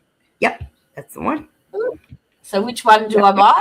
I've got me a code for that. So whenever I make my mushroom video later on, it'll probably be tonight or tomorrow. I'll get it posted. I already got the video made. I just got to put the text and stuff to it. I want to put a lot of good, like, factual science in with it. Yeah. So which one do I get?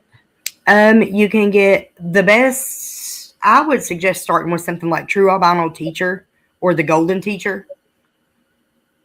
Those are a great place to start.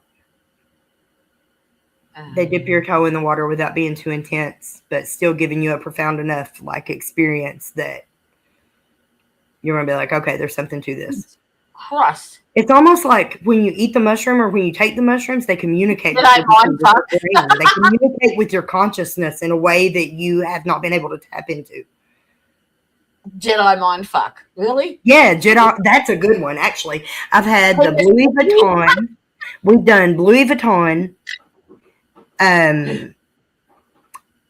Penis Envy, the Mexican Albanos. Cock penis envy? What the Yeah, fuck? there's one called Penis Envy. There's one called Mexican Albano, True Albano Teacher, or Yeti. That's a good one. Albino Thrasher.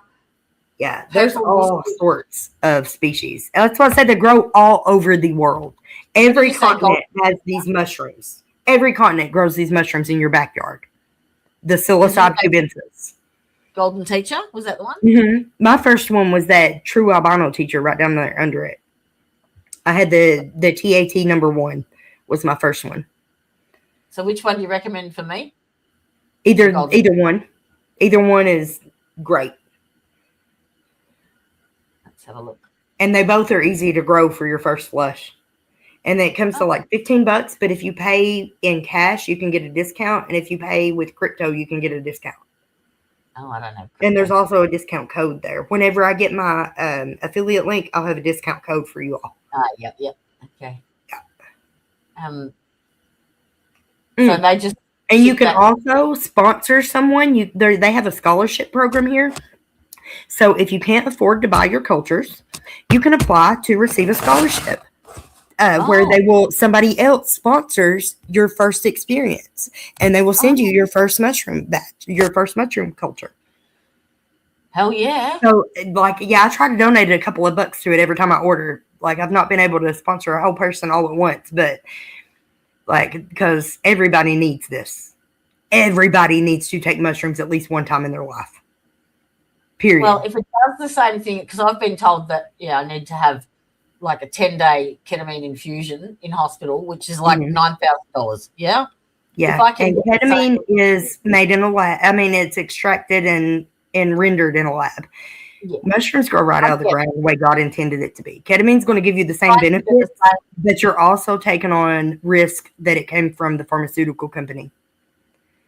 Yeah. So that's something to think about. Some kind of look, you can get your shiitakes, even your these golden oysters, pink oysters. Those are culinary mushrooms. Those aren't magic mushrooms. So you can buy you can buy them for any kind here at the site. The blue meanies, those are awesome. So you just have to buy the kit to grow it. Is that right? Yeah, you'll get your spore from here. You cannot buy your kit at the same place that you buy your spore. You'll have to go on Amazon or somewhere else, or North Spore. North Spore is a great company, and it's always sterile. That's something your environment needs to be sterile. Your bag needs to be sterile. Your tools, whenever you inject or inoculate your spawn, your culture, when you squirt it into your rice base or your mushroom bag or whatever. Yep. There's a process. You want to spritz everything with alcohol and wipe it down, and then use an alcohol swab and wipe the end of your needle, your syringe, before you inject it into the bag, because one little spore of mold can contaminate your entire batch of mushrooms. Yeah. And it sounds scary and makes it kind of intimidating, but it's really not. You'll have success the first time as long as you just clean it good. Look, clean your area, just like if you were treating a wound. Treat it as if you would a human. You know what I mean? Yeah, I can do sterile field. That's fine. I've done medicine. Yeah, just clean it and inoculate it, and that's why it matters where you get your grow and you bag. basically keep it in the dark. Is a good one, and so there's a couple on Amazon that are really good. I'll put some links up later. I have some affiliate links for them. In the dark and warm, yeah. Because I've got the not too warm. Not too got the warm. warm I like a little bit cool. I keep mine I keep my cultures, my liquid culture in the closet, in my apothecary closet, and it's really cold. But whenever they're growing, when I inoculate the rice bags, they stay in a drawer in the kitchen where it's really warm. But then whenever I put them into into the tub to grow, they go into my bedroom where the temperature's maybe 5 or 10 degrees different. It's a little bit cooler in there. And it stays darker in there most of the time because there's always a curtain open. Grow lights or anything? Yeah. You can, yeah. Whenever it's time for them to fruit, like when it goes, once your mycelium takes over the cake, you get a mycelium cake, you can start to either, you can fan it, you can like put it out in the sunlight for a few hours a day, or you can put a grow light on it, and that will make them like have, it'll make them burst into, into I've like got a all better the tray. I used to make There's some microgreens. temperature tricks too with that. Like that's why I move them from room to room, from stage to stage. Like the temperature triggers certain phases in their growth. Yeah. Yeah.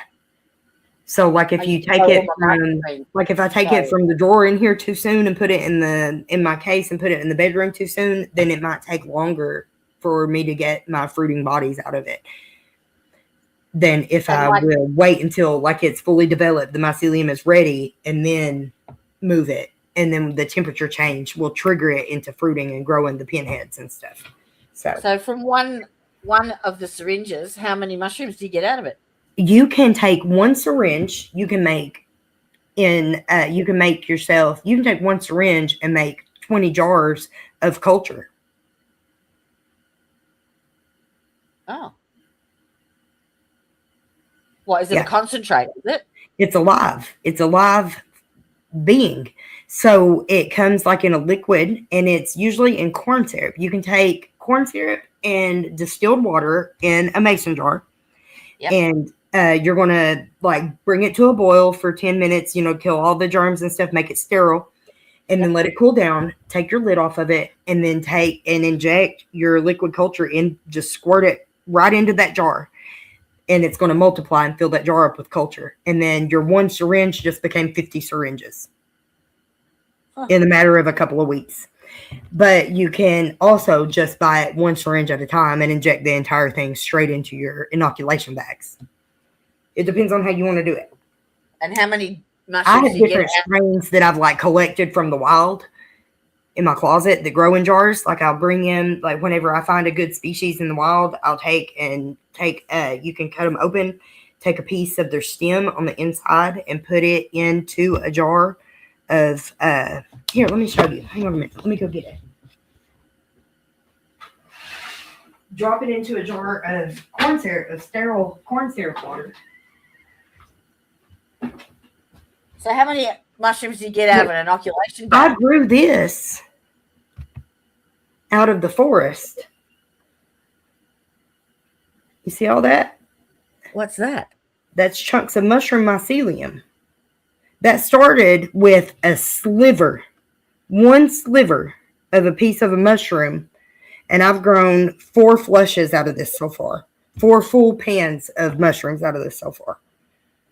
Off of one sliver from one mushroom. You can grow culinary mushrooms like that from the grocery store too. You can take your white button mushrooms, slice them open, take a piece of that, take your sterilized corn syrup, drop it in the jar, sit it in a cold closet, and forget about it. Come back in a few months, you're going to have chunks of mushroom mycelium that you can place into agar jars or grow bags or So how many mushrooms ready do you get out rice. of a grow I bag? use ready rice most often, long brown rice, or I'll sterilize long brown rice myself on the stove and put it in my own jars and then inoculate that with the pieces of the mycelium, these chunks that it's grown. So how many mushrooms do you get out of a grow bag? A lot. I don't know. You can usually get multiple flushes too. Like once you pick them, then you're going to get another couple flushes that grow up out of that mycelium. So for me to have it's a good investment. The $15 is a great investment. Yeah, you will have medicine. Dusto spent, whenever I very first started doing this, he gave me the money to buy it. I spent like $20 at their store with shipping and everything. It was like $22, I think. And I had medicine for over a year. So how Over many a year. days? And that was microdosing like every other day. You know what I mean? Because that's how I do it most of the time. I microdose. I don't take enough to trip on every day. I just microdose whenever I feel like I'm getting a little brain fog or I'm not feeling so good. I'm not feeling as sharp. My memory's a little off. Then I'll take me a little microdose and that gets me through. So To do the reset though for your pain. for the reset, about once every 6 months. So how many days in a row do I have to? They just last about 6 days, 6 hours. Whenever you take them. When you take a full hero dose, you take a hero dose, you're going to rock for about 6 hours. You can even lay down and put an eye mask on and do it asleep. You don't have don't I to. have to do that for a few days to reset? You don't even my have to be up for it. You can take them and go to bed. But don't I have to do that for a few days to reset the pain pathways? No. No. And the main part about it is the integration. It's what you learn while you're on your journey and how you integrate it and place it into your life and your everyday living after that. That's going to make the changes to address your pain. It's going to teach you how to heal your body one step at a time. One dose will It will show you one step at a time the little changes that you need to make that's going to make the biggest impact for your health. That's what's amazing about it, is like it speaks to your body in a way that your conscious mind can't comprehend. But it also opens it up so that your conscious mind can see what it's doing. You know what I mean? Like, oh. So should I have someone here with me for the first time I do it? You can, yeah. You can. I wouldn't suggest taking a hero dose for the very first time. I would suggest taking a microdose and then leveling it up a little bit. You can even find gummies online where it's already dosed out for microdoses. You can buy the gummies that's already like in, or chocolate bars and microdose it like that. And you start with one piece, like, and then you see how your body feels it. You just introduce it to your body. Where's that? And you let your brain and your body, like, okay, like, I see you. You know what I mean? Like, that way it's not such a shock whenever you take a bigger dose and something new happens. You know what I mean? It's not going to freak you out or be crazy. What do I have to search for that? Hang on a minute. Let me find. If I knew where my phone was, that would help me. Here it is. So what is it? Mushroom gummies.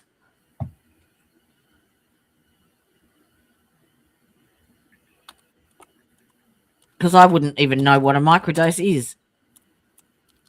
I'd probably take 5 mushrooms and float. Mushroom Gummies Australia. Okay. Like, a microdose is like 0.2 to a half of a gram. Chaga mushroom supplements. Now, chaga, that one is not a magic mushroom, but the health benefits of chaga is amazing. Natural I've got a product coming out that's going to have the pure powdered chaga in it. All right. What's Wonder Mushrooms, Uncle Frog's Mushrooms, Magic Mushroom Gummies? Is that the one I want? Maybe, yeah. I don't know about over there.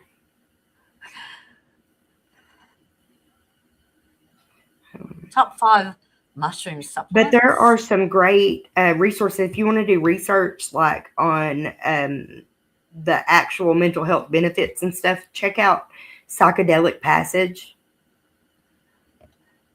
That's a good one. Psychedelic Shop Australia. Yeah. Oh dear. Is it legal there to buy them, like, straight up, to buy just the I have no idea. Buy Magic Mushrooms Online Australia. Here we go. Because I know it is some places, so. Okay, so we're in the shop. DMT. Yeah. Mm-hmm. Oh. That's what I was telling you about. They take that and then look at the lasers and oh dear, blow their own minds. All right. Oh dear.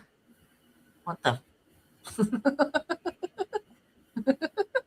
And now there's some places that the mushrooms aren't legal, but the mushroom truffles are, where you can buy the mycelium. DMT, like, that's the mycelium. And like most of the time I'm having mycelium tea. I don't have enough patience to wait for a whole flush. So. Oh dear. Yeah. Dimethyltryptamine. That's the DMT stuff, yeah? Mm-hmm. Okay. Yeah. There's some different forms of it, it looks like. liquid. That one says mescaline liquid microdose on that bottle, but it says DMT crystal freebase. I think they've got the wrong picture on it. Mescaline is what's in the Amanita mushrooms.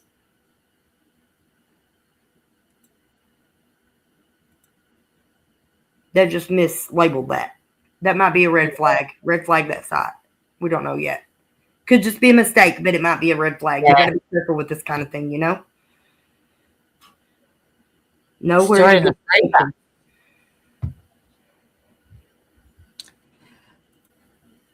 What's that? That's 5-MeO. That is the lab-made DMT. Now, I was telling you, DMT is produced in the human brain. We have it naturally.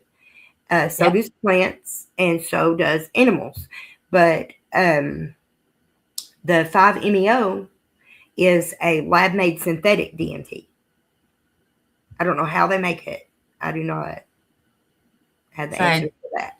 But looks like it's made in beakers and glasses, like on a stove, instead of which the regular DMT too. It's extracted from plants into a stove. Oh, that one's made from the toad venom. Okay, that's what it is. The God molecule. But it's the same molecule. Like chemically, whenever you put the picture of the molecule up next to a natural DMT molecule of the 5-MeO DMT, it matches up. Like the chemistry of it matches up perfectly. So it affects the brain and the body in the exact same way. Oh dear Lord! It's just The most extracted from a potent different psychedelic on the planet. It's one of the fastest acting. Smoking or vaporizing will elicit an experience between 15 to 20 minutes in duration. However, during this experience, you may completely forget that time exists at all. Mm-hmm. Oh Lord! But it's just like it literally lasts for like 7 minutes and it's done. And you reckon that will help my pain? Yeah. Vaporizing cartridge. Which now the DMT is not going to be as good for your pain as the mushrooms. No. It's going to be beneficial, but not as much. The DMT is more for a consciousness shift, to see reality for what it really is. This site does it all, apparently. Yeah. But the mushrooms, now that's where it's at. Whenever you're looking for like autoimmune healing, brain healing, body healing, like the brain fog, the confusion, the pain, the fucking heaviness and fatigue and shit. Yes, that's the fucking answer, girl. Yes. I am telling you. I don't want the THC. Like, I know it's intimidating and scary for some people to think about, like to embark on a journey like that. They're like, well, what if I don't come back? And that's just not it. And I've heard a lot of people like say, well, can't you be like manipulated or mind controlled or something under the influence of mushrooms? No, you cannot. You can with LSD. That's why the CIA used LSD in their MK Ultra experiments and shit, because you can be manipulated and like ideas implanted into your mind and stuff when you're under the influence of it. They've got LSD edibles. You can also buy seeds that like Hawaiian baby wood rose seeds that are legal that contain LSA, and that's the precursor for LSD. It's the natural compound before the CIA got hold of it and tweaked it into LSD. But the mushrooms like that, I mean, that grows right out of the ground with just it's programmed for your body. Programmed for your body. So what am I looking for? I don't know what I'm looking for. Psilocybin. This is the edibles, and I've seen THC and see, like LSD. These right here, like a lot of these, what they label as magic mushrooms, like around in these gas stations and stuff, like in Somerset and Lexington, and these dispensaries, you'll see a lot of mushroom gummies that'll say magic mushrooms, and it does not have psilocybin in it. Psilocybin is illegal to sell like in this form in certain places. So most of those places don't have psilocybin in it. What they have is the amanita and the other nootropic mushrooms like lion's mane, chaga, and turkey tail, reishi, cordyceps, because they all have the same benefits for the brain. It's still going to open your mind in a way that you're not used to. Even the ones that aren't classified as psychedelic. That's amazing. Now, this one does. See, this one's got the golden teacher mushrooms in it. So each bag contains 1,000 milligrams. What's of your mushroom. price on that? 5 of them. $18. It's a little high. Hang on a minute. Let me see if I can find you. That's for a bag. $18. I thought it said $88. Yeah, $18 isn't bad. That's a good deal. For a bag. Yeah. Get you one of them. Magic mushroom gummy And bears. you can start with taking just one and then see how you do with it after a day or two. Like, process what happens and like the energy boosts and stuff you're going to get. Feel the benefits without having any kind of upsetness, anxiety or anything about it. And then on your next dose, you can take like 2 or 3. And then each dose has 100 milligrams. Is that a lot? 1,000 milligrams in the whole bag. So they're 200 milligrams each. No, 100 milligrams. With like a half of one, maybe. If you're afraid of it, start with a half one. If you're not scared of it, go for a whole 1 or 2. So there's if you're not scared of it, go ahead and take 2 or 3 for sure. Like it's not going to hurt you. Each one has 100 milligrams. What matters most is the way you integrate it after the journey, after the trip. Like, because it's going to teach you things. You're going to learn things that you never even thought about that you needed to learn. So there's 10 gummies to a bag. Yeah. That's a couple months worth of microdosing. If you never trip and you just microdose, that's enough to get you through a few months. So what, half one is a microdose? But now, yeah, like a half of one is a microdose. Free shipping. That's not bad, is it? No, send me that link when you get time. Yeah. Look at it. But yeah. This is I've actually put a couple of links in the chat for you as well. Because I can take a little syringe and like pull these up and squirt it into a bag of rice, and I'll have mushrooms in a couple of months, 6-8 weeks or so. And this jar, as long as I keep it alive, keep it in a good cool spot where it's not going to rot, or die, then we're good. And I'll have medicine exponentially.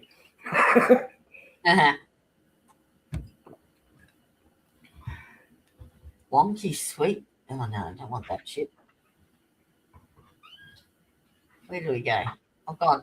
Ah. Alright, so we've got chocolate shrooms, cookies and cream chocolate bar shrooms. Yeah, chocolate shrooms just go together. Rice Krispie treat shrooms. Lots of good treats. Oh, hybrid. Oh, no, thanks. Yeah. Sea salt dark chocolate. Cherry kush. Oh, it's THC. That's lemon and I like gummies too. The jelly, though. You go have a mystery edibles pack. That'd be a good present. That would be fun. That would be a good present, would it not? Yeah. It's only $20 too. Wish list. Well, that's Australian, so that's probably about 15 American. Something I like to do with gummies is I will chop them up, like even CBD gummies are great for this, like the ones that you get at the gas station.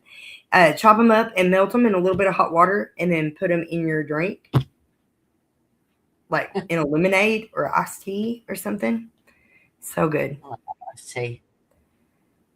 They've got so many things in here, like stacks. Yeah. Holy crap. What's that? Oh. Charcuterie. Rabbit hole. Right. Microdose capsules. Porcini mushrooms. That's what that is. Okay. See, there's you some microdose capsules, 100 milligrams. How much did it sell those gummies was? 200 a gummy? No, it was 100 milligrams per Vita gummy, and there was 10 of them in there, and it was $15. Oh, okay. I thought it was 5 of them in there. Okay. No. Yeah. So, well, then, yeah, a whole one then instead of a half one if they're, yeah.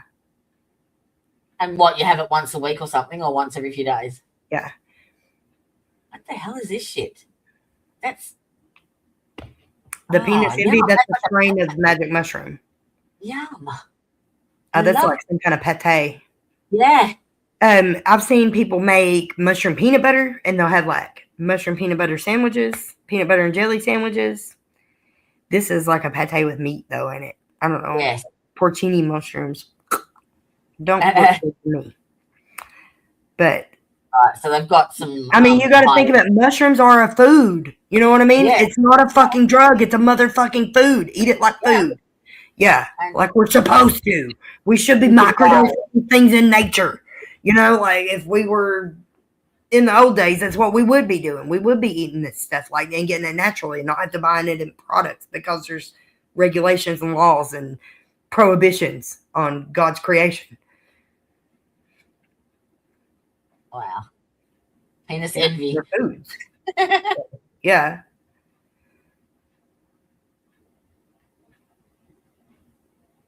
They got everything. THC, LSD. Those look good. Yeah. We've got a similar site here in America where you can buy all these things. There's a few sites over here. I think every continent has one at this point. I've never ever seen this shit. Gummy worms. Yeah. 250 milligrams. Wow. Oh, all right. See, they're working on a synthetic version of psilocybin too. Some people it's are. A vape. And there is this church in Texas that has started feeding DMT to the mushrooms as mycelium. So we're going to see where that goes to. Get the fuck. This is a vape. Like this comes in fucking. Yeah. The first couple of times I had DMT, that's how it came. Was in a vape. Well, that's what I smoke. It makes everything look like a video game, like you're inside of a fucking cartoon. You're inside of Mario World for 7 minutes. I mean, it's not bad. You know what I mean? It's a really fun experience. It's like the amusement park of substances. Like, you know, you go to Kings Island, you see bright colors and weird characters, and you know what I mean? $170. It makes everything look almost animated and robotic at the same time. Yeah, no. It's the strangest thing, but it literally lasts for 7 minutes. But now the mushrooms are where it's at. That's where your real change comes from in your nervous system, your brain health, your body, the way you function. You know what I mean? Yeah. Like, I've had DMT is great whenever, like, as a more experienced psychonaut, I guess, or if you're just wanting to dip your toe in and see what the psychedelic world is about. That's a great way to do it safely without getting overwhelmed or getting stuck in a trip for a long period of time. You know what I mean? Yeah. Like, you're just in it for a few minutes and it's done. Yeah. So, yeah, but now there has been many people that said, I just lived 10,000 years as a tree. And felt every moment of the 10,000 years. So I guess it's all about your trip, where your mind's at. That's important when it comes to mushrooms. Your set and setting is important. You want to be in a safe, calm, peaceful environment. Yes. Where there's good music. If you need somebody nearby, have you a companion nearby to trip sit. Don't really matter if they're experienced or not in trip sit, and just somebody that you're comfortable with to keep you safe, what vital signs, things like that. You'll be fine. Yeah. Yeah. Tanya will be 10 out of 10 recommend. My wing For every person, every human being needs to take mushrooms. Yeah. There are these old ladies and old men that are trying mushrooms and stuff for the first time. There's some YouTube videos about them, and they are amazing. They're amazing. They're like, why have we been fucking avoiding this our whole lives? What the fuck? Like, this is crazy. This is amazing. This is beautiful. Yeah, no, Tan will be my wing bitch. And I don't know have you ever heard about ibogaine? You said something about that last night, I think. Okay, ibogaine is a psychedelic too. It is a plant. It comes from the iboga plant, and it is used to treat addiction. It can ease your opioid addictions. Like, it will take away the withdrawal symptoms and stuff. You take it. Now, that's like a 3-day trip. Like, you're going to be high for 3 days. You're going to be in on another planet. But, like, you're communing with your ancestors and your spirit team, and you're reevaluating your whole fucking life choices. You know what I mean? And it reprograms the brain in a very similar way to the way psilocybin and DMT does. So, how do you spell it? Ibogaine, IBOGAIN. Or it might be A-N. I missed the I think it's start. like A-I-N. Hang on a minute. I missed the start of that. IBOGAINE.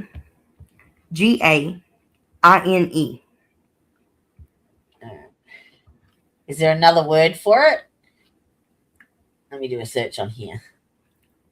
Or Iboga. IBOGA. Iboga. Iboga. Mm-hmm.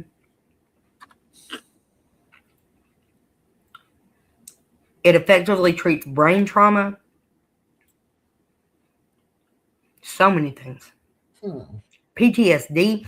There was recently a FDA study that finally tested psilocybin mushrooms on PTSD, veterans who have complex PTSD. 87% cure rate with one treatment. Jesus. One treatment. They've got people on medicine for their whole fucking life and taking therapy and going to counseling and all this shit forever with minimal results. And you can take one treatment of psilocybin, and 87% of people that take it are going to be cured of complex complex PTSD. Like, it ain't no wonder the government banned all this shit. Yeah. They're not going to have it here. You have to go. Like, there's only certain places you can get it. Is it Ibogaine alkaloids? Much more heavily restricted. Ibogaine is. It's not going to be on this website. You'll have to check a different website. Just type it in your Google bar. Microdosing. They have resorts where you go and like you check in. It's like a whole resort with a community of people and doctors and like spiritual leaders, and they guide you through it, and you just hang out there at their facilities. Yeah, there's a YouTube video on it. Okay. But there's places in Mexico. I think it's even they brought it to Texas. There's some states, like some certain states, that it's legal. You can travel to those states and take the treatment, and then come. If you live anywhere else. Ayahuasca is legal in Kentucky too. With under certain churches. There are certain ayahuasca churches and psilocybin churches here in Kentucky where you can go in and become a member of the church and go through their, spiritual programs and receive the treatment. There's a heap of stuff on YouTube. Yeah. Heaps. Yeah, they tried to bring it to Kentucky with a $40 million grant or something. Somebody offered Kentucky $40 million to be able to prescribe Ibogaine in our state, and the state said no because they'd rather funnel our money into the rehab services and Suboxone. Yeah. PTSD, depression, addiction, restore your nervous system. Yes. Same benefits as ketamine, same benefits as psilocybin. All these psychedelics, they banned this shit for a reason, and it wasn't because it was dangerous. It was dangerous, but not to people. Not to humans. It's dangerous for the people that don't want you to know what the fuck they're up to in the dark. The ones who are handing out these drugs that's pumping meth and fentanyl into our streets. Opiates. Force feeding them to the population. That's who banned this stuff. There's nothing scary about it, They say like eating Ibogaine is like eating God. I can't wait to get to travel and go and take my Ibogaine therapy. What, you can't get it over there? Not in Kentucky. You can't even order it from overseas? Mm-mm. You have to go to a facility in a state where it's legal. Uh-huh. But it cures addiction. Cures it. One treatment. Why? 3 days. The worst side effects is like some vomiting and diarrhea. How many times you been dope sick? How many times you been vomiting and diarrhea because you didn't get your pills filled from the pharmacy on time? No, how many times do I have vomiting and diarrhea? It's not even like that's their excuse though for not letting it be a free for not letting everybody have access to it. Oh well, there's some side effects. It makes you like vomit profusely and have diarrhea for 3 days. So the fuck what? So does being dope sick. So does being dope sick. I get it Why from would you not anxiety. rather be in a different state of mind while you fucking get through the hard shit and reprogram your brain to not need it when you come out of it? I get that with anxiety, not with withdrawal. Yeah. Iboga capsules. There you go, Iboga World. Online. 1 gram. Yeah, see, it's legal in other places. Like in it might even grow naturally in Australia. This is just a worldwide. It site. does, like I think in Thailand and places in Africa. I think it grows naturally.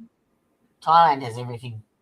So I mean, like anywhere, like you know what I mean. In more tropical climates, it's more common, and it's legal in places like that because it's part of nature. I walked into a pharmacy and asked for some Valium because I have the 10 milligram over there. They don't have just a 5. And they offered me liquid morphine. No. Yeah. I get 2 days. I get for you. Sorry, I'm leaving tomorrow. Bye. Yeah.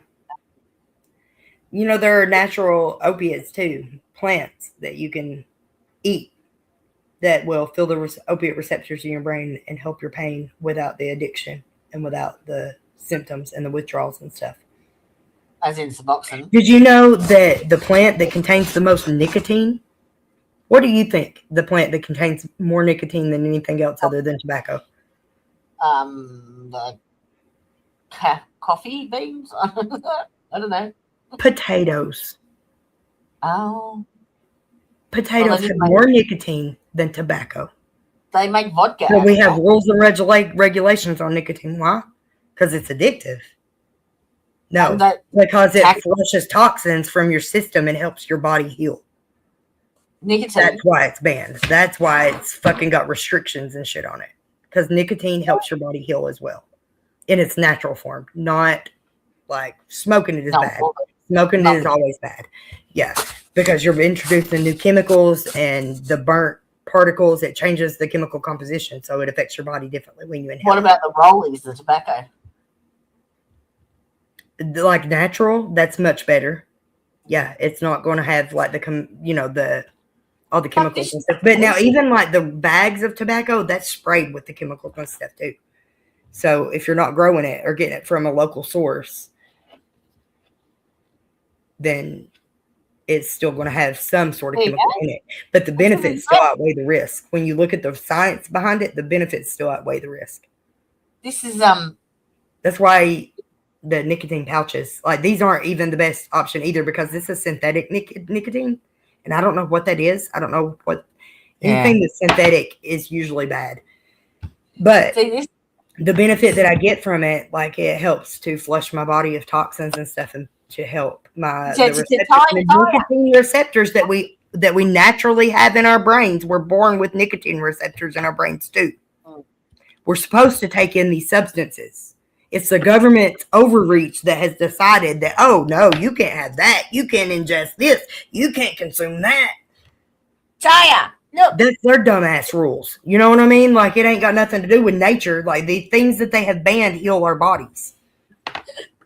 Look. It infuriates me. It goes to the US. Does it? Yes, Ibogaine. 1 gram. Cool. $76.50. Yeah. There you go. What country is it coming out of? But see, now there's the root bark. Is that better? Which I think that's what this is too. It's just extracted. This is the alkaloid. Yeah, I think it's just extract. There's different products. So you've got the root bark. As long as it's extracted from the iboga root bark, then that's all that matters. Yeah. Yeah, as long as it's not like made from 15 different chemicals in a lab. Like that's what the pharmaceutical company is trying to do. I think that's why Kentucky said no, because they think they can make a pharmaceutical version of it that doesn't do what the plant's supposed to do. You know what I mean? I think they're just trying to take control of it because they're working on making a synthetic option for it. to give to us in America because apparently we're fucking fake over here. We don't deserve real things, according to our government. They've But got right all there, these. the Abigail World root bark, 20 grams. That'd probably be the one I'd go with. That one? Yeah. Oh. Why won't it let me?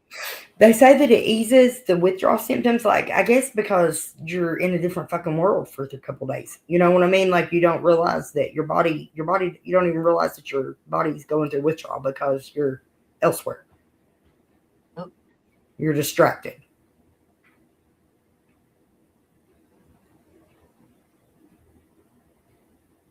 So what's that? $89. To 118. And now, like these resorts and stuff and these clinics here in Kentucky or in Texas, the ones that I've looked at range from like $700 to $800 or higher. Some of them go up to like $2,000 per session. Like where you come and check in, you get a room for 3 days. They feed you and all the things. You have group therapies, you know, like and community meetings and stuff. Integration therapy after the trip is over. You get a medical team and all the things, and it's like $1,500 to like $1,500 to $2,500 is pretty standard. Which you can go to Mexico and do it. I think they do it in Colorado. And Andy Bashir said no. We can't have it. Pisses me off. Some, as the products we sell are natural and largely plant-based, some may not be allowed in your country. Products of which we know are illegal in your country are disabled from ordering. It is your final responsibility to ensure that all items you order are allowed in your country. We are not responsible for packages due to loss by the shipper or products returned, seized, or destroyed. So if it gets caught at customs, then it's your loss. You take the loss on it. I wouldn't order from them unless you do your research first. They disable if you it's illegal in your country. You can't order it. They disable it. And like in the States, like we have certain states where it is legal and some where it is not. So, well, this is all in US dollars, so I'm assuming it goes to the States. I mean, I guess that's what depends on whether customs catches it or not. Is what state it's going to. If it goes to the States, it depends. If it's going to Texas, then they'll let it go through. But if it's going to Kentucky, they ain't no fucking way. You know what I mean? Like I'm giving them all the $80. They ain't going to send me my shit. I can't order 20 vapes because they won't come through, but I can order 5 times. No worries. Right. Yeah. Like we have a little site over here where you can order stuff like that. But you can get the DMT vapes and lots of different things. MDMA. I think they're about to legalize that too. MDMA. Which now all these things that are restricted and stuff right now, it is on its way to being legalized. Like we're not going to live in this darkness forever. There's enough people that have learned that this is not something to be hidden from humanity and gatekept. If you can't get it, I'll order it and send it to you. It's not going to be forever. The prohibition won't be forever. I think I even seen that President Trump mentioned psilocybin the other day as like a possible answer for a lot of problems. It might have been RFK. It was one of the two. I don't know. But that sits nicely. We build them strong in Appalachia, right under. Absolutely. Did you see this?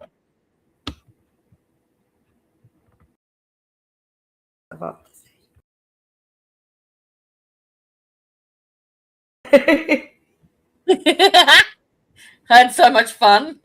Yeah. And then adding all the wispy bits because I had to delete you because I put shit.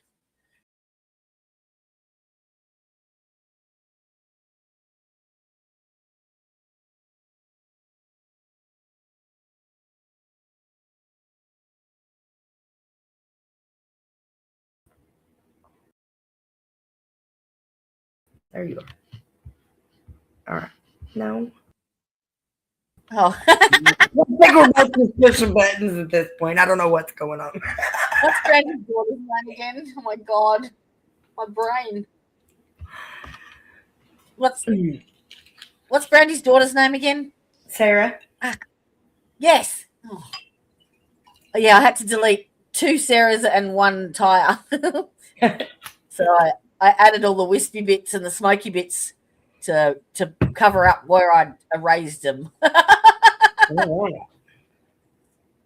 But yeah, I was pretty pleased with it. All right, darling, I'm going to have to get you go. Yes. Because I've got organised din-dins. My daughter will be here any minute. Yeah, we've been on here for a while this time. It's been a good one. 4.5 hours. Add that to what, the 6-7 hours we did yesterday. Yeah. I've done nothing. Well, I mean, I've been able to get out of the bed all week, so it's fine. Yeah. Yeah. As we catch up when we can. It's the best we can do. Yes. So did you still want to do Thursday morning? Yeah, I think I screwed up the schedule thing. That's right, I'll redo it. That's fine. I just used the wrong studio. Definitely. Still want to do Thursday. All right, I shall set it up. Alrighty. And I'll have to resend you the links because we used the same studio, didn't we? Yeah, I think so. That was my fault. I was playing around. Thank you all for coming and joining us this evening. We got one left. Check out in the chat when you go to the back door chat bit, because that's the only way you can access the links that I've put in there. There's one I've put in there of Chase Hughes. Remember me telling you yesterday about the ex-military guy who's all about human behavior and neurocognitive intelligence, and he makes so much sense. I've tagged you, like I've put a link to one of his videos in the channel, so he's well worth looking at. Cool. He's awesome. Awesome, will do. Alrighty. All right. Be good. Be good at it. Be good to yourself. Yes. Yes, ma'am. And be nice to your mum. All right. Love you. Over and out. Hasta la vista, bitches.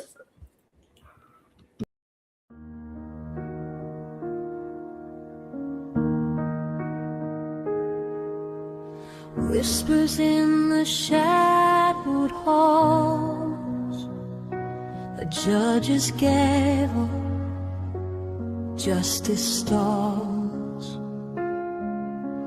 Hands that should protect, they take, turn lives to ash, left hearts to break. But in the silence, voices rise.